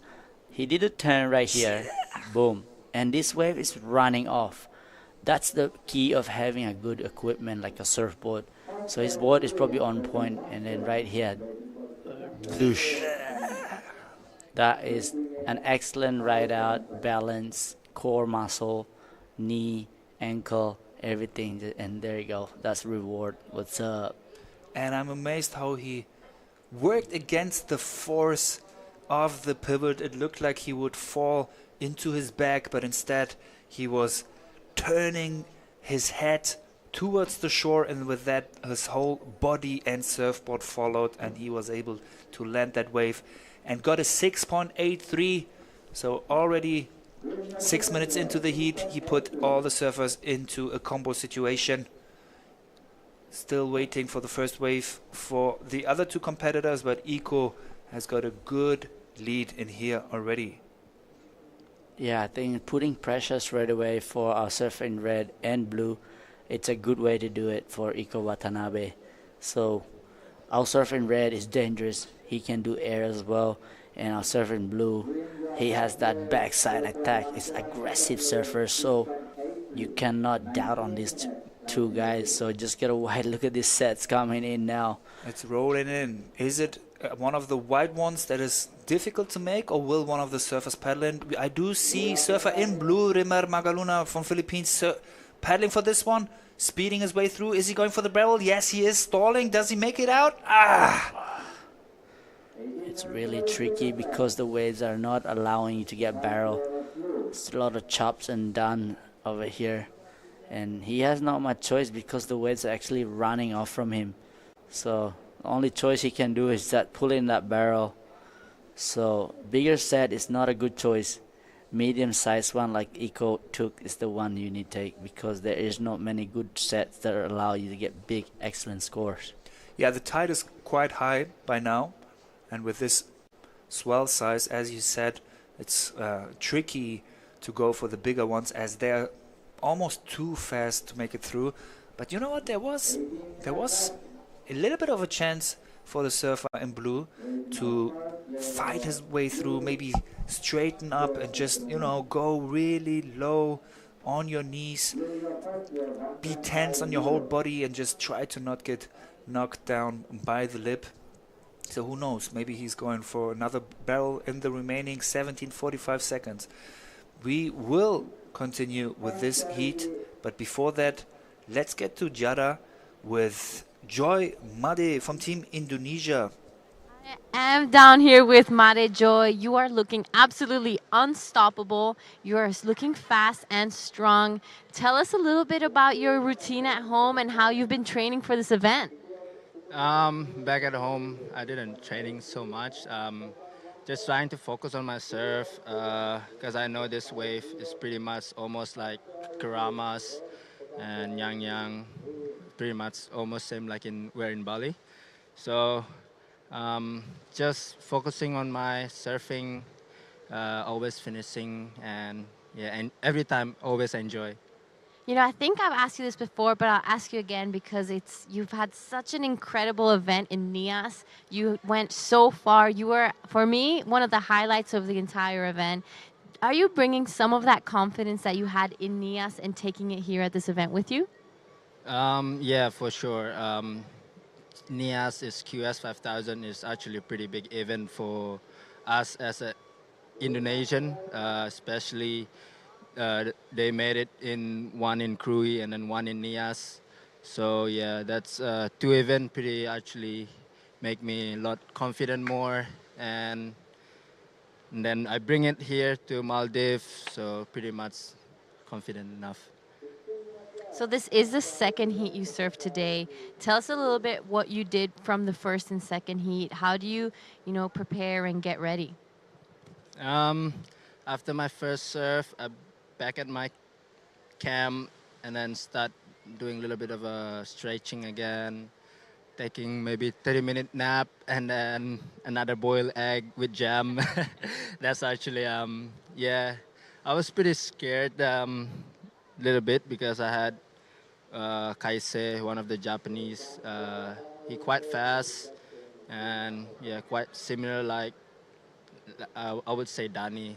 So yeah, just trying to surf it and then catch the right wave, and yeah. All right, well, keep eating your boiled eggs with jam and bread because it looks like it's working. But is there anything you'd like to say to your friends and family back at home that I'm sure are watching? Terima kasih kepada semua yang sudah menonton, terutama di Indonesia. Terima kasih juga untuk Timnas, Kemenpora, dan juga PSOI, untuk semua yang sudah mensupport Timnas untuk di event ini. terima kasih banyak. And thank you all to all my family, my mom, my brother, and actually this one is for my dad also. Yeah, thank you. All right. Congratulations, and we'll let you go rest for tomorrow. Back to you guys in the booth. Wow, thank you, Jada. Thank you, Mother Joy, man. You inspired a lot of kids now. Terima kasih, Mother Joy, sudah memberikan contoh yang terbaik untuk Indonesia. And all the best, my friend. And here we go, our surfing green right now, attacking the wave. Oh, that was an replay for the first wave, our surfing. Oh, wait, is that the same wave? Maybe a different wave, actually. Different wave from our surfer in green, Iko Watanabe. Pumps a little there, goes straight to the bottom turn. Almost vertical on that snap. Manages to stay on his board and looks again to the face of the end of the wave to go full speed on his finishing maneuver on this air reverse. That is the wave that we haven't seen because it happened while we had the interview, but you can see him asking the judges, what else what else is there that I can do? So looks like he will get another big score. Let's see if it will be higher than what he already has. Yeah, that is our next heat, piling out, getting ready, 13 minutes to go. And yeah, Fajar. What is going on with Fajar right now? He is still sitting out there, waiting passionately. I don't know if there is a wave coming for him, but I can see there is a set coming through.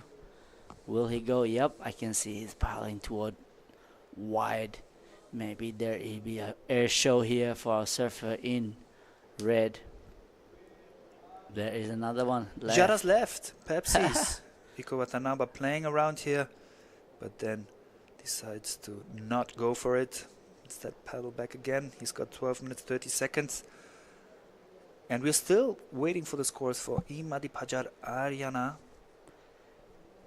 I think he likes to watch the people first to give him anger and frustration. Like he loves to fight back. Oh yeah, is that how he Fajar says? is one of a guy who likes to lead the people go first and then he catch up. All right. It's just different sometimes. Most people like to go up first and He comes from behind. Yeah. Like a great white shark. Exactly. And Fajar is a dangerous opponent for this. And let's see what he's doing though. So the pressure, will he have the pressure right now because time is just only 11 minutes to go. And can be the mother nature can play it as a game too with him. So you gotta be careful what you do as a playing a strategy out there. There is some sets coming. Will he go? Because the sets are, like I said, it's not the best. But if you do get that set and do some crazy aerial on that big set, it will go to an excellent score. And we can see this wave being too wide. All the surfers right now in the water being too deep for that one. This is the bridge that you pass if you want to get to the easiest access to Coax, the little island in front of Thulusdhoo. And beautiful little forest, I'd say, that you pass. I love that part. It's so nice, especially with these lights they put on for this event. It's really beautiful. Up and riding, not any surfer in this heat. Still waiting for a decent wave to roll in. And while we are having a close look if any surf action is going to happen, let's quickly talk about what we just heard in the last interview from Imadi Joy regarding the similarities of the waves that he has in his home island of Bali. He said that both Keramas and Yang Yangs are quite similar to this wave. Would you agree to that? Yes, correct. Yeah, similar to Nyang Nyang. As you can see, our friend from it. Oh, yep, he's having the rhythm now. He feeling okay. I'm feeling like I'm actually surfing, so I need to catch wave. So Fajar's already feeling that now. So he palm back out, looking at the wave. And yeah, similar to Nyang Nyang, similar to Karamas. Not much Karamas. Yeah, Karamas, but I'd say it's different, no? maybe Klotox. That wave I don't even know. That's a little bit past Karamas. Okay. And yeah, that's these waves are like Nusa Dua. Mm-hmm. Yang Yang is sort of a swell magnet in Bali, Yeah. right? Nyang Nyang is a place when it's small and Rainy season, if everything else is flat. yeah. That's one of the picks. Bronson Mady all love to spend their time over there. This guy is gnarly. He's if you see this guy surfing, I don't know, it's not a surfing. And right now we have so many up and coming juniors. The best juniors are in Indonesia right now. Bronson Mady, Western Hurt, Fajar, and a lot more like Farun. This guy's rips, man. Just exciting what the Indonesian rolls the next couple of years. What about the Groms in your home island, Sumbawa? Oh, that also is crazy. So many good surfers. Just matter of how they can handle the pressure of competition, because so many people, so many talent that are good at surfing, but they're not good in competition because they don't like the pressure and they don't like the travel. They don't like to put blah blah, and just so many things that they don't used to it. It's all about training, I guess. Here we go, surfing blue. It's a bit wider on this one.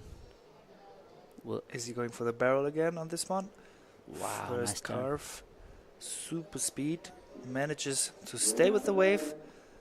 Probably the best he could do with this fast wave. And Iko Watanabe on probably his fifth wave here. Going again into the air. But not being able to finish that one. Now priority is with Imade Pajar Ariana from Team Indonesia in red. Still waiting for his first decent score. Will that wave that is rolling in be the one? Before we will find out, we'll have another look at the last wave of the Filipino surfer, who's going super fast on this wide wave and finishes it with the lip. Iko with one more flying attempt on his last wave. Yeah, looks like Iko's board good for airs. Here we go for our surfer in red. Up and riding. Answer back. Wow. Nice first turn to another one. Getting the groove on. Alright, so he's back in the rhythm. Nice turn here as we see the replay. So right now, I think this is a bit smaller wave. Anything you would do different than him in this kind of waves?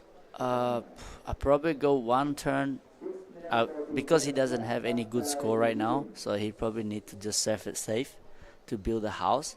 And once he have that foundation, a few scores of that 4 and a 5, then I think I will not do on that. We'll go in big turn or big airs on a small wave like that. So right now Fajar is just building a house. Like I said before, the foundation, couple of score of 5s and 4s, and then you go big. But let's see if there's time. That was a nice flowy surfing for our surfing red. Look at that bottom turn, open arm, straight into another one, throws a lot of spray. Look at that connection between turn to turn. Look at that, that's a floater, but more like a check turn floater.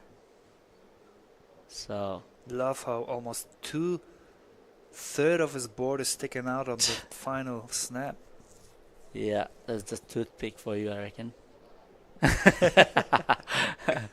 It's only 4, maybe 5. This is probably 5.7, 5.8.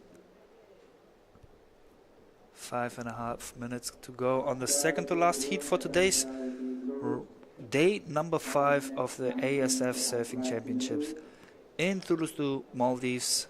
It is the third time of the Asian Championships run by the ASF together with the MSA, the Maldives Surfing Association. And from this nice platform angle, we see surfer in green up and right in. Iko from Team Japan falling on this one. but he's still in a comfortable lead with his 13.5. He checked that nobody is there with a higher priority, but sort of didn't put his rail in the right position. And now it's the Filipino trying his best on his backside.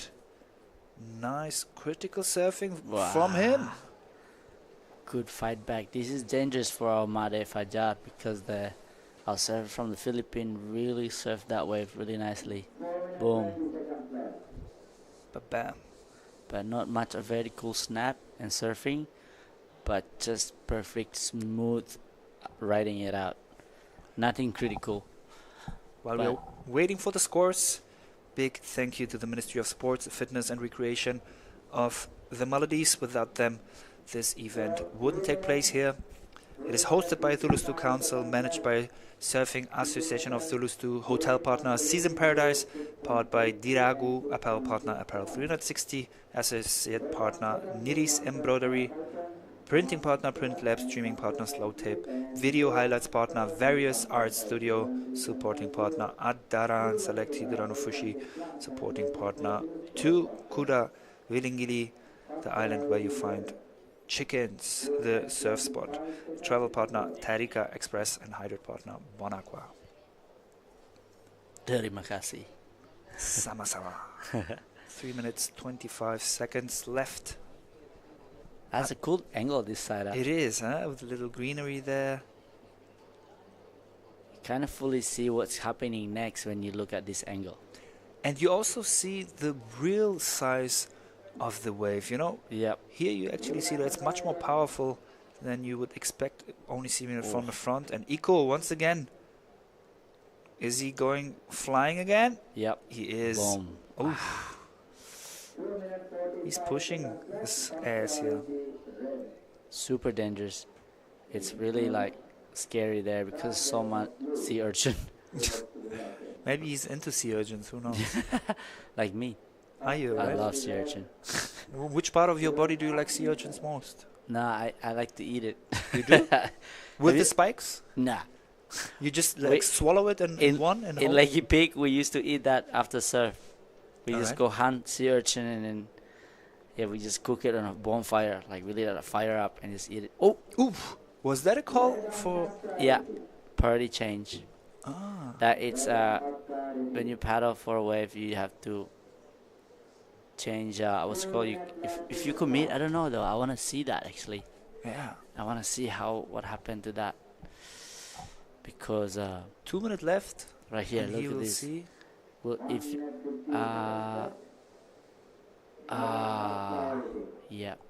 yep, I think it's a change of priority for sure because he actually blocked it.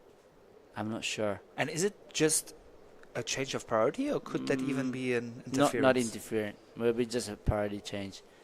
Look here. I don't know if Red didn't really commit to it. He really didn't. Or didn't give a full paddle. That's a hard one for the judges too. So it doesn't matter. Wow. Made Pajar Aryana trying to get rid of his 1.83 on this wave. This is scary. It's tricky out there. It's not easy because the waves is not that easy to ride. But the surfers are actually waiting for the set. The set's not the one, but we need the medium-sized one like the Iko Watanabe been catching. Less than a minute left on this heat. We see last wave of Red once again. First position is quite cemented, but still pretty open when it comes to second position. First to advance to the semifinals. And we actually have a change in position now. It's this surfer in blue currently up and riding on the second position. And is he going to the air? No, he can't finish this one. So half a minute left for Made to make another wave and get the second position. 15 seconds left. 20. No big waves in the horizon. The last 10 seconds. So as it looks, I think still there's scores coming for There us. you go. Oof, is he landing? Wow! E. Madhipajar, last second of this heat, he manages to do one more air. Will that be enough to get the second position to get to the semifinals? Here's the replay of the wave. Super compressed. He goes to the air with this air reverse, lands it. Not the biggest wave, but technical surfing from the surfer in red. He's paddling back in and is waiting for the scores. And while we are waiting for the scores, we'll have a quick replay. We'll find out if that was enough for him. And then we'll watch heat number 4 of the open men in this quarterfinals. Stay tuned.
All right, we're back to What is that? Anyway, all right, everyone who's watching live, this is our last heat of the day. That one, excellent surfing for our Japanese surfer from, Iko Watanabe just took that out. And of course, now we have in the water Neil Sanchez in red. Blue, we have Danny Widianto. And in green, we have Zihao Wu from China. Wow, representative. What an exciting heat for our day today. That was crazy, that last heat. Iko just doing airs to airs and to airs to airs. So yeah, and John Martokon really opened up things. I mean, you know, the swell has decreased, so much that once you can't find those barrels, what do? You go for the air. That's like the next big thing, you know? That's the next big thing. So we've already had some waves ridden. This is our surfer from China. Nice first opening turn. Wastes no time to get into the second one. And unfortunately just kind of slips off straight off his board. 367 for Zihao Wu opens up his account. This is looking like his second wave. He's wasting no time. Really nicely done here from Zihao Wu. Yeah, I like the surfing. Really top to bottom, clean and crispy. Crispy. Really nice. Okay, so really just trying to stay busy, putting scores on the board, putting pressure for our surfer in red and blue. Oh man, in green, represent China. Hey, look how good of the surfer he is, super fast, super fluid, into another one, bang. Good finishing, smart tactic to do that. You cannot ride out the wave without finishing the wave, so it's really important. Okay, so there we go. 21 minutes just went past really quick. This is our last heat of the day, and what an amazing day today. Running a lot of heats of men's and women, juniors, women, men's. So I have to say one of my highlights is John Mark Tokong did nice air. He's just the spicy man and also Mother Joy's aerials. I mean smooth and sharpness.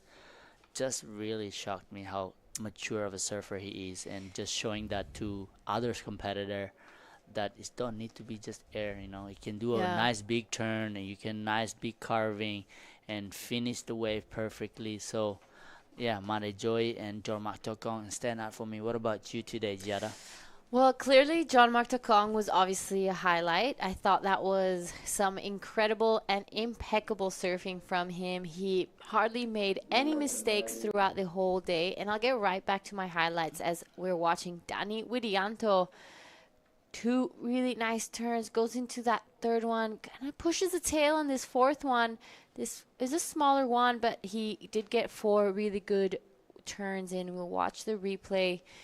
Danny used to surfing halfway kura. He knows how to really gain his own momentum and gain his own speed throughout these smaller waves that have a little bit less, power and energy behind them. So you can really see those days out there giving him that advantage. But yeah, so John Mark Tokong was definitely a highlight for me. Not only his first heat, but that last one we saw as well. He was in the first quarterfinal. I think watching Kailani Johnson and Taina Izquierdo pass onto the semifinals was another good highlight for me. I really loved Team Philippines and Team Japan. I love how strong they look. I think a few more highlights, I think, was watching Team India really push through today. I saw Kishore on the under-18s. He surfed an incredible heat. He had a 6 and a 7.3. And obviously being here commentating with you guys. Always a good time, always fun.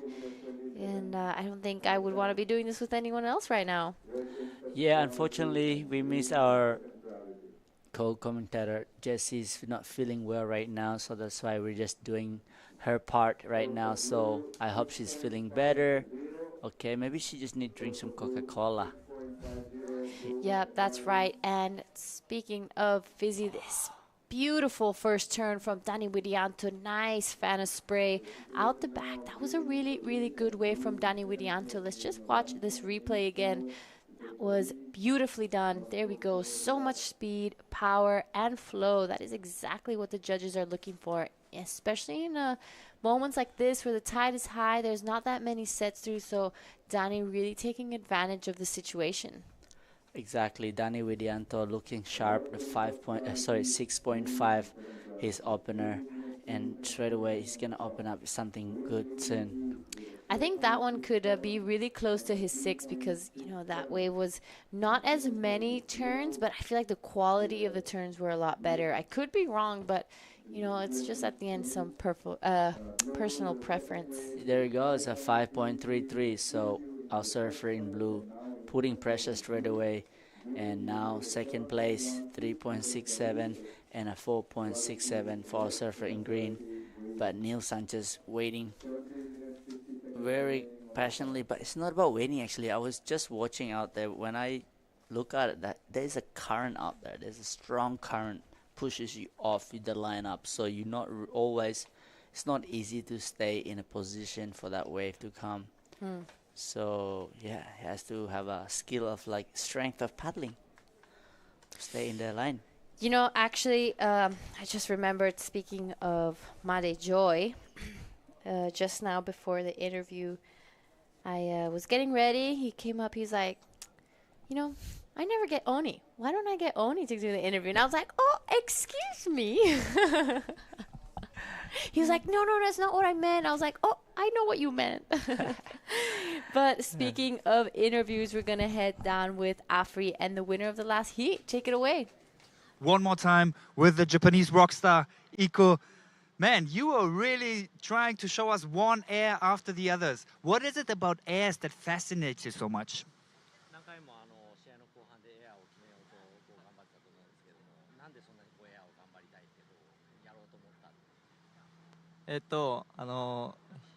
ヒートでもうエアがもう結構決まるっていう確信があったので、欠かさずチャレンジしていきました。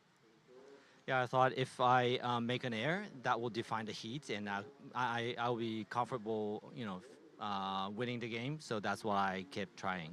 Well, you were right. It was definitely your air game that also gave you that many points. Iko, when are we going to see you in the Olympic Games? もう確かにその通りでエアを決めれば試合決まってたと思います。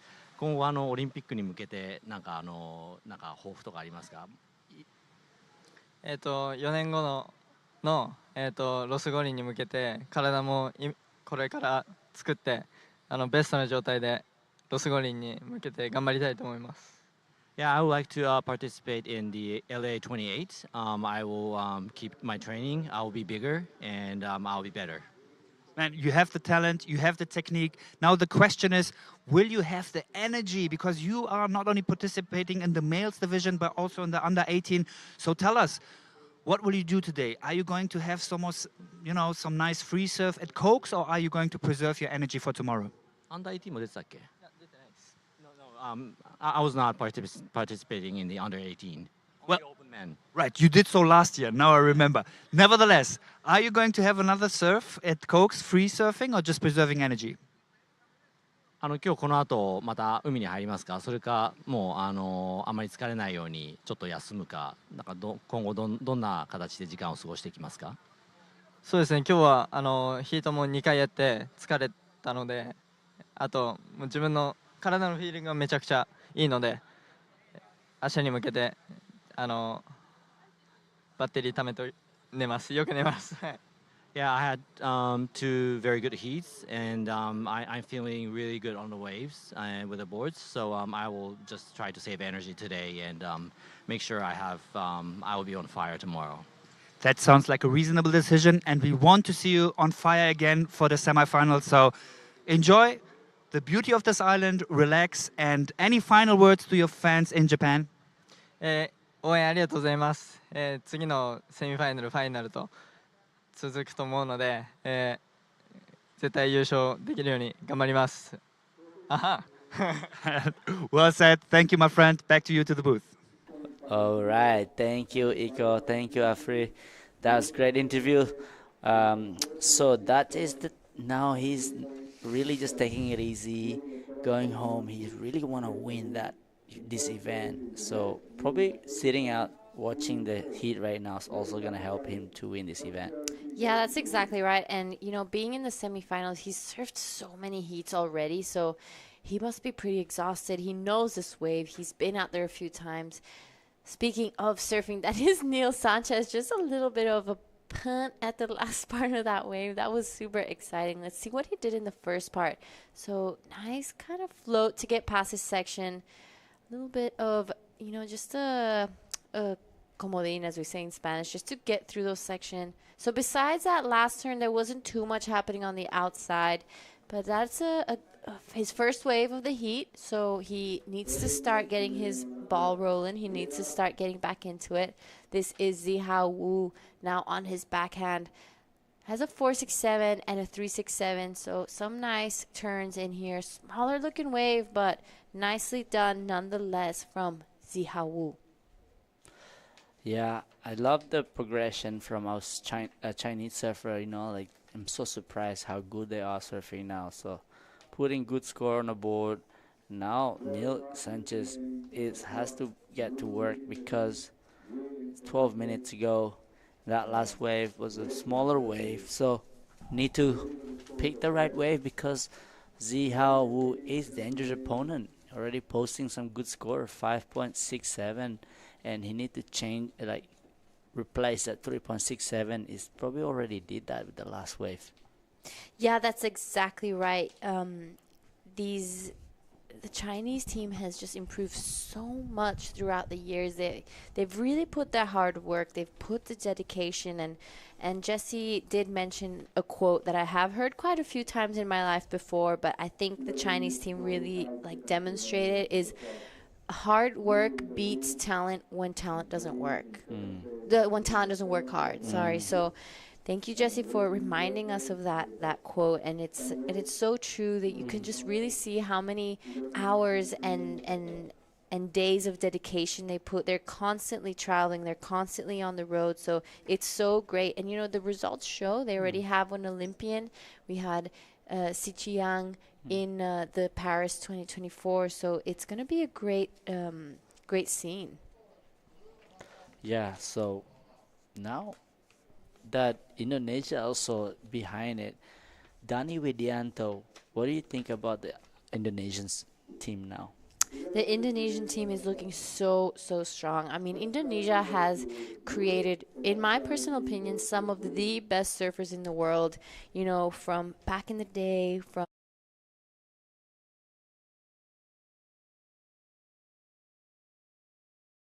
big names come out. Rio Waida is now one of the best surfers in the world. He is in the CT.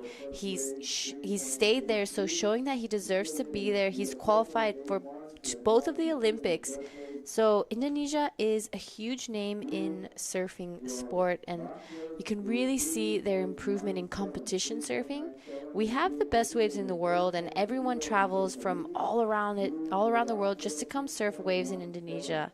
So it's great to see Dani Widianto out here. He is last year's winner, so I think he's expecting big things from himself, but also he's expecting to go pretty far. Yeah, imagine what he's thinking right now because last year he won it, so it'll be interesting what is going on in his mind when he sees someone like John Mark Tokong posting in his nines, and and you can see Iko Watanabe's performance such a high level. Then you can see our surfer from Indonesia, Made Joy. So it's really such a competitive match, and then you staying together in a team. It's gonna be really interesting what they're going through in their headspace, right? Yeah, I guess it's a little bit of a bittersweet because you're here as a team. You want to come as a winning team, but you also want to win yourself. So you're gonna reach a point in competition where you're gonna have to face your own teammates, and there it's kind of unless you guys can work together in the lineup, but there's going to be moments where you have to just think of yourself because at the end of the day, surfing is an individual sport. So, yeah, you're right. It's definitely bittersweet, but I think that at the end of the day, the team spirit overcomes everything. And speaking of overcoming, that was Dani Widianto wanting to get rid of a 617, showing exactly why he is last year's champion. So looking comfortable out there, that is some incredible stuff. Yeah, Dani Widianto is such a consistent surfer. He can get those scores total score 15, 13 score. So the way he just did that is such an excellent way. It's such a hard wave to surf, but he managed to go around and complete those turns with finishing with an air. I'll surf in red right now. Nice answer back, but unfortunately coming unstuck on that one. Neil Sanchez really need to get back to work. 8 minutes to go. There is a chance the gate is still open for surfing red. And this similar to the wave at home for him. So he just probably need to take out the pressure and just remind himself I'm at home, and as because I'll surf in the green, it's just staying busy right now. Just having the confidence, building that, and looking to replace a score of a 3.67. Tell me about this one. Do you think this is the replacement of 3.67? Let's take a look. All right, so a really nice first turn. Nothing really critical, but that one was really nice. It was super well in the pocket. He threw a big fan of spray. You know, I think that will definitely maybe be reaching the fours range just because of that second turn and the combination of all. And maybe the climb? And the claim, too. I mean, a claim always gets you some extra points, huh? Do you reckon? What about you, Oni? Are you a claimer? Do you claim? I climb sometime when I get excited, when I need like score. Like climbing is such a like, I don't know, when you're in a danger mode, like you are really needing the score.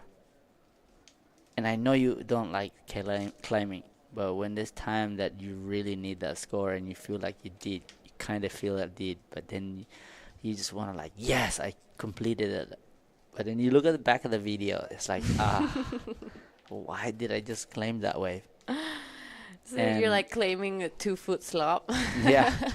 For me, I grow up like so many cool friends are telling me, man, don't claim. But you know what? I don't care. I'll claim anyway. Because if I get the score, I win. Yeah, man. Dude, you know, when you're out there in the heat, it's just, you have so much adrenaline going through your body, and there's so much energy and excitement and nerves that when you finally do get the wave that you're pretty sure you're going to get the score of, doesn't matter if it's like half a foot wave and you did 3 half turns, if it's what you need, that claim's going to come out. It just, you know, just passes by you.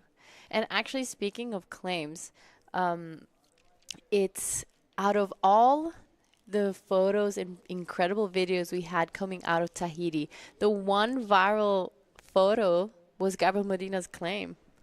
Yeah, I love that claim. That claim was really nice because it went viral. Huh? How good is that? You know why I claimed that one went viral? No. Me too. I don't know because it went viral. The whole sport, like so many people reposted that photo, and I have no idea why. And I would like to know. Maybe just mean one word of them. When you ask I think me, just only you and me that doesn't know. Yeah.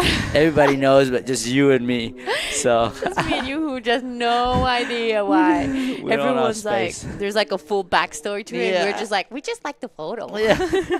Why is he putting his one arm like that? But yeah, that photo did go viral, not only in the surf community, but I think outside as well. I think it's one of surfing's most famous photos at the moment. So really putting a name and an image into the Olympic, world. But it was a good photo nonetheless. We do like it anyway. We will eventually find out why it went so viral, but I guess we'll never know. Yeah. Here we go. Our surfer in blue up and riding. Our currently heat leader already have a 7-point ride and a 6.5. And right now he's looking to replace that. Wow, that's really nice surfing for. Wow, but that already done a good job at the start of that wave. Look at this turn, Jada. Talk me through it. Wow, that first hack was incredible. He really leaned into it. I love this tail slide on that second turn. So here we officially have Dani Widianto really showing what he's got. I feel like he's kind of been holding back throughout this event. Yeah. And now he's really letting loose. Yep, exactly. He knows what he can do, but he just don't want to show up straight away. And right now he is already in total score of 13.5. It's a really healthy score. But Zi Hao Wu is currently in second place, putting pressure on our surfer in red. So surfer in red only have total score of a 5.06. His best score is a 3.83 and a 1.23. Nothing amazing yet, but time is ticking down. And is that because of the current pushing him off from the lineup, or what is going on? Why is he not catching the wave?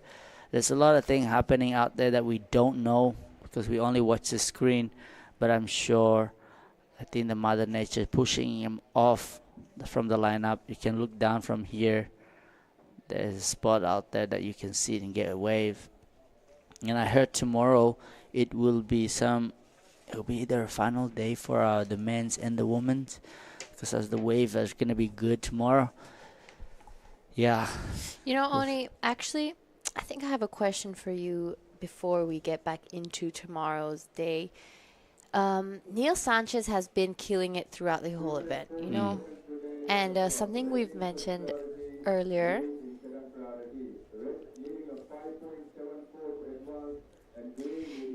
Something we've mentioned earlier is, you know, once you start getting into the quarterfinals, semifinals, and finals, it's easy to have those kind of like nerves come back. So, what do you think that's something that could be happening to Neil Sanchez right now? Yeah, because you know, every heat's a different heat. You know, like you adjust a different tide, a different time, different. You know, like the wind, and then you know, it's not about. That's I think that what can play against you. So it's not because of your performance. It's just like out there, the waves are smaller today, right now, a bit slower. There's a little chop and a strong current, and all he remembers is what he did before. Like this morning was nice and clean, and right now he's just trying to expect that, but he can't expect the same heat what you surfed like before. So the guys who's doing better right now, like Danny Vidianto and Zihawu, is actually adjusting with the situation. He's just catching this closeout wave and that do a two turn. Not amazing, but just two turn. Where Neil Sanchez waiting for that big wave, but now he's actually getting to work. A minute to go, and probably doing some air. There we go. Wow. There we have it. There That's you what go. we were Neil waiting Sanchez is for. answered back. He knows he has that skill. He knows it because he hang out with Marmar. And look at this air. Boom. That's a really difficult air to land. And I'm sure that will change the situation. So our surfer in green right now is just looking back to that. And it's like, oh, what that just happened. Yeah, I'm sure he's gonna definitely start feeling that fear, you know, that anxious feeling when you know your opponent caught a wave and you're not sure if it's the score or not. I'm pretty sure that deserves a second spot. And also for Neil, he's right now he probably on a super nervous situation. He's probably not chill as hell, but it's so cool that he just ride out and land that, because that's the hardest thing to do because the pressure's on. You have to land this because if you don't land this one, you'll be out. So the way he just land that thing, I have to take it for, like, have so much respect for that, you know. Yeah, really, really well done from Neil Sanchez. In critical moment, he was able to get that wave, do the air. So we're definitely gonna be counting this one down. We're still waiting for some scores to come through.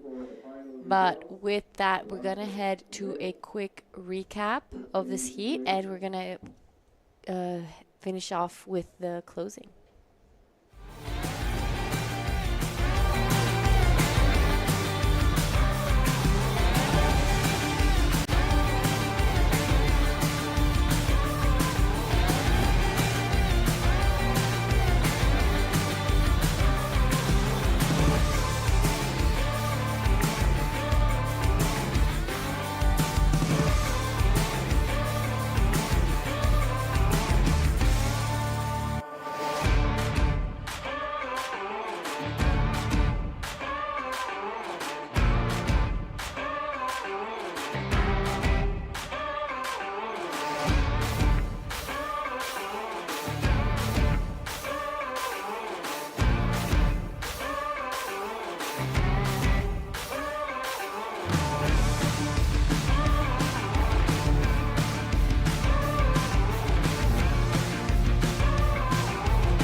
Okay, welcome back. As you can see, that's a stingray on the. Is it stingray? Sorry. Yeah, I guess so. So it's cool. You can see the wildlife around here. That. Oh wow, that's right now. Right now, right here, right now. Everybody, thanks for watching. We are gonna shut this down and see you guys tomorrow.